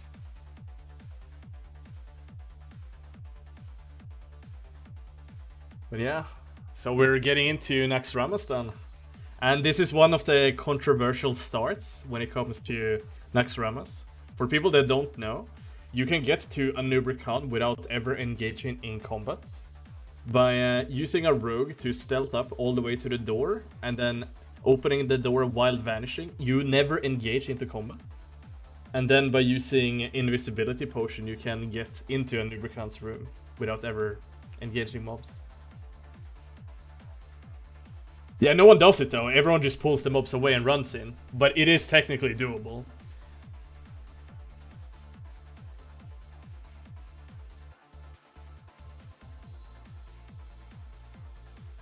But yeah, so there's so many small things that was actually like invented for these kinds of runs, right?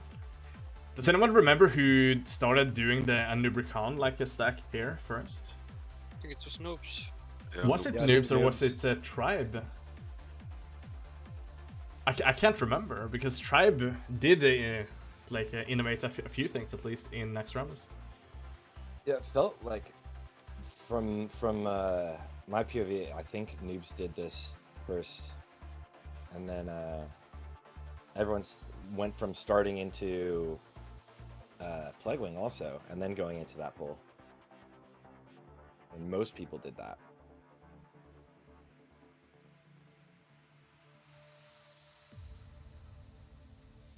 I think the pre-clear that we did, it's more viable on Horde because you can have Spirit of the Winds for those first few minutes. Oh yeah, it's Yeah. huge because then you don't need to use a speed item too, and you can use a FAP. Yeah. Also, regarding this pool that we just saw, called the Tomb Horror pool, there is a rogue POV on how to set it up. As I'm gonna take a look at here. it's actually not too bad. So this is taking a look at Cross Time's POV as he does the pull. As you can see, he's not even participating in the fight ever.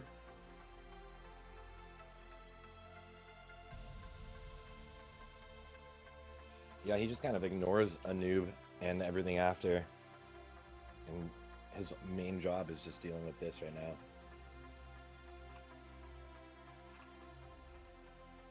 I was very close to the spiders just killing. Yeah. Like he could very well have died there as well. Yeah. If an Ubricon died like a second And he later. can't like pot there too. It's just vanish.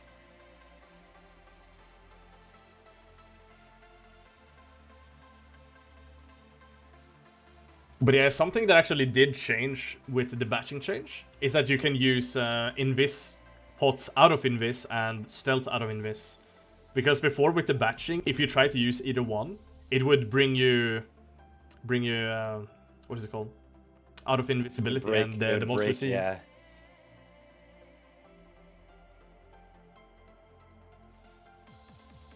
So easy, just grab it all and let it pull itself.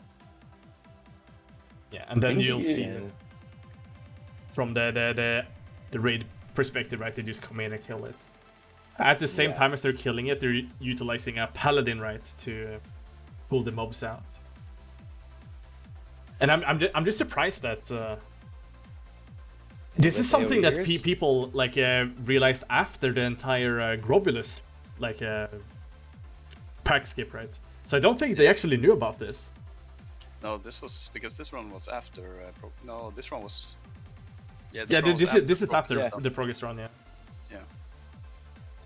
Fun fact: I actually theorized the entire Globulus thing like 2 weeks before Progress did the pull.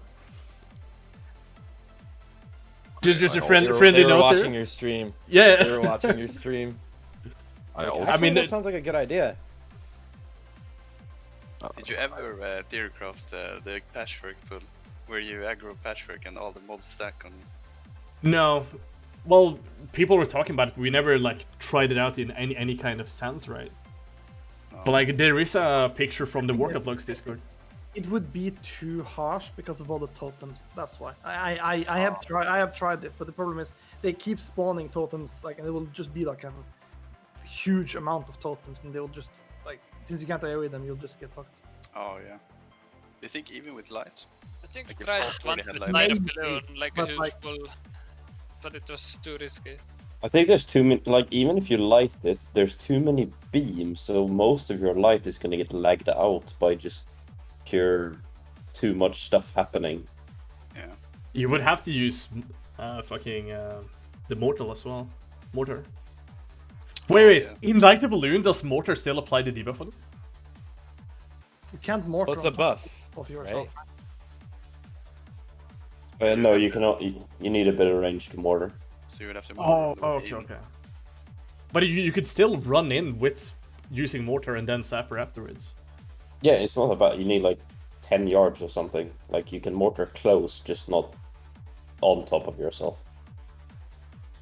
But regarding this pull, right, there's actually a rogue cross time, right, that actually does a pull, and it actually partly fails because the mobs run away from his petrification. So they aren't actually supposed to kill those gargoyles in the speedrun. Their spider wing is so scuffed actually this run. It's like a 538 or something. It's like super slow. They have a fucking gargoyle go stone form. It's like, what? Yeah, that's actually really scuffed. They lost all the 30-40 seconds time gain of their new pull. Yeah. Like all of the time gained was lost with excess.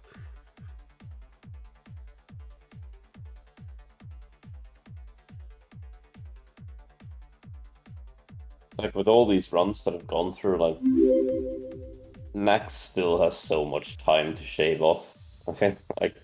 Oh yeah. Yeah, for sure. I mean, it's most likely like a 41-40, even without the DK wing pull.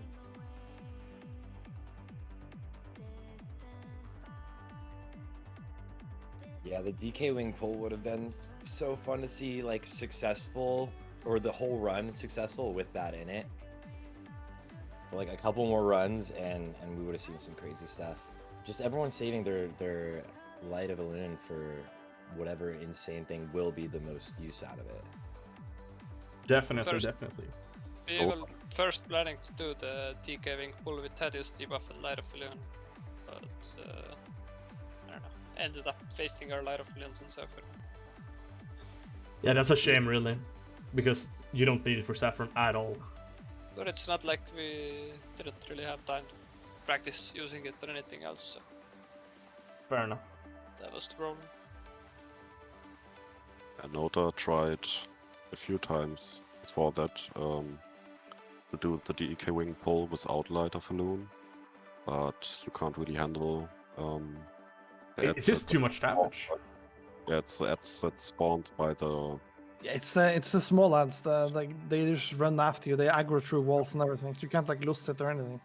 Yeah. Also the ghosts that are spawned by the shades.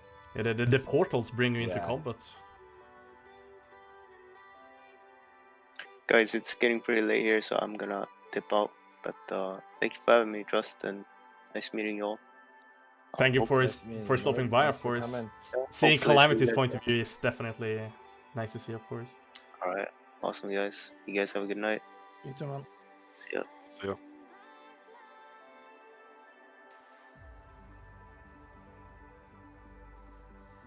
I guess we should talk about the little petrification situation.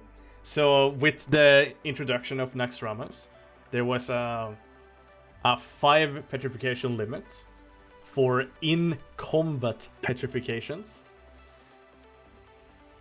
And yeah, so we're gonna get into it a little bit later on. I'm gonna be taking a look at the Progress first polarity one, where they utilizes 40 petrifications, right?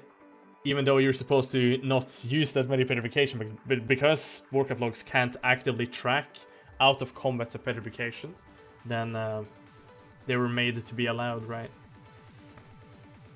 Yeah, but it was always at the, like, I even think the Warcraft log admin stated something like, yeah, if you wanna petri a way out of combat, something like, if you would do just push all the gargoyles and then petri straight after, you're allowed to, but you run the risk of combat isn't necessarily 100% consistent, and if it shows up there, then, well, that's your run gone.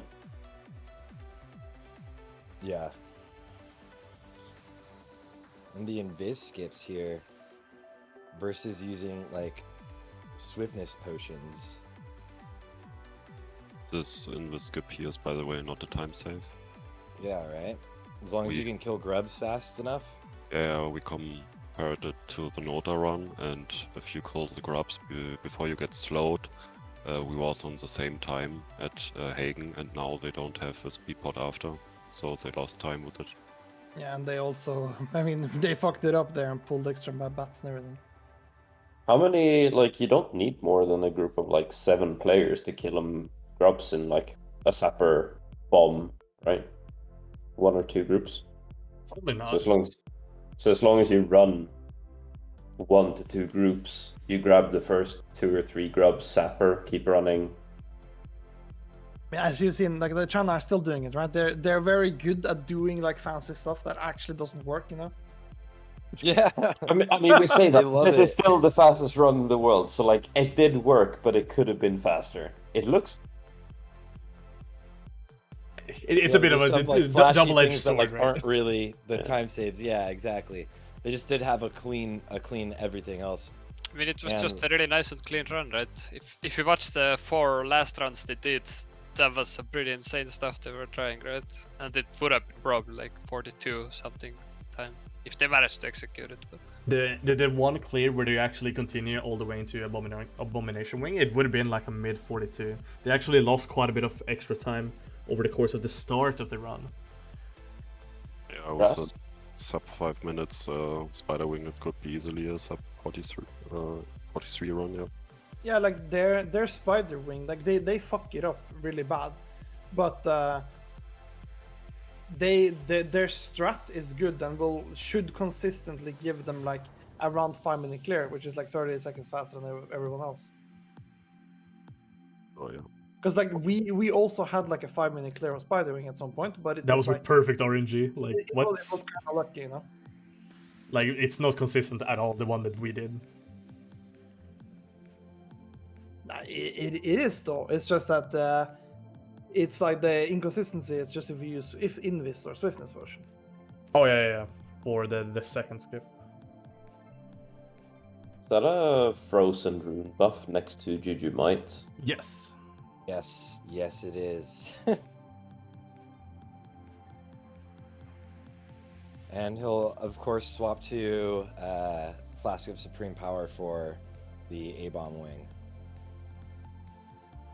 Because technically it's a better usage of your buffs, right? Or consumes. Technically, Yeah. even though if it's very minor. It's such a meme. Like, he could even he could probably afford to swap every time he was gonna use like Strathorn Holy Water. That would be the biggest meme run, just like 100 flasks of each. I don't know, GM White is probably the person who tried the most things to do as much damage as possible. At least from like small item stuff to like boost his damage. Anything from like the Onyxia book to like, I don't know, jujuing his peasant callers at some points. Jujuing his chicken, I think he does as well in one of the runs. Yeah. Like it's all of these like hyper small like damage increases. If you have to pay attention to so much stuff, you probably lose out more on Most likely, actual base stuff. Yeah. Like having perfect movement and stuff like that. I would say just macro it in, but macros have been proven unreliable as well. Slash catcast. I didn't say that out loud, you did. Alright, so while we're in here in DK Wing, let's take a look at the poll that we have been referencing. Yeah, the big one, the real one. So, this is the thing that most likely would have saved them approximately a minute and a half. So, utilizing a rogue stealthing all the way to Vesuvius and using a paladin to pull these mobs, they will be using their Light of Illuni in order to soak the damage and kill off as many mobs as possible. Like, this is ridiculous.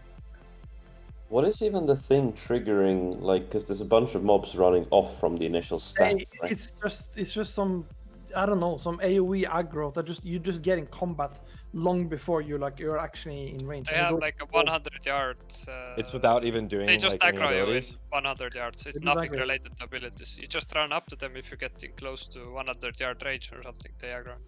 And it's small there's no ads. LOS on it as well. They aggro tier ones. Yeah, it's the small ads that they spawn. But look how that was like pumped. It's absolutely insane. In that run, they were here at like 1320 something when they kill off all of the mobs. In this run, when they clear all the way down, it's like 15 something. So they were almost 2 minutes ahead of their time. And they had lost time at the beginning. Yeah, with lost time. Yeah. It's crazy because the final day of speedrunning for pretty much everyone, that Thursday where almost every guild went, and every guild went right one after another, and each one like at a certain point was like 11 seconds ahead, 8 seconds ahead. That was like one of the most entertaining days of speedrunning history, I think. Yeah, that was a lot of fun just watching every run back to back to back. Same with the Sunday previous when everyone was doing their own run as well. The one day when everyone wiped Noobs, Progress, Nota, Salvdali's fucking... That was the worst Sunday ever. Oh my god, literally everyone was wiping. That Raid Masters? No. That was Raid Masters. A lot of people wiped, but this was The like last Sunday DMF. before, the second to last, DMF run. We of course wiped Patchwork. It's like our arch nemesis. How do you wipe the Patchwork? To be honest, it was the We fault. coin flip it like every single raid, I think. Oh, Jesus. I don't know. Was the fault of the off tanks though. I think there's something weird like a paladin buffing while the patchwork pull happened, so the patchwork ran past the tanks and hit them with hateful, like, and just one shot. It's just I've seen that sometimes my off tank is he's not as quick as he should be, and he just falls behind. Like it happens actually in our like last run. We I actually eat a hateful strike because Punt backpedals a bit. I dodged it, of course, though, because I'm God Gamer, right? But I mean, what else did we have? But I would have been one shot. Like I would have died there. But it might have been because we noticed that in our run, all of the healers were sitting down drinking with dumplings, and mana gain is like such a minuscule threat gain. It's only dumpling mana gain that gives threat. Yeah, so we also had like all of the healers had threat. That's what happened with us as well. Paladin. Yeah, Balalon, the one who was going to pull the Grubblers pull, he had to use his bubble to not get killed by Patchwork. That was actually I have to give credit to the other paladin that just had to do it on the fly. I'm guessing he didn't practice or anything. No, he didn't. Might have learned. It was the same paladin. He did it without. Yeah, he did it without bubble. He used Light of the Loon and bop. Bop, yeah. Yeah, okay. But didn't Nota do the same? Didn't Bloodwill like save the run? Clue. Oh yeah, no, he Bloodwill did came out, in the last week to go intercept and like sacrifice himself.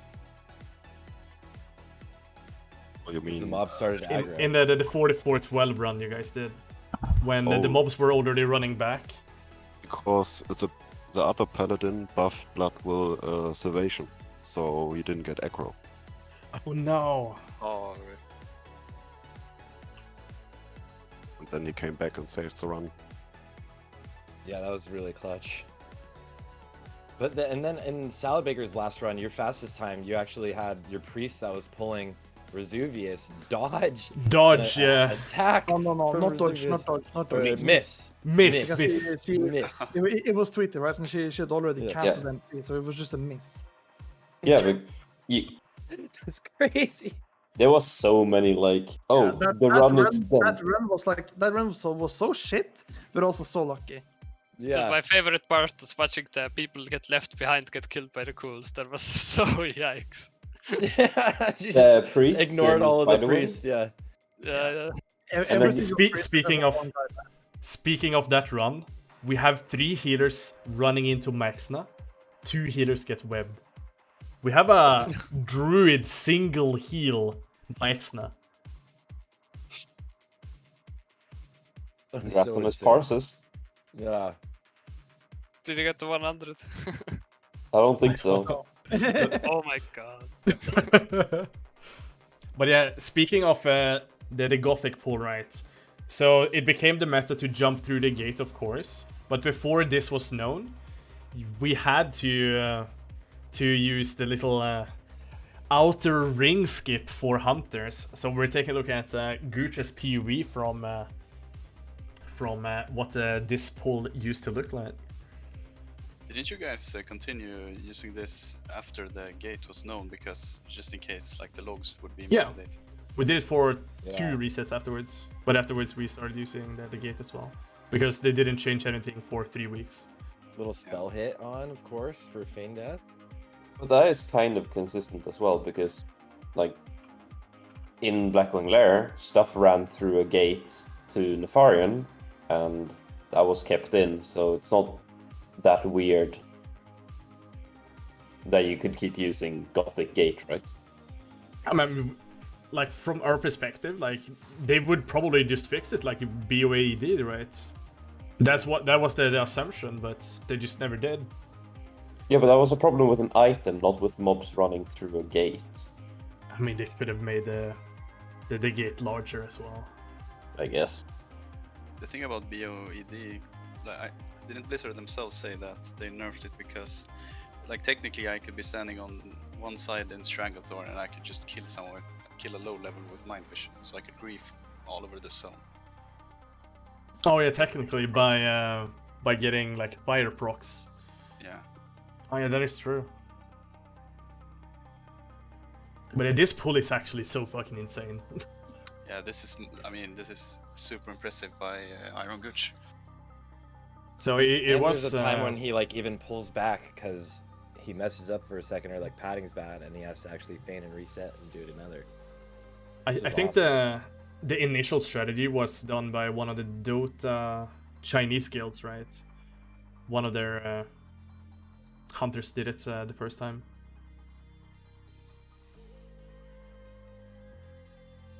Oh yeah, he actually fucks up this one as well and has to redo it.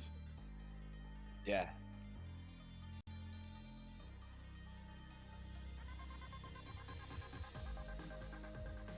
Imagine if Cadet rolled Hunter and was doing this. Oh no. I mean, Klarreqt, you might have had to do this, right? I never had to practice this one, but there was another hunter in our guild who did practice it. Holy shit. We did practice it just in case, but we were pretty sure that they weren't going to fix the gate, so we kind of just said, yeah, let's just do the gate. I mean, it worked out in the end, right? Yes, but Yeah. I mean, this run is similar to... This pull is similar to doing Dire Maul Tribute, but on, well, on Steroids. roids. Yes. Yeah. The thing too that like kind of hurts. I mean, it's amazing, but it's nice having your hunter during all of military too. Because right now you can't have your hunter during all of military as you're about to go into that after Lothab. Did he actually spec into improved Feign, or did he just have enough Yes. spell hit? Okay. Yeah. Improve Feign with 3% hit. Yeah. But yeah, this was done in an actual run as well. Yeah. No pressure. No if you pressure, miss it, yeah. we lose 5. If you miss it, we lose 3 minutes. 2-3 minutes, yeah. It's ridiculous.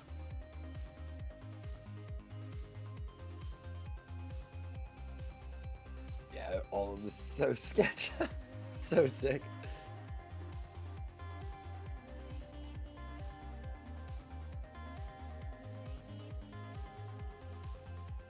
And then was nullified by jumping 2 or 3 times over a gate.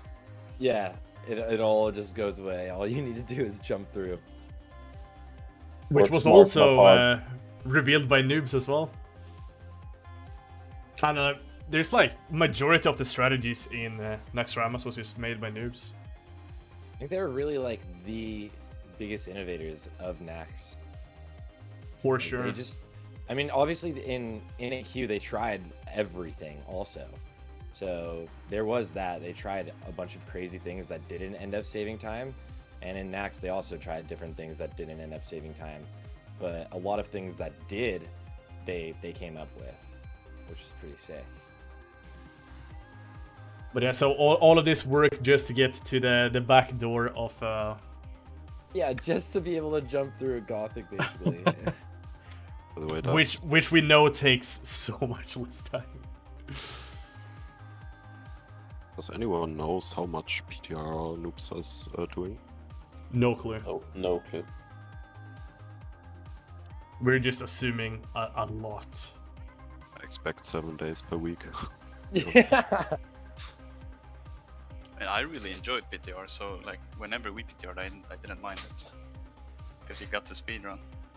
I mean, I've been part of the speedrun community for the past like 11 years. Practice is something I prefer over just going in blind.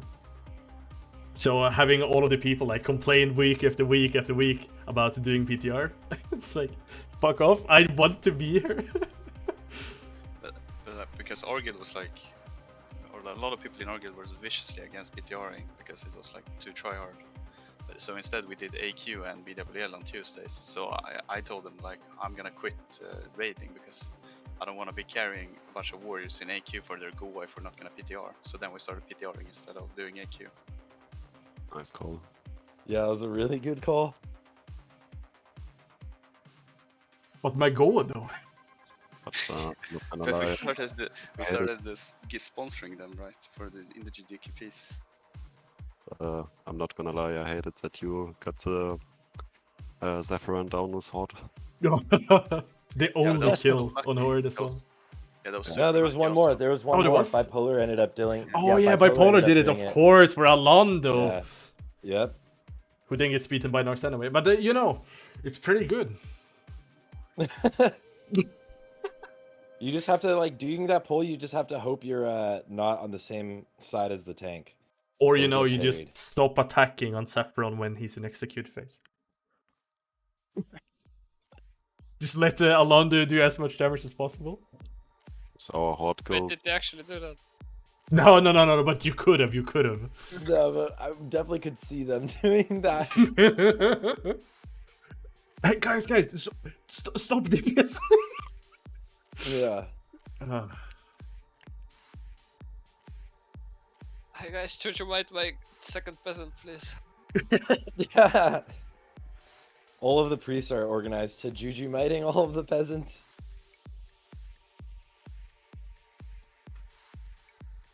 Heard rumors that the Chinese are feeding their skeleton books fish livers, but you know.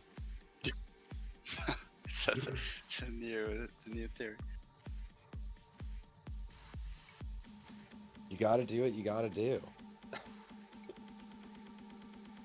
No, but Naxxramas as an entire instance did play really well into the strengths of the Chinese, which is these weird, like, use everything sort of strategies.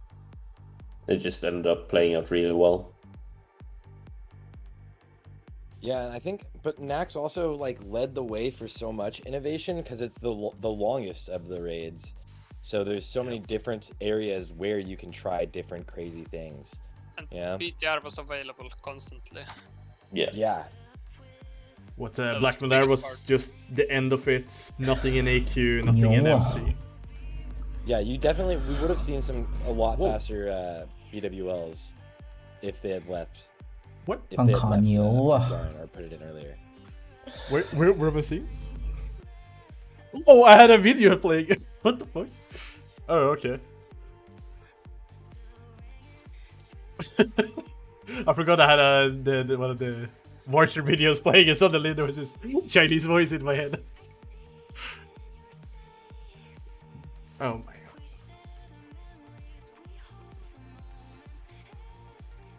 You're also pissed off Blizzard that they that we got the DMF week 1 week earlier as expected, and then Yes. they shut down Yeah. PTR. We lost one That week. sucked. We lost around 6 days of PTR. We delayed after the last speedrun, where we was World 1 with a 43 minutes 18 seconds run. We delayed PTR 1 week, so we had a little break. Then we had one PTR evening where we tried the new pool, and then the PTR shut down, so we couldn't practice anything, and had one less speedrun. Was kind of shit. Yeah, Blizzard griefing at the end. Yeah, I wish they had let the BTR go till end. Like, it was really bad for us because we The didn't Tomb get Horror BTR pool at all raids. before those last runs. No one got to properly test the fucking Tomb Horror pool. We had to cancel some BTRs before that because of some issues. So we didn't really get to BTR. Had to go back to our old route. Just try to do it live. Like, it worked out for us in the end, right? Because we pulled off the Saffron pull the day after they shut down PTR, so no other Horde guild could practice it. That's, I mean, we had already called it 1 month ahead of time, so we were just sitting with Dreamstate was popcorn. just waiting. Yeah, no, we were just sitting at the sidelines with like, oh, popcorn, who's gonna win? Yeah, I mean, we also had time, but we didn't do much PTR with our Horde guild. Also, whenever Firemore Alliance Guild says we had to cancel PTR due to reasons, I always get a bit suspicious. Did any guild actually try out doing a triple stack? It's not worth it, but did anyone try it out? Nota. Because you can technically do it as long as you just move them with Bluma. Yeah, I guess So you could. sketchy. We didn't. Oh, it's I don't beyond think we sketchy, could. yeah. Yeah. I don't think we could have done our 4 horsemen any faster than we did.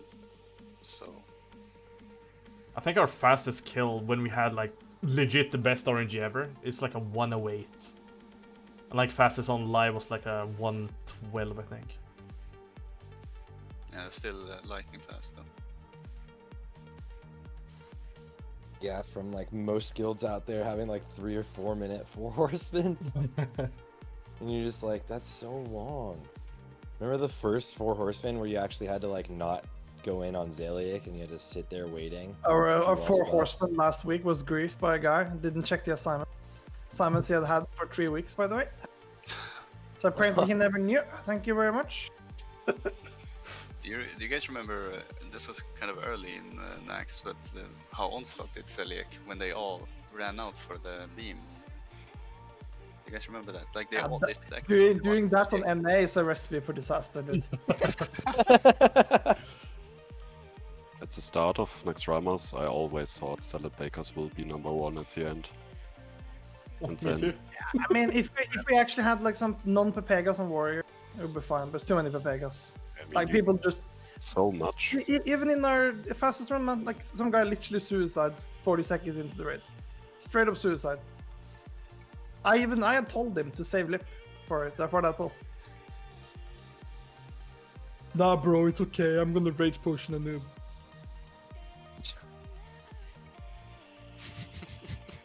I mean, you can. In the end, it's my fault, right? Because I should have, removed that long time ago.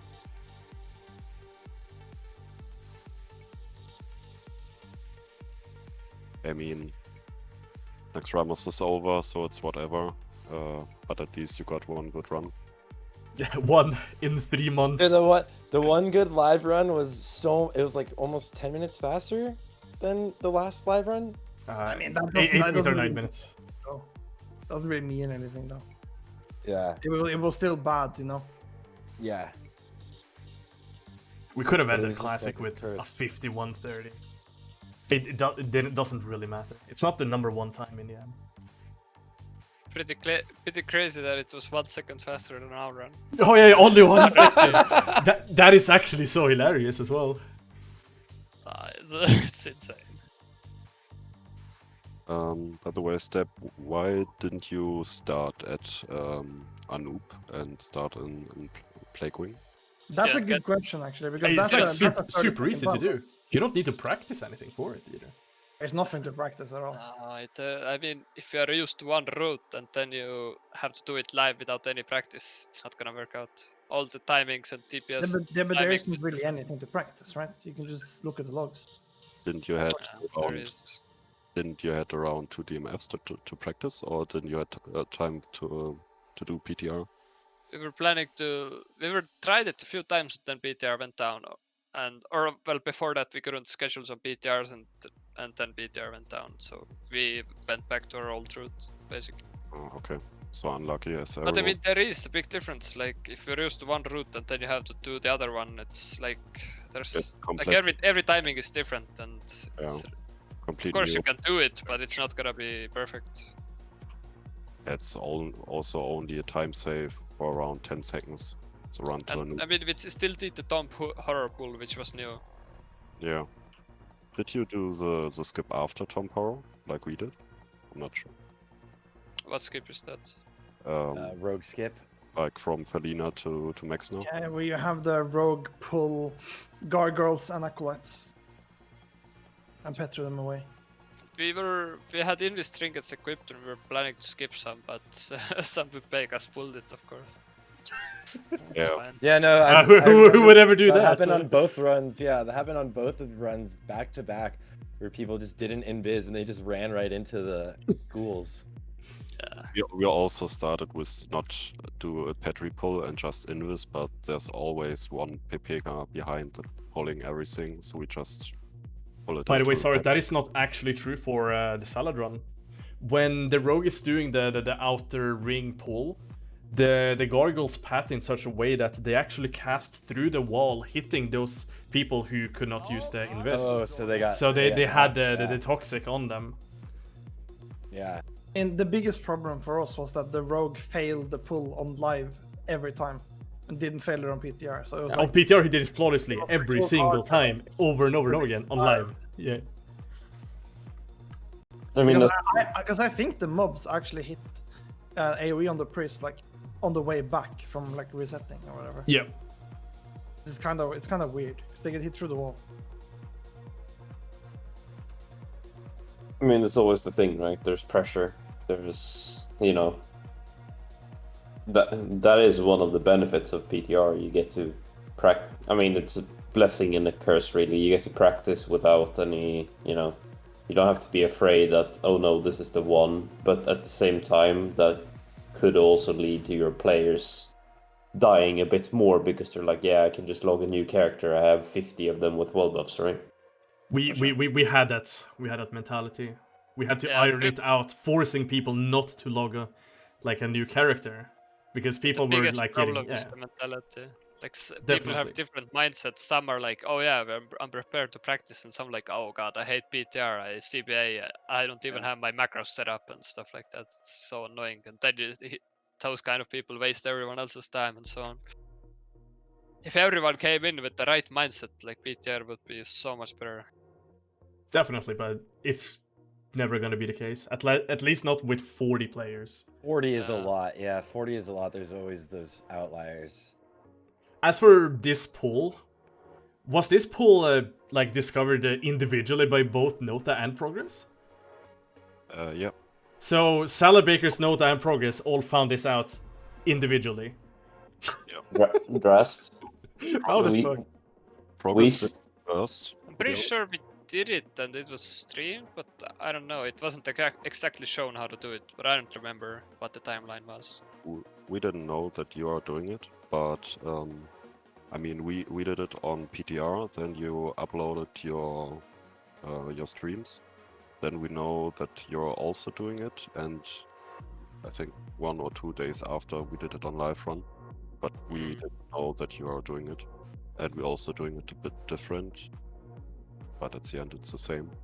But It's just so incredible to me, because I was like 2 weeks earlier, right, on stream talking about that specific poll, and then like when the run is released, I'm like, wait a second, I recognize What this. a coincidence! Dressed, when you started talking about it at that stream, I think I was in your stream, and I started sweating because I'm like, oh, they know. Because I knew it was doable, I just didn't know exactly how. We hadn't found a way to do it, so we were starting out, like, testing out how to actually get it done at that point as well. And Oh AI my said god. all of our girls find out to skip the Garoppolo's trash, but noobs find it out to skip the Felino trash instead of killing it. Yep. They applied the It same was the logic to same another thing. price.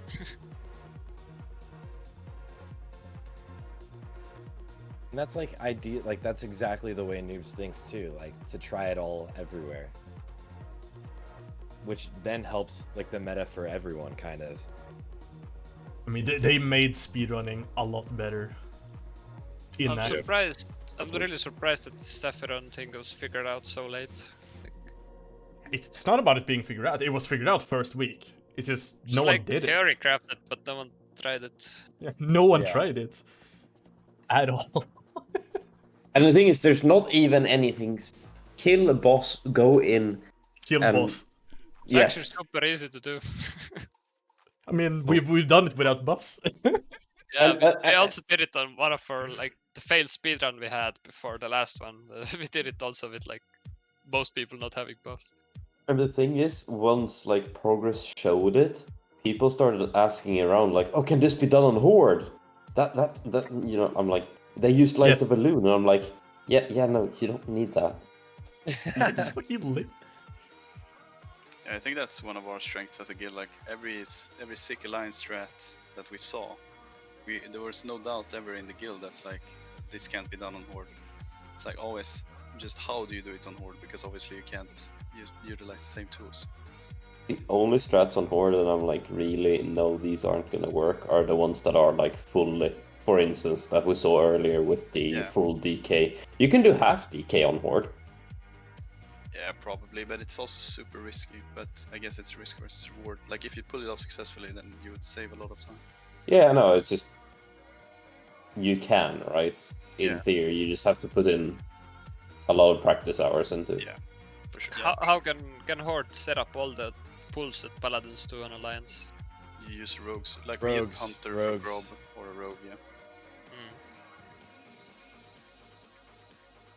You just didn't see it as often. It's definitely easier and safer on a Paladin, but a rogue is pretty efficient at doing almost everything as well. We used a mage for the we used a rogue for the staple pull, and then we used a mage for the first spider pull, and then we used a hunter for Grob pull. And sometimes a hunter for Fairlina pull when Fairlina pull is so we used a big. hunter for Fairlina too, yeah. Why did you use an active trinket here? Like TPS here doesn't matter at all. I have no clue. No clue at all. You don't have time to swap because it's 22 seconds after you get into the fight, and you don't want to waste a global on another trinket. So it's just waste. And they also didn't use chickens. We started using chickens on Thaddeus. Yeah. Like. But yeah, so taking a look at this strategy from the progress point of view, right? So obviously this was first shown off by progress in this run specifically. But you can see the few chickens that are at least on this fight at this current time. Also, you're wondering why he's using a unused trinket, because it is known that every single player in the raid plays for the optimal time and not for Parse's rank. Oh yeah, right? I would never use Recklessness on Thaddeus instead. It's mine.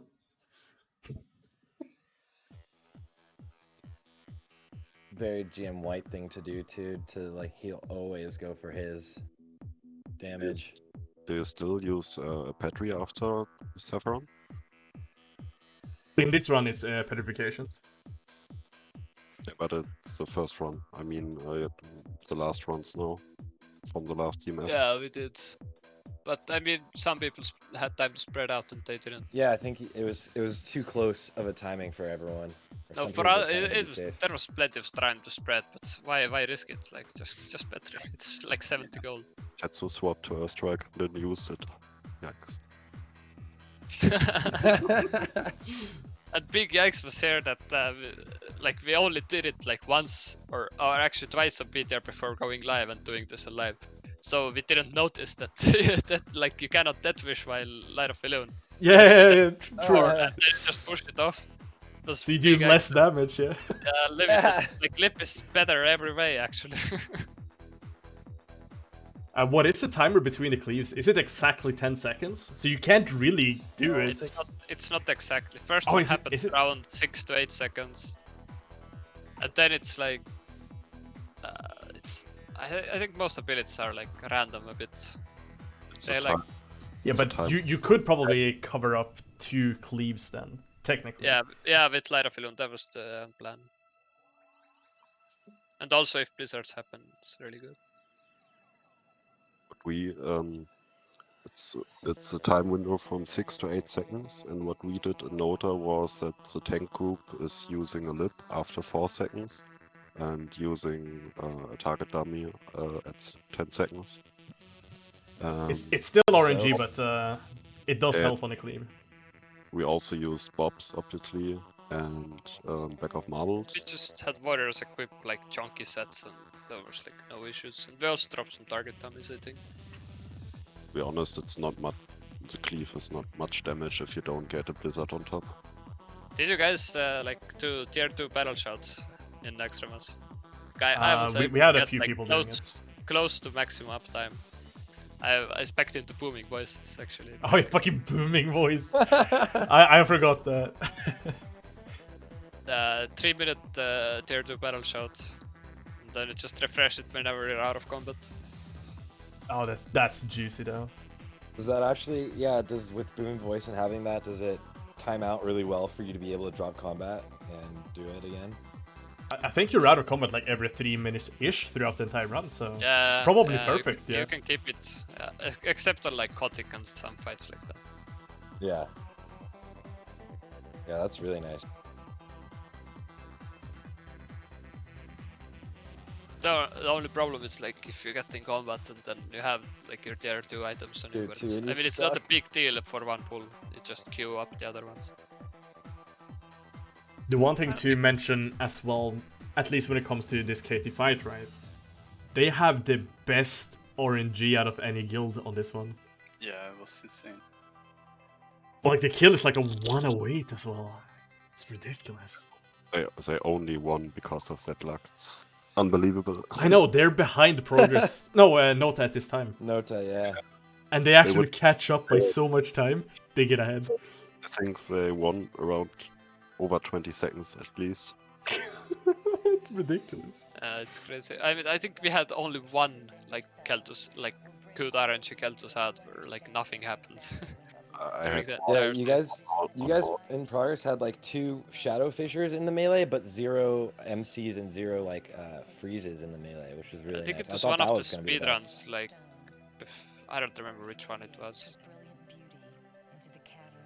You want the Frost Blast to come out ASAP, just not on the melee, so you can just all move behind KT. Yeah.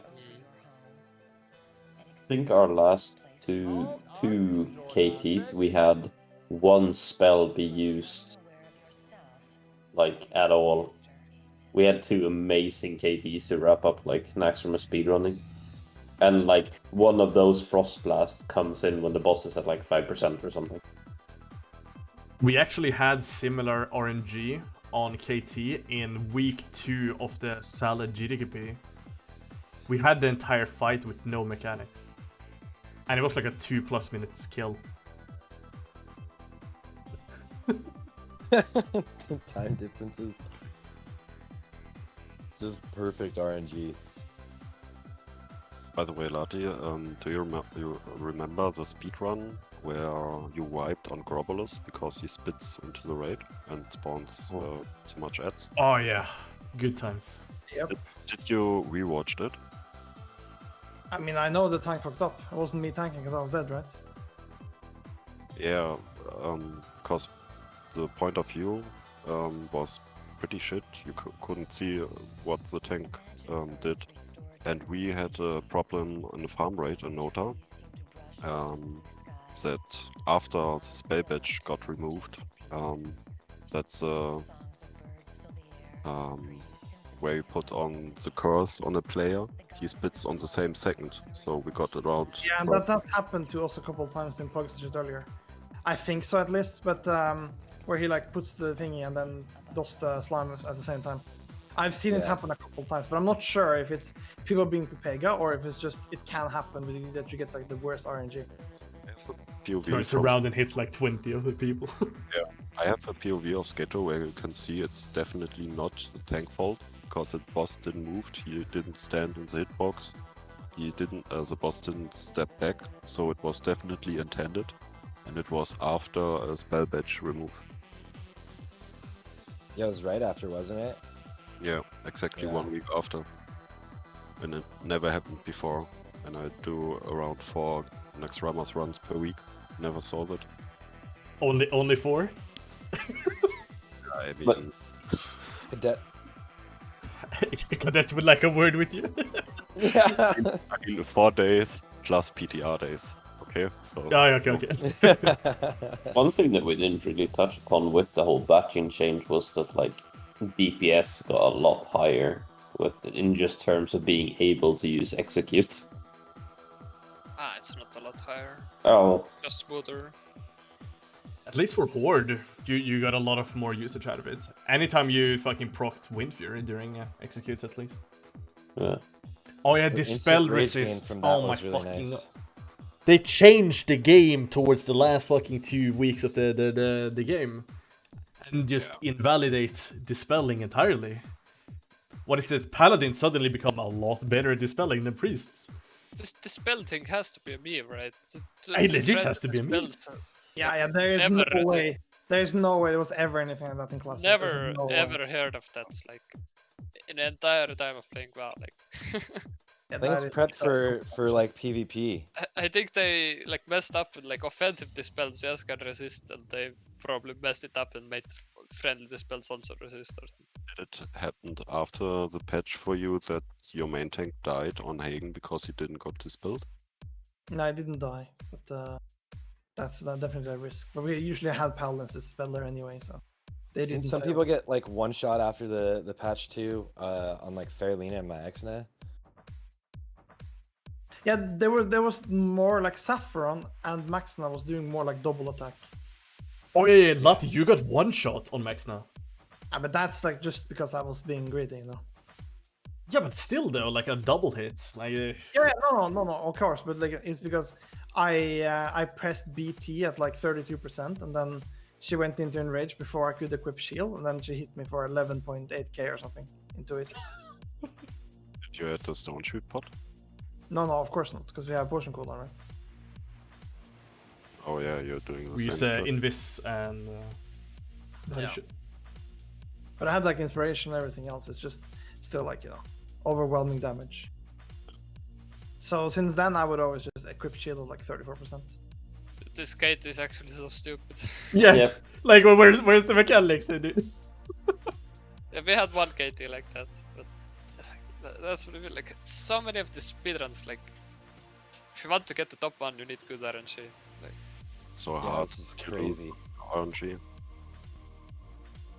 Especially if Blizzard is griefing you 2 weeks after with so much things. yeah. I don't know. I really enjoyed speedrunning in Nax though. Oh, it was a lot of fun. Like, But Yeah, really glad that the speedrun meta even evolved all the way through Classic, as we watched like how it started and how much faster things are being done, and like more efficiently as you get towards the end of Classic.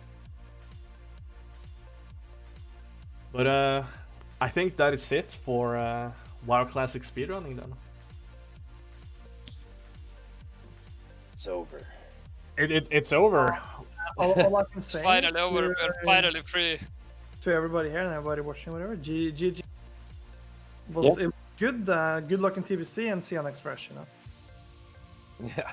Yeah, for sure. Hope Dude, Fresh is gonna be so weird because it's gonna be like all of the warrior pumpers like going on a classic every character. Like, it's not gonna be the same people playing anymore. I don't think. I hope I'm never gonna play Classic again.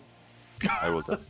It would be nice to finally move on with the life, you know. You know, next Fresh you're gonna be here with the rest of us. We're all degenerate fucking druggies, dude. We See ya. can't stop. See We you can in never 4 years. stop. That'd be interesting to see what TBC brings.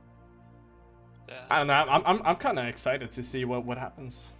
I never played TBC properly, so it's gonna be interesting. I hope we will get any meta. Yeah, but do you think? You know what they need to do in TBC? They need to add DMF. That's what they need to do.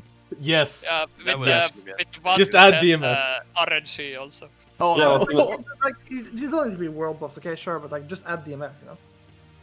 Just so you there's have that DMF mix. 1 week where you have to go. Yeah, that wouldn't be bad. So you wanna roll the 1% for your speedrun? Remember on private servers you had to roll the DMF. That was so Trust me, gansy. I remember. Imagine if it was like this on Classic. Like, you couldn't do anything on Firemaul. That is the If same it's for. vulgar DMF, you cannot take it. Like, what the hell? That's the same for the DMF in TBC now. It's rolling on Yeah.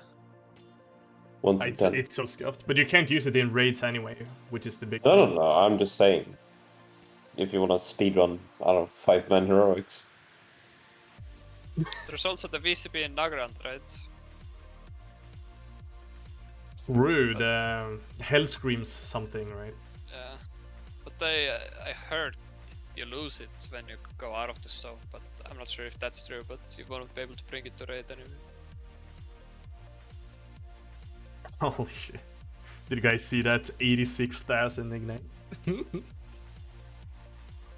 Pretty juicy, pretty juicy. Ah. Alright, I'm off guys. Thanks for the talk. Yeah, thanks for all of you guys stepping in here. I didn't think that people would actually end up coming out, but I definitely had a good time, and I appreciate every one of you stepping in. Yeah, super stoked everybody came out. This was awesome. And congrats everyone on all of your records and speedrun times. Maybe we could be faster. Maybe we could be faster. Next fresh faster. Next speedrun starts tomorrow with leveling paladins. What do Oh, you think? true. Could next Ramos be without the lighter balloon pull? I mean, nobody really did that real light balloon pulls though. The lighter balloon fucking pull will probably be worked on the entire next fresh. And no one will do it until fucking end again. Holy shit. But yeah, I think that's it for tonight, so thank you boys. I'm gonna leave this voice call and my stream, and I hope you guys have a beautiful continued WoW Classic and WoW TBC. And we'll talk more later. GG. Have a good one. Good See you in stuff. TBC, I guess. See ya. See you next fresh.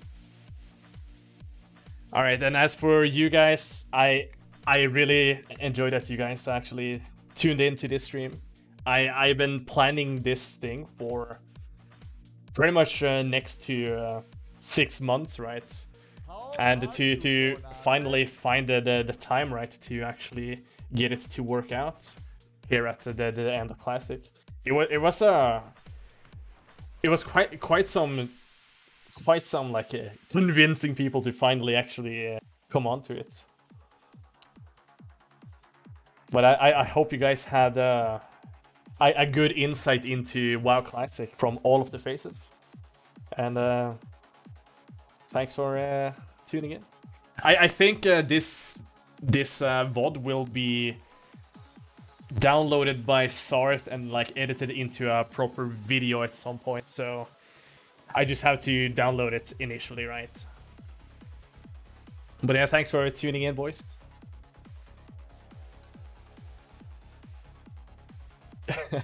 And yeah, once again, shoutouts to fucking Blizzard for sending me the little press kit with all of the cool extras.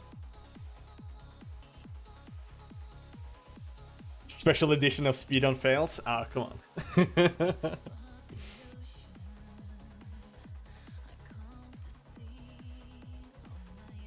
Can't wait for Kara speedruns, dude. It's gonna be weird seeing the caster meta speedrunning. Special edition of speedrun, dude.